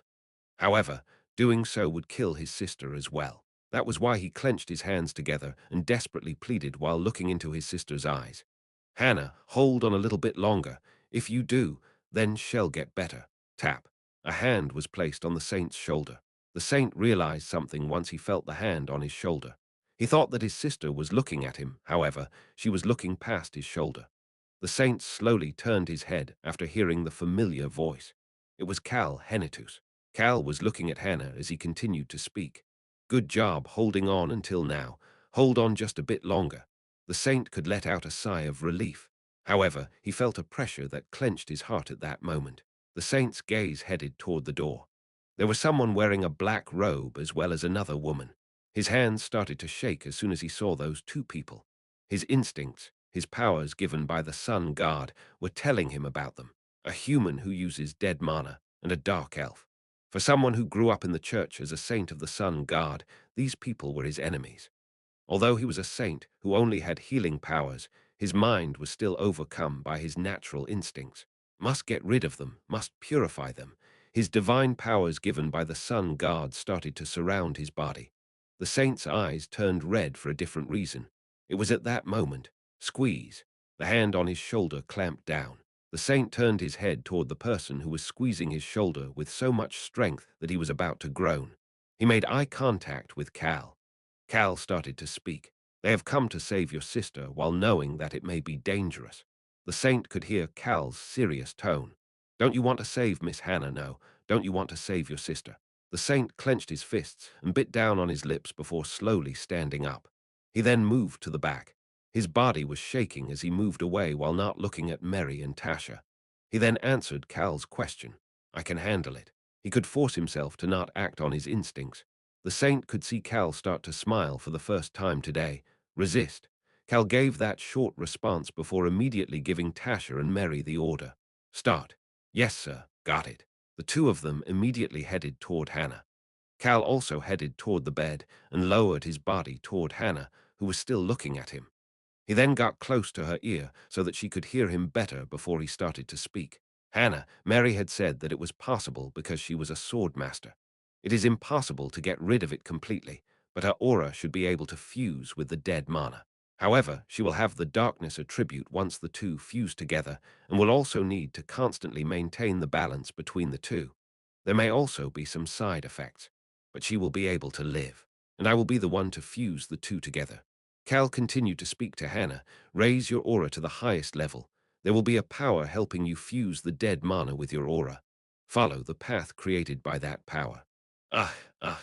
Hannah opened her mouth to say something, however. Only blood and black smoke came out of her mouth. Cal looked at her before saying one more thing. Make sure that you survive. At that moment, Hannah closed her eyes, and a golden aura started to come out of her body. Mary pulled up her sleeves to reveal her hands that were covered in what seemed to be black spider webs. A black aura started to rise from her hand. Tasha sat Hannah up while Mary placed both of her hands on Hannah's back. Mary then started to speak. Please direct your aura following my guidance. Tasha created a black fog that surrounded Hannah and Mary at the same time. Cal stepped back. There was nothing left for him to do. Ran and Bin had already stepped out of the room with the highest-grade warrior as soon as Mary pulled up her sleeves. Cal turned his head to one corner of the room. The saint was shaking while looking toward them. Iruhaben was standing next to the saint with his arms crossed. Human, the golden dragon and I will watch the saint. Iruhaben and Rayan did not have anything to do right now, as they did not have the darkness attribute. Since Cal was the same way, he just walked over and stood next to the saint. Cal and Iruhaben were standing on either side of the saint. Cal could hear Iruhaben starting to speak. I haven't seen a proper necromancer in a long time. The room was slowly filling up with a dark aura. Cal did not care about it that much as it was not poisonous like the dead mana. However, this was not true for one person in the room. Huff, huff. The saint was breathing roughly. This would be difficult for the saint of the sun god. Cal looked at the saint for a bit before looking toward Iruhaben and starting to speak. She is the first necromancer since the death of the final necromancer. I see. Anyway, she is amazing. It should be painful for her to guide the dead mana in someone else's body. Cal could see the saint flinch after hearing Iruhaben's words. Tasha had stealthily approached him during their ride over to the jungle. Mary will be in the most pain during the fusing process. It will be even worse on her than on the Holy Maiden. However, she is adamant about helping the Holy Maiden out. I'm sure that you know about her good nature, young Master Cal. Cal started to speak. That necromancer, Mary, was crossing through the desert of death with her poor parents when she was poisoned by dead mana. The rest of her family died, and she was the only survivor. The saint slowly turned his head toward Cal. However, because of the poison, the only way for her to live was to absorb the darkness attribute. That was how she ended up as a necromancer. She came here to save Miss Hannah. Cal's words sounded like thunder to the saint. At the same time, he could hear the black-robed woman start to shout, "You need to persevere. Push all of the dead mana toward me." The black-robed woman's scarred hands were shaking seriously as she said that. Tasha was next to her providing black smoke for her. The saint could not take his eyes away from them. Cal then started to speak to the saint again. Saintnim, Miss Hannah will also have the darkness attribute if she survives. Cal closed his mouth without saying anything else. The room was filled with Hannah's screams, Mary's shouts, and Tasha's desperate voice. However, a quiet voice managed to reach Cal's ear through all of that. "Young Master Cal, it was the saint. Thank you very much." Cal looked toward the saint who was trying very hard to smile. "I know how to differentiate between good and bad intentions." At that moment, Iruhaben interjected into the conversation. "That is what it means to be a saint." Iruhaben's words slammed against the saint's heart. He closed his eyes and clenched his hands together. His nails were digging into his skin and making him bleed. However, he did not let go. He now learned that there were some things that were more important than the justice that the sun god had taught him. At that moment, a cold aura started to form around his hands. The saint opened his hands to see that a potion was flowing onto his hands. It's good to resist, but you cannot get hurt in the process. Cal was pouring a potion onto the saint's hands.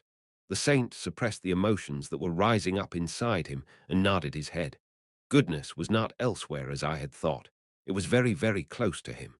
The saint felt like he finally understood what true goodness meant. That made him feel more relaxed. Seeing that the saint seemed okay, Cal turned back to look toward Hannah and Mary. At that moment, Rayan started to speak in his mind. Rayan sounded a bit hesitant. "Human, I am sorry. What nonsense is he going on about now?" Cal started to frown a bit. "You had your scamming smile when you said that you would heal her, so I thought that you were lying. Human, you really are a good person. You are weird sometimes, but your foundation is good." Cal ignored Rayan. "I was wrong. But human, that swordmaster will get better, right? Of course." Hannah, the fake holy maiden, needed to live. The holy maiden, who was poisoned by the dead mana bomb, was able to overcome the darkness and continue to use her gold aura. Together with the just saint who had healing powers, the two of them would be able to fill the hearts of the believers of the sun god with admiration. The saint and the holy maiden will become real and be able to shake the core of the empire. Cal could hear Mary's voice again. "Yes, just like that. Use your aura to create a path. Keep it up. You can do it." Tasha encouraged Hannah from the side. Cal recalled the promise he had made with Hannah in the cave located within the path of no return. Regardless of her involvement with Arm or her relationship as the Holy Maiden and the fact that they were being chased by the Empire, Cal had said the following: "I will bring someone who can heal you, so wait for me." Cal was someone who kept his word. Chapter 137. Together, 5. 1 hour passed by. See Isle, a sound similar to something burning filled the room. "Mah!" The necromancer Mary started to moan. "Scars appear that way." Cal bit down on his lips. "Looks like it hurts." Rayan's sad voice echoed inside of Cal's mind. Rayan was talking about both Mary and Hannah. The black veins on Hannah's body that looked like they would burst were slowly shrinking. All of the visible areas, including her arms, face, neck, and calves, were all starting to calm down. In return, lines that looked like black spider webs started to appear on her body like tattoos. It was disgusting. It was ugly. The lines spread across her body like a riverbed that had been through a long time of drought. Hannah. The saint was looking at her with his eyes wide open. It was at that moment. Ma'ah. Hannah's body suddenly started to hunch over. A shocked Tasha caught Hannah's body as Hannah's closed eyes started to open. Her pupils were not focused at all. See, conscious. Mary tried to speak, but she could not speak properly because her entire body was shaking. She seemed to be running out of energy. See, Isle. Mary's hands that were on Hannah's back were creating a path for the dead mana to flow through Hannah's body while absorbing the black smoke coming out of Hannah's body as well. See, Isle. Mary's hands were becoming dyed black while burning. She had been creating a path for dead mana to flow through someone else's body for 1 hour. That was difficult to do. It was something that only Mary could do, as she was the only human who knew how dead mana flowed through the human body. A voice started to speak at that moment. Hannah. Cal had walked over next to Hannah's bed. He looked into Hannah's unfocused pupils and started to speak. "Wake up." Hannah's fingers slightly twitched. Hannah still had her golden aura surrounding her body. This showed that she was not completely unconscious. "Young Master Cal." Tasha looked at Cal observing Hannah and bit down on her lips. As a dark elf with the darkness attribute, she was not able to help Mary with creating the path through Hannah's body. If she was able to do so, she would have done so to help Mary out many years ago. Since she could not do anything to help, she had given Mary the book that would let her choose the path of a necromancer. "Hannah, you are the one to protect yourself." Tasha, who had been listening to Cal, put some more strength into propping Hannah up after hearing what Cal had to say. She wanted to save her. She wanted to save this woman that she originally was hesitant about after hearing about her relationship with the Church of the Sun God. It was at that moment. "Ah!" Tasha let out a gasp. Hannah had closed her eyes. However, her pupils had focused before she closed her eyes. Ooh-wong. Tasha subconsciously let go of Hannah. A rumbling noise was coming out of Hannah's body. Hannah was now sitting up straight on her own. She was breathing roughly as she started to speak through her bleeding lips. "I will not die." Cal started to smile and slowly backed away once more. At that moment, pad, like the last ember of life, a blinding golden light shot out of Hannah's body. Cal could hear Iruhaben's comment from the side. "She's putting everything on the line." Hannah's everything. Hannah was putting everything, including her life, on the line to survive. At that moment, Cal could hear Mary's voice. "Ha ha." That was a mixture of a groan and laughter. Cal couldn't see anything because she was covered by the black robe, but he could tell that Mary was happy. Mary was happy seeing that Hannah was putting everything on the line. At the same time, the sizzling noise from Mary's burning hands became even stronger. See, Hazel. It was a disgusting noise. At the same time, even more black smoke started to come out of both Mary and Hannah.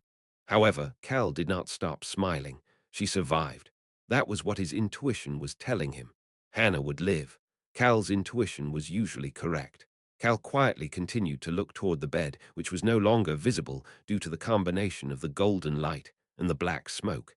He put a hand on the saint's shoulder while standing next to him. Sob, sob. He's so emotional. Cal was patting the emotional saint's shoulder. The saint had felt it as well. He could see that his younger sister was working hard to overcome this hurdle. Because they were family, he intuitively could tell that she would definitely overcome this hurdle. "Thank you very much. Thank you very much." The saint was thanking someone, although it wasn't obvious who it was directed toward. In a way, it even seemed like he was praying. Cal continued to listen to the saint's thank yous as he waited for the procedure to end. After another hour, Cal could see Mary starting to stand up. She survived. Hannah was laying on the bed with a relaxed expression. Cal shook his head at Mary's comment. Mary, who had gotten up and was heading toward Cal, suddenly flinched. She then heard what Cal had to say. No, Mary, you saved her. There was a smile on Mary's face, although nobody could see it because of the black robe. At the same time, Tasha's shocked voice filled the room. Mary could tell that her body was starting to lean to one side. She had no strength left in her body. However, she noticed that she did not fall over. Someone had hugged her before she could fall. Pat, pat. She could feel someone's touch over her black robe. You worked hard. Get some rest. It was Cal's voice. Mary closed her eyes without any hesitation after Cal said that. I saved her. That was the last thought in her mind before Mary fainted. Cal looked down at the black robe in his arms. He managed to prevent her from falling over, however. I don't think that I can lift her up. He was not strong enough to lift her up. His legs were also hurting after standing up for 2 hours straight. Cal slowly turned his gaze and made eye contact with Tasha. Tasha, who had been rushing toward Mary before Cal caught her, was standing there with a blank expression. Cal looked toward her and started to speak. Tasha, yes, yes, you can move Mary with the wind elemental, right? Ah, yes. Tasha nodded her head. The wind elemental would be able to move someone like Mary. Tasha could see Cal starting to smile at her response. He pointed at Mary with his chin and gave the order. Move her. He did not have the strength to move her himself. Both Hannah and Mary had fainted after the procedure was over, but they had succeeded. Both of them were still alive. Young Master Nim. Cal turned his head toward the cautious voice calling for him. Yes, Saint Nim. The saint hesitated after hearing Cal's response. He looked down at Hannah, who was sleeping peacefully, before asking Cal a question. Will that necromancer Nim be okay? Yes, she should be fine. Miss Tasha will look after her. I am glad. I am really glad. The saint had the holy look of a saint as he clasped his hands together and started to smile. However, the smile soon turned into a bitter smile. The saint looked down at his sister, Hannah. Only the two of them, as well as Cal, who came to check in on Hannah, were in the room. The room where they healed Hannah had turned into a mess, so Hannah had been moved to the room next door. The saint felt both admiration and concern after looking down at his sister under a bright light. The black spider web-like scars were visible on Hannah's face. Anybody would be able to tell with a glance that she had survived being poisoned by dead mana. We will need to live somewhere isolated, even if we get away from the Empire. They got away from the church only to be chased by the Empire, and even if they got away from the Empire, they needed to avoid people altogether now. He could not help but sigh at their situation. There will be a lot of troubles from here on. Do you really think so? The saint nodded his head at Cal's question. However, he did not sound completely defeated. Yes, people are wary of the darkness attribute and dead mana. However, now it is my turn to protect my sister. If they needed to hide away from the judging eyes of the world, it was now his turn to protect Hannah and keep her hidden. Both bitterness and joy were on the saint's face at the same time. We will need to spend our whole lives in hiding, because people will easily recognize that Hannah has the darkness attribute after seeing the scars on her face. However, it is enough that she is alive. Why do you need to live in hiding? Excuse me, the saint thought that he did not hear Cal correctly. He turned his gaze away from Hannah and looked toward Cal. Cal looked confident. Rayan was currently speaking inside Cal's mind. Human, that swordmaster seems to have woken up. Cal let that go in through one ear and out the other as he continued to say what he needed to say. Dead mana is a severe poison for humans. The fact that she was able to overcome it and survive is a miracle. The saint could see that the way Cal was looking at Hannah the same way as usual. At that moment, this thought crossed his mind. Is it because it is young Master Cal that he is able to be around a necromancer? A dark elf, a necromancer, and even a servant with an artificial arm. Cal did not seem to have any issues being around beings with the darkness affinity. Cal was still speaking as those thoughts crossed the saint's mind. People who have been through a lot have rougher hands. I just consider the scar on her face as a symbol of what she has overcome. Ah, the saint let out a small gasp. I think that someday people will appreciate and celebrate someone who was able to overcome such a burden. Just like how you are thankful toward Mary right now. The saint felt like his heart was beating wildly. He had not purified Mary like his instincts from the sun god were telling him to do, and now he was thankful to her. It was because he knew about her story. He knew about how Mary was poisoned by dead mana and everything she had to overcome to survive. He also knew that she was willing to suffer through pain in order to save a stranger, even after going through so many hardships in her personal life. The Sun God had said the following to his believers: "Goodness is like a bright light. No matter how long a human wanders lost in the darkness, a single ray of light could help them continue to live."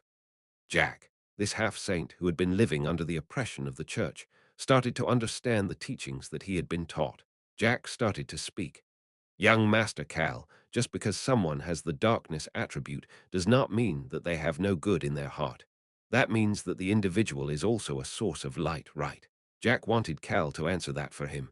Cal had no problem responding back. "Saintnam, a world that understands that fact will soon appear."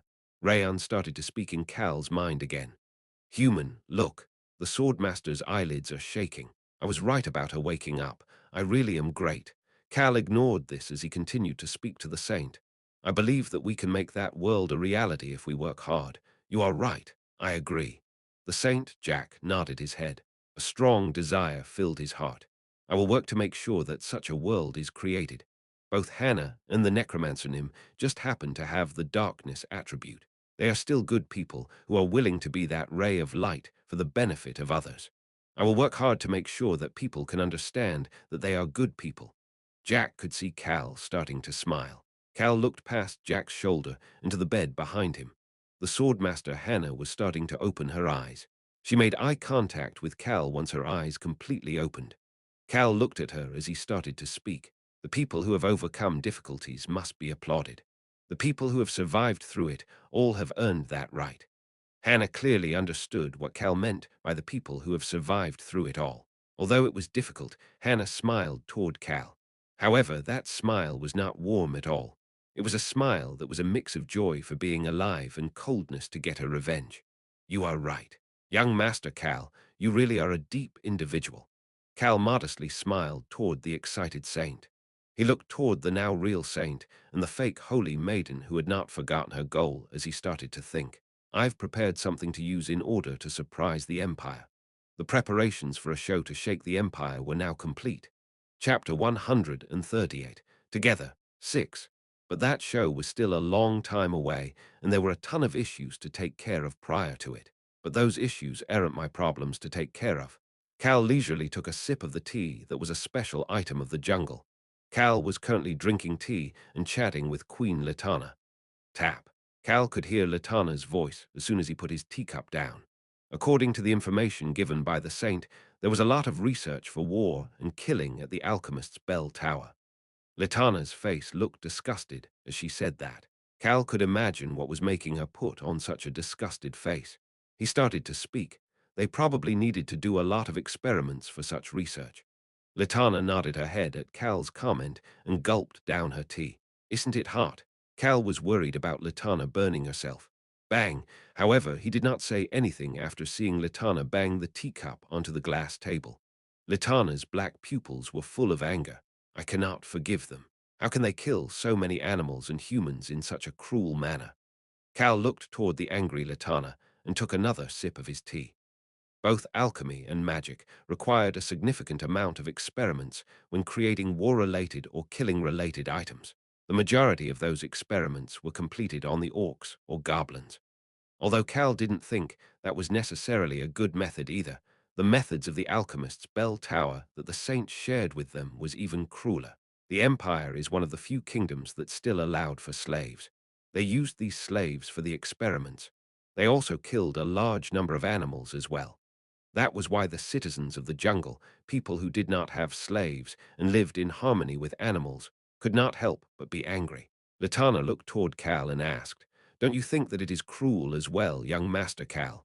"It is. Right. That is why we need to save them." Cal was holding up his teacup as he looked toward Latana. For some reason, her fierce gaze made him get the chills. "Young Master Cal, I have bad blood with the Empire and the Alchemist's bell tower." This was because the Imperial Prince and Alchemy were responsible for the fire in Section 1. However, I have no plan for conquering the Empire's land, nor do I want to kill the Empire's citizens. I want to kill the bastard, no, anyway. I just want to get rid of the person in charge, and prevent future experiments like this. Do I just need to deliver this message to Crown Prince Albaru? Latana smiled and nodded her head. Yes, please inform His Highness that this is our position. Cal nodded his head. The Roan Kingdom was currently working as the focal point to connect all of these other nations. They had no other choice, as only Cal and Albaru had knowledge about the current situation of the continent, the Whipper Kingdom, the Breck Kingdom, and the Jungle. These three nations only knew that the Empire was working together with the Northern Alliance. Only Cal, Albaru, and their people knew that Arm was involved with them as well. Cal nodded his head as he lowered his teacup. I will deliver the message. By the way, Miss Lena. Yes. Cal put the teacup on the table and clasped his hands together with a serious expression. Latana looked at him with a stiff expression as well. Cal started to speak. Wouldn't it be better to just destroy the alchemist's bell tower while you're at it? Excuse me. I guess destroy might be too strong of a word. How about we change it to break down? Excuse me. Latana looked toward Cal as if she could not comprehend what he was saying. Cal's calm voice responded back. That was just a thought I had after hearing about their cruelty. Don't you feel the same way, Miss Lena? Of course. But it is not easy to take that bell tower down.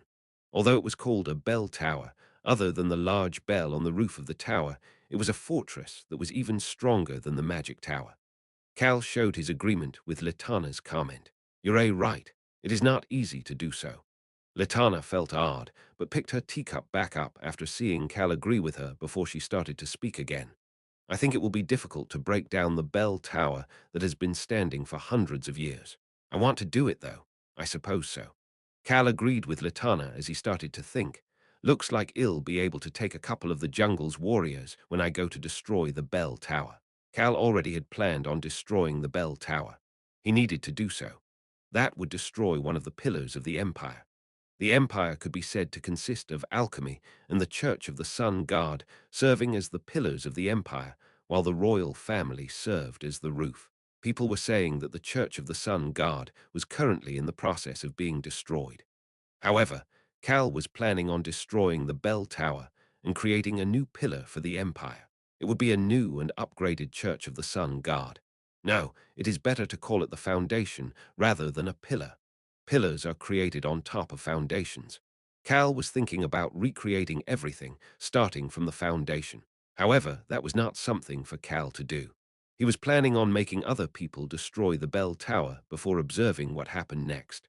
Of course, he had plans for it, which was why he was working his ass off right now in order to set up the pieces. One of those pieces was brought up by Latana. Then will you be looking after the saint and the holy maiden? Cal had told Latana that he was taking Jack and Hannah with him. Yes, I wish to do so if it is okay with you, Miss Latana. It does not matter to me. A real holy maiden and saint would be helpful to pressure the Empire in the future. However, they were a pair of a fake holy maiden and a half-saint. Latana did not need the two anymore, as she had already received all of the information from the saint. Then I will take them with me. Latana quietly looked at Cal, who was planning on taking on these baggage, or even potential time bombs, with him. Cal gently smiled at her. And you know about the black robe, right? I know. I will definitely keep it a secret. Albaru had told Latana that they had someone to deal with the dead mana bombs. Cal had brought that person over with him, and this was, of course, something that needed to be kept a secret. Latana had not told anybody other than Bin and a couple other direct subordinates. Latana looked at the empty teacup and got up from her seat. Let us get up now. Cal followed her up as he did not have anything else to say either. She looked toward Cal and asked, Will you leave right away? I plan to move as quickly as possible once the Holy Maiden has healed. Latana nodded her head as if she had expected his answer and started to smile. I feel like she will recover quickly with you by her side, young Master Cal. I think that shall be able to get the greatest revenge. Latana did not say that part. The greatest revenge that Cal had talked about, living happily ever after. She thought that Cal would give that to the twins. How could someone always be putting others before himself? She did not have the confidence to live like Cal. In return, she decided to do the best she could in her role. Young Master Cal, I will take responsibility for safely escorting you to the shore. Great, thank you very much. Cal wanted to tell Latana that she didn't need to do that, but thought it would get annoying to have to explain himself, and so he just accepted her offer. I have 2 dragons with me. Cal's group did not need an escort. Clunk, clunk. The carriage clunked as it traveled on the dirt road. This single carriage was heading to Harris Village. Click. SHHHHH. The window by the driver's side opened. Ran, who was serving as the driver, looked inside. Young Masternim, the road seems to be rough because of the couple days of rain we had. I ask for your understanding. It's fine since the seat is soft. Cal answered as he looked around. Iruhaben was across from him, sitting with his legs crossed and looking out the window. Tasha was sitting on top of the carriage. She said that it was because the seats were tiny and because it was suffocating sitting in a carriage with 2 dragons. As for the people next to Iruhaben and Cal, that was a mess. First, the swordmaster Hannah, who was wearing a white robe, had taken up a large portion of the chair and was leaning back while holding Mary's hand. Rayan and the saint, Jack, were next to the 2 women. Rayan started to speak. "Hey, little saint, have you ever been to the forest of darkness?" He sounded like an emperor talking to one of his subjects. Jack respectfully responded back. "No, Dragonim. I have never been outside of the Empire's capital until recently when we were on the run." "I see. I will show you around. I will show you around the village as well." Mary, who had been quiet, started to speak as well. "I had never seen the world before until Dragonim showed me around either. There are many amazing places in the world." Mary and Jack were 2 innocent souls who did not know anything about the world and seemed to fit right in with Rayan. Cal, who was observing them while internally clicking his tongue, made eye contact with Jack. Jack bowed toward Cal. Both of his hands were wrapped up in bandages. Cal had introduced his group to Jack and Hannah as he was taking them to the super rock cave. This included the 2 dragons. At that moment, Jack had responded back with a voice that was full of admiration. As expected, the light seems to be by someone with such a big heart. Cal didn't really like that response. However, Hannah gave him quite a favorable response. "Great, we should be able to do it properly." He didn't need to ask what she was thinking about doing. Hannah seemed very happy that there were 2 dragons. Hannah was excited about the thoughts of getting her revenge. That type of response was what Cal preferred. Hoo-woo. Cal heard a sigh and thought that he had subconsciously sighed. However, it was not him. Iruhaben was staring at Rayan before turning back to look out the window. He then started to mumble. "My goodness, I have never seen a dragon acting as a guide. I'm definitely getting too old." Iruhaben seemed to be saying that quite often these days. Cal was now used to it, and so he started to lean back in the seat. He was planning on resting until they arrived at the underground villa. They soon arrived at the underground residence with their new party members. The people who had been at the residence came up to greet them. However, their gazes while looking at the saint and holy maiden were not warm. Cal observed the expressions on the group's faces. Oh, new family members. Hans, who did not know anything, had a bright expression, while the wolf children looked toward Beacrox and Ran for guidance. At that moment, Beacrox started to speak. "It looks like we will need to prepare food for 2 more people." Seeing Beacrox being okay with it, the wolf children all relaxed. Cal's gaze then turned toward Choi Han and Rosalind. Choi Han was looking off at a distance, while Rosalind smiled as soon as she made eye contact with Cal. Rosalind and the swordmaster Hannah had fought once over the ocean. Cal recalled the conversation the 2 of them had while fighting. "Wow, Unny, you are so strong." "Right, I'm a pretty strong mage." "Unny, you have another mage as well. Didn't I tell you that we are a secret organization?" Cal recalled how the golden aura and magic had filled the air. Cal put on an awkward smile in response to Rosalind's smile. It was at that moment the swordmaster Hannah had pulled off her hood. Ah! Hannah's face that was covered in the spider web-like scar was revealed. Some of the group could not help but gasp. Hannah looked toward them and bowed her head. "Thank you for your hospitality." A hand reached out in front of her. Hannah lifted her head to see Rosalind reaching her hand toward her. Hannah started to reach her own hand out before stopping after seeing her now disgusting-looking hand. However, the other hand quickly grabbed her hand. Rosalind started to speak to Hannah. "Welcome." Rosalind and Cal made eye contact, and Cal nodded his head. Rosalind was really the person who best understood Cal. Cal stepped forward and started to speak to everyone. "Let's get some rest first." He was tired and wanted to lay down. A few weeks passed by. It was now the middle of the summer and extremely hot. Cal was lying down on top of the marble floor. The marble is the best when it's hot. He had pushed aside the carpet on the fifth floor in order to lay down on the cold marble and relax. Ah, ooh-ah. The energetic voices were still shouting outside the window. They were in the midst of their training. Of course, this had nothing to do with Cal. Plop, plop. He was eating grapes one at a time as he started to mumble to himself. It's about time they contact me. At that moment, a chilliness that was incomparable to the marble landed on Cal's neck. His gaze immediately headed toward the desk. The video communication device was glowing red. It's the Crown Prince. That color meant that Albaru was contacting him. Ha! Cal lifted himself off the floor. He had been waiting for this call. He had been rolling around doing nothing in order to gather enough energy for this moment. It was now time to put that energy to use. Cal headed toward the door to find either Rosalind or Rayan to answer the call. However, he didn't need to go very far. Screech. The door had opened with a weak noise and Rayan entered. Rah, don't talk to me, him. Cal flinched.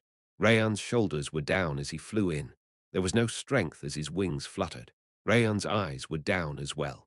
Rather than flying, Rayan was actually floating with his paws down as if he had no energy. Why is he like this? Cal had never seen Rayan like this before. At that moment, one more person entered the room. No, another dragon entered the room. Iruhaben Nim.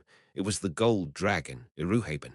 Iruhaben peeked toward Rayan before looking back toward Cal and starting to speak. Ahem, hem. I'm not saying this because I was the one to teach him.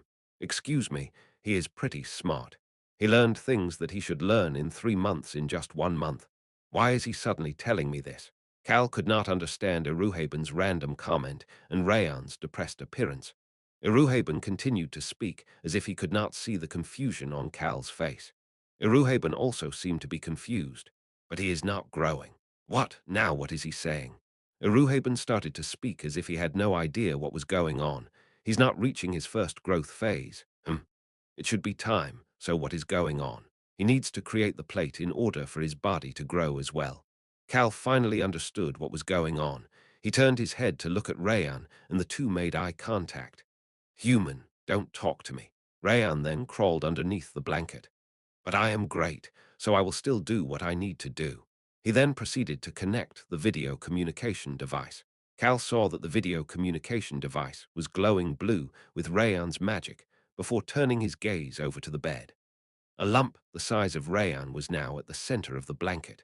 Iruhaben sighed before leaving the room while Cal looked toward Albarus' face that was over the video communication device on the opposite side of the room.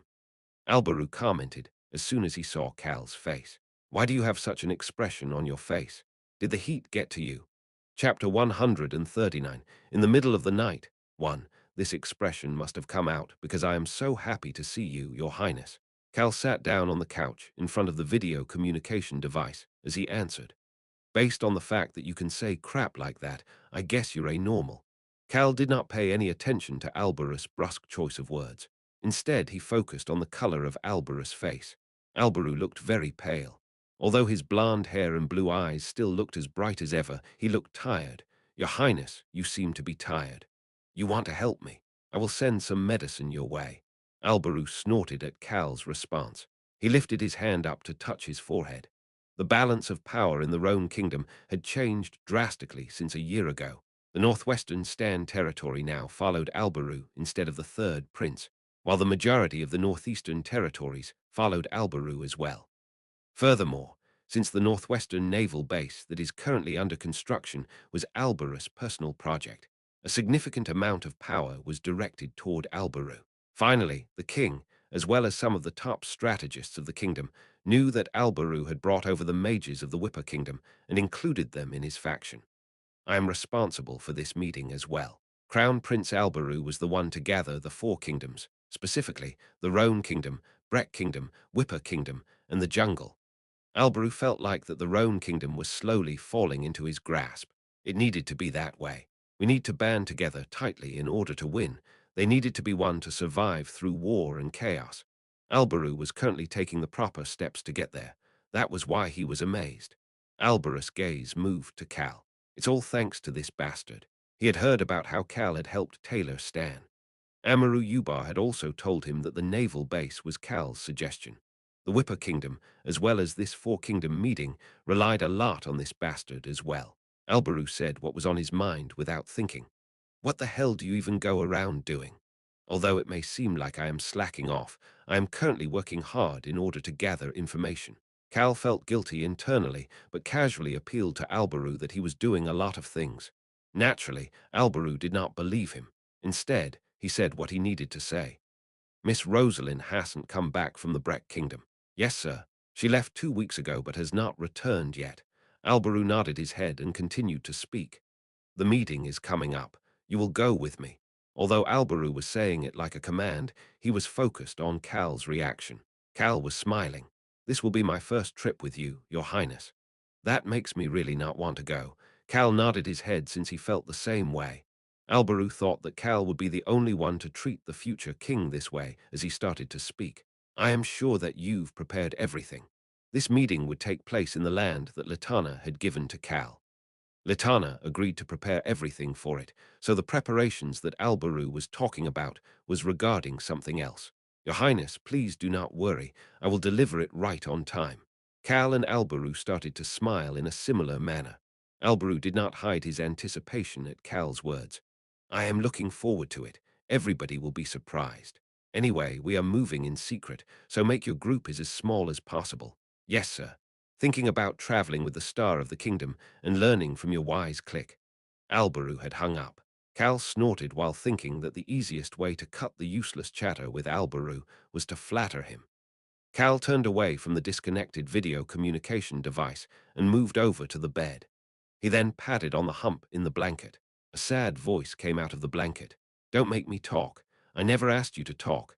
Cal could tell that Rayan was very upset. Dragons go through 3 different growth phases to become an adult. The first growth phase does not have any physical changes. Instead, it prepares the foundations for the second and third growth phases. That is why, although there would be no physical changes, the amount of mana the dragon can store and use would grow. After their second growth phase, they would be able to use skills like breath. As dragons could live up to 10 years, Rayan's first growth phase should still be far away. However, that growth phase could come earlier if a dragon is shocked or has a very strong desire for strength. Rayan and Iruhaben were aiming for this. Iruhaben had taught Rayan everything he needed to know in order to bring on his first growth phase. Rayan himself had said that he seriously wanted strength as well. Cal let out a sigh and patted on the blanket again. This growth speed is normal. You are great and mighty, but there's no need for your first growth phase to be fast. Cal could see the blanket twitch. This was soon followed by the voice of the dragon that asked him not to make him talk. Is that so? Yes, it is. You are already great and mighty, Cal casually answered.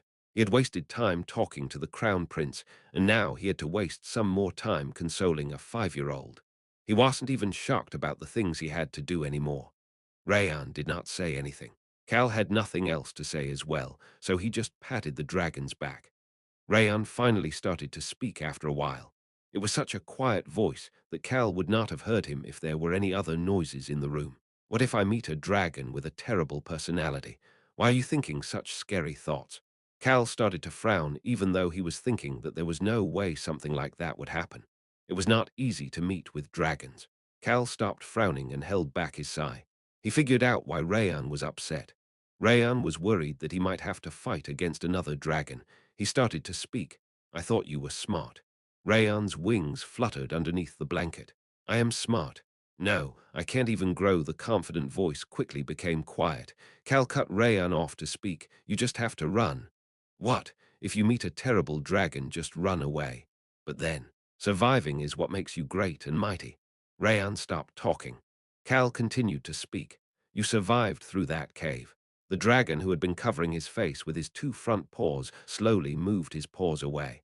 Rayan thought about how he had survived through the cave that was even darker than underneath this blanket. Surviving, that is true strength.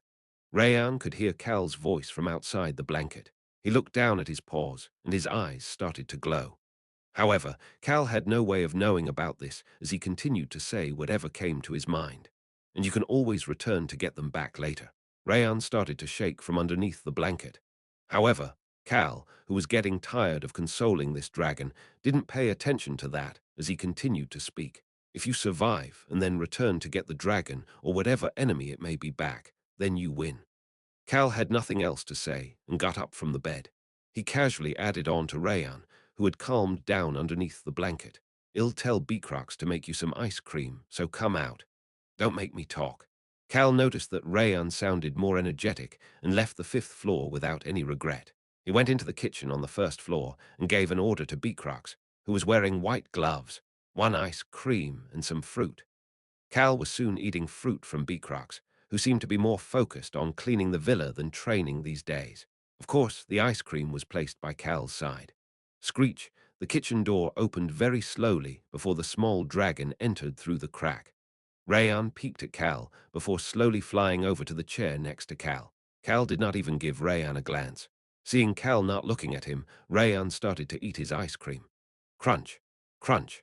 The sound of Cal chewing on the fruits, Beecrox washing dishes, and Rayan eating ice cream filled the kitchen. However, a sudden sharp noise disturbed their calm. Clack. Cal put the fork down on the plate almost as if he was throwing it. Rayan slowly moved his eyes to look at Cal. Cal and Rayan made eye contact, and Rayan flinched. Cal looked at the flinching Rayan and started to speak. "Come with me. Who else is coming? You and me. It'll just be the two of us." Rayan's wings suddenly fluttered. The corners of Rayan's lips were twitching as he asked, "The two of us?" "Yes." "All right." Rayan took another slurp of his vanilla ice cream. The corners of his lips were still twitching, and his wings were fluttering. Cal, who was blankly staring at Rayan, started to think. He said to bring a small group, so I'll just take an invisible dragon with me. Cal thought that one dragon should be enough to guard him. It wasn't like he could bring a lot of people to guard him when he was meeting with the movers and shakers of the Four Kingdoms. However, contrary to Cal's plan, another individual added themselves to the trip. "I am going as well." Iruhe Cal calmed the corners of his lips from twitching after hearing that another dragon would be going with him. "Yes, it looks interesting. I also have nothing left to teach the little kid." Iruhaben looked toward Rayan, who was playing with the kittens by the fountain, with a look of satisfaction. Rayan had learned 3 months' worth of lessons in just a few weeks. "We might get a lord that has disappeared since ancient times." The dragon lord had disappeared since the ancient times. Rayan might end up becoming that dragon lord that had an overwhelming strength unparalleled by any other dragon. That was why Iruhaben wanted to tag along to wherever Rayan was going. The ancient dragon turned back to look at Cal. He could see that Cal had neither a smile nor a frown on his face. His lips were just oddly twisted. Seeing Cal that way made Iruhaben start to think, "Is it troublesome for me to tag along?" This meeting was a meeting for the leaders of the Four Kingdoms. With Cal Henitus being a noble, he needed to be cautious around those leaders. Even though he was an arrogant dragon, it wasn't like Iruhaben didn't know how to adapt to the situation. He was able to suppress his instincts thanks to his 1,000 years of wisdom. "Cal Henitus." "Yes, sir, don't worry." "Excuse me." Cal looked toward Iruhaben, who had a twisted smile on his face. Iruhaben pointed to himself and started to speak. "I'm a tactful dragon. I will not act like my normal self. I will play along." Play along with what? That was what Cal wanted to ask. However, Iruhaben continued to speak before he had a chance to do so. "I will protect you. Treat me like you would treat your god." "Ha! What did this dragon just say?" The word god etched itself into Cal's mind. Pot. A light appeared on top of Iruhaben's palm. That light slowly turned into the shape of a sword before the light disappeared and left behind a luxurious sword. Iruhaben grabbed onto the hilt of the sword before looking toward Cal with an expression that seemed to be saying, "Take a look at this." Rayan approached them at that moment. "Goldie, you know how to use a sword. I've lived for 1,000 years. There are no weapons I cannot use. Little kid, I am actually a sword master." Cal had to work hard to stop himself from smiling after hearing the two dragons' conversation. Iruhaben, who saw the look on Cal's face, clicked his tongue and started to speak. "Don't worry. I will follow behind you like a proper god." "Iruhaben, how could I dare to treat you like a god?" Iruhaben shook his head after hearing Cal's awkward voice. "Just do as I say. Do you think that this is the first time I've played a role? Treat me like one of your gods. If you say so." Iruhaben could see Cal slowly starting to smile. Cal continued to speak with a smile on his face. "Then I will do as you said and treat you like a god, Iruhaben." Iruhaben had never seen Cal smiling so brightly before. However, he felt an odd sense of iffiness. It was at that moment that Rayan suddenly shouted, "You're smiling like that again. Smiling like that. What does that mean?" Iruhaben wanted to ask that question, but Rayan quickly turned away and flew back toward the fountain. It seemed like Rayan had expected for Iruhaben to say that he was coming with them. Iruhaben was feeling odd, but focused on what Cal was saying. "Then I will say that Iruhaben Nim is coming as my guardian knight, with Rayan following behind us while remaining invisible." Sure, Cal put on a mischievous smile after seeing Iruhaben nod his head. What would he fear when a dragon said that he would take care of his protection? The naval base on the Ubar territory's northeastern shoreline was close to completion. Cal greeted someone he had not seen face to face in a long time. "Your Highness, the star of our kingdom, it has been a while since I've been graced with your presence." Albaru, who was covered up in a robe, held his hand out. Albaru had a smile on his face. "Oh, it is young Master Cal, the one who will brighten up our kingdom's future. Yes, it has indeed been a while." Cal and Albaru shared a friendly handshake as if they were close to each other. Later that night, Cal's group, Albarus' group, and the Ubar Territories League and her two loyal subordinates were standing in front of a large ship. The Ubar Territories Liege approached Albaru and started to speak. "I installed the teleportation portal inside the ship." They were planning on making it look like Cal was leaving on a trip before using the teleportation portal. Rayan started to speak into Cal's mind. "I know the location of your land in the jungle. I will teleport there on my own." Cal didn't pay much attention to it and made eye contact with Albaru. Albaru looked behind Cal and started to speak. "Looks like you brought one guard. I've never seen him before." Cal put a hand on his guard's shoulder. Albaru was looking at this handsome blonde knight who was giving off a strange aura. Cal introduced the knight to Albaru. "Yes, this is my guard, Haben. He is a good and loyal knight." Iruhaben, who was now being called Haben, felt iffy after hearing Cal's comments, but still played his part like he told Cal he would.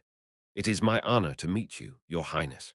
Albaru looked at Iruhaben, who seemed to give off a regal vibe, and started to speak to Cal.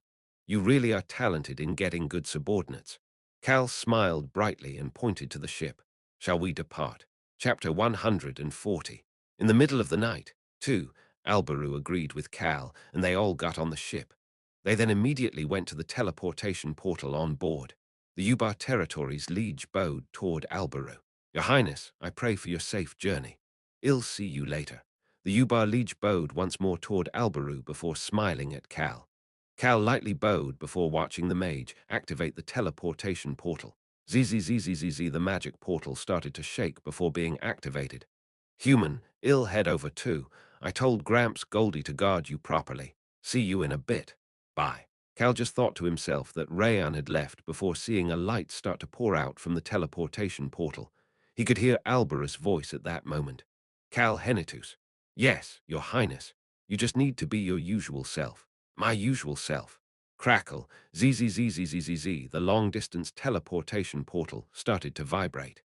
Cal did not look at how the world was warping around him. Instead, he looked toward Albaru. Albaru was smiling. "Yes, just act like your usual self. If you do that, then good things will happen." Albaru did not say that part out loud.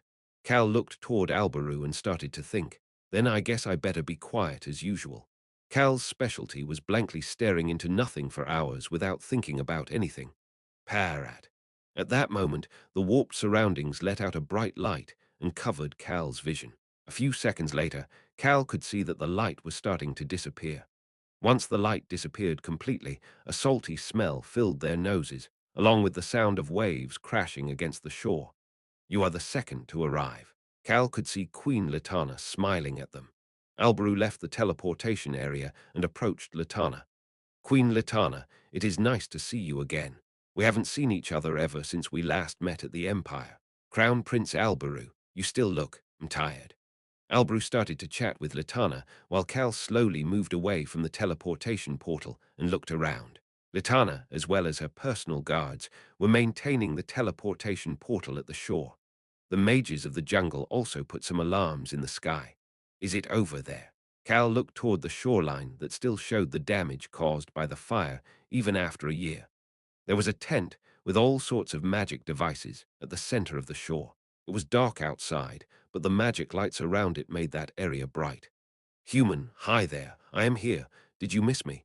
Cal just nodded his head since he couldn't even see Rayan. At that moment, he could see someone other than the jungle warriors heading toward them. A familiar face was within the crowd. Isn't that Rosalind's younger brother, the one that I drenched with a water balm? It was Pen, the fourth and youngest prince of the Breck Kingdom. Pen and Cal made eye contact with each other, and Cal started to smile. Pen flinched before turning away. Miss Rosalind isn't with them. Cal had not seen any of the other people before, but he quickly found out why Rosalind was not there. The Breck Kingdom's Prince John was the first to arrive. John, the Breck Kingdom's first prince who was leading the people over, looked extremely average. Rosalind would not be here at the meeting in order to show her support for John. Hmm. John gently smiled toward Cal. Seeing the Breck Kingdom's first prince suddenly smiling at him, Cal subconsciously smiled back. John approached him and started to speak.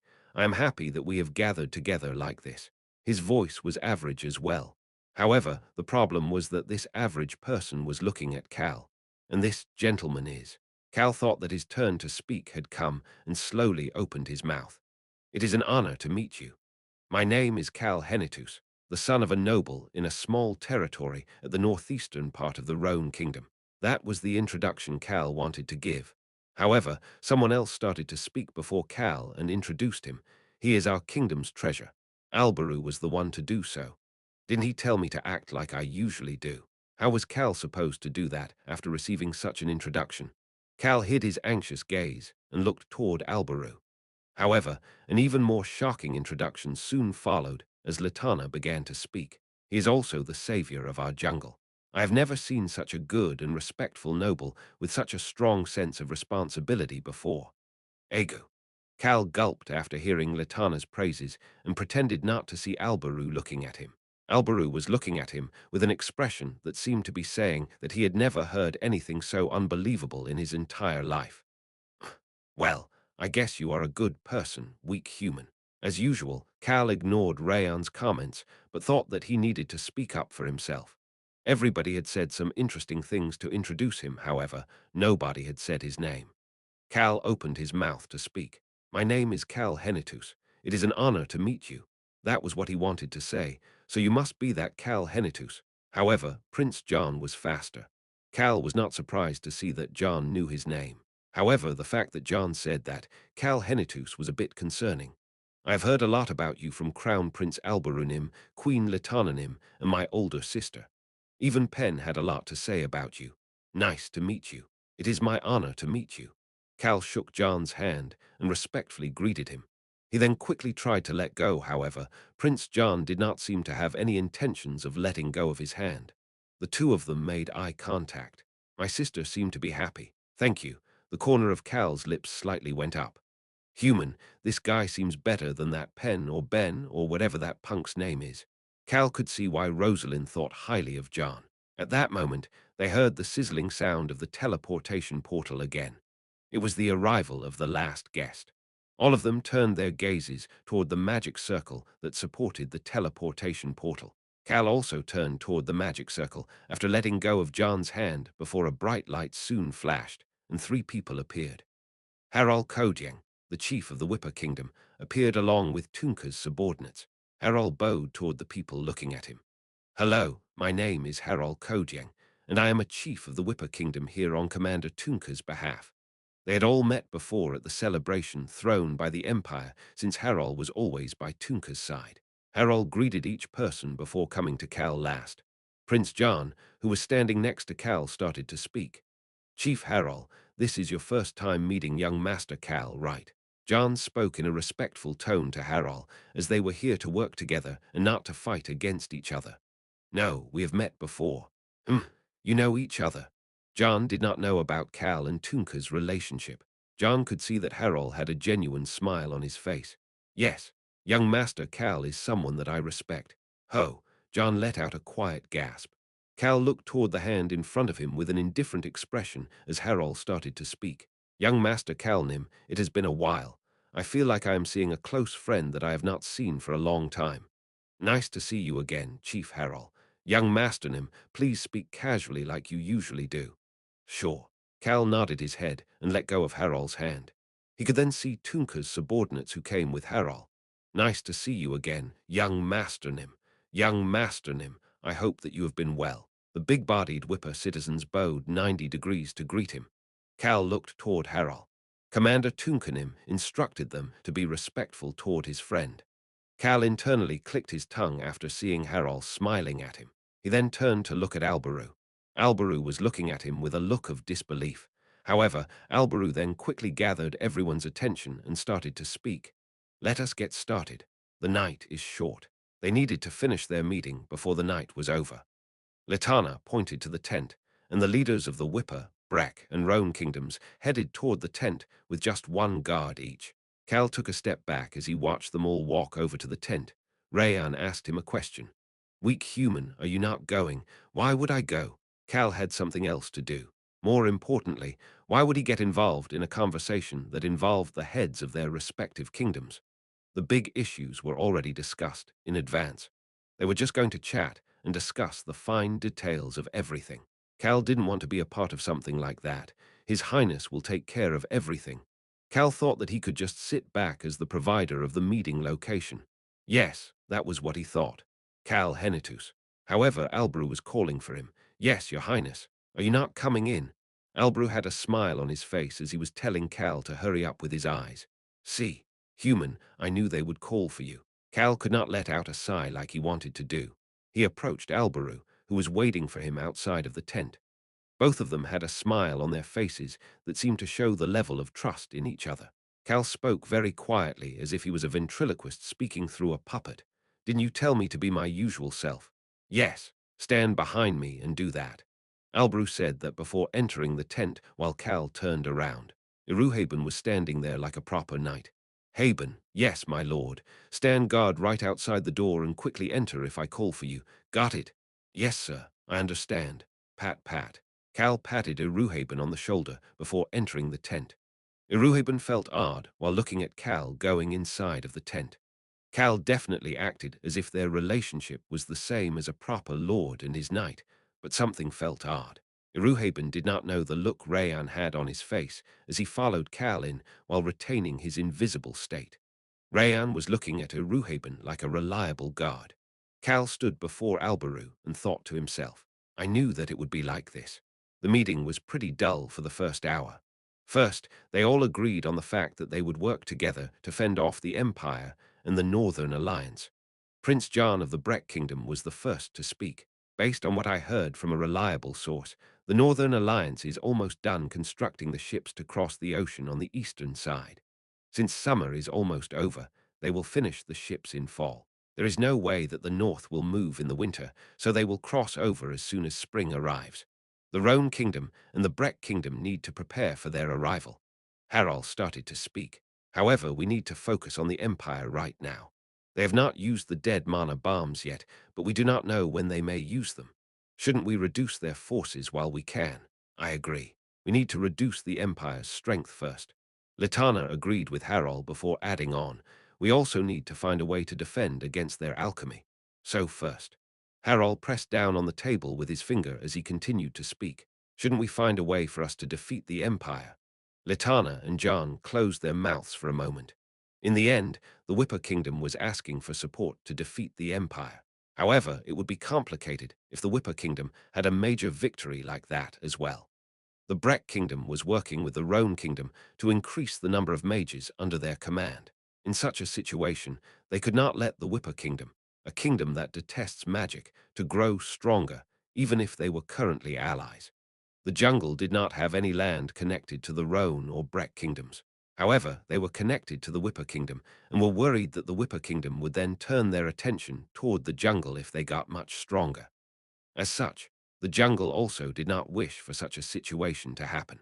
Litana was debating what the best response would be before realizing that one side had been very quiet. The person who had gathered them together, the Roan Kingdom's Prince Albaru, was being too quiet. Litana was not the only one to feel this way. Litana, John, and Harol all turned their gazes to one side of the table. Harol started to speak. Your Highness, you seem to be very quiet. Albaru, who seemed to fit the title of Prince well with his blonde hair and blue eyes, gently smiled toward them. Tap, tap, tap. His index finger was tapping on the table.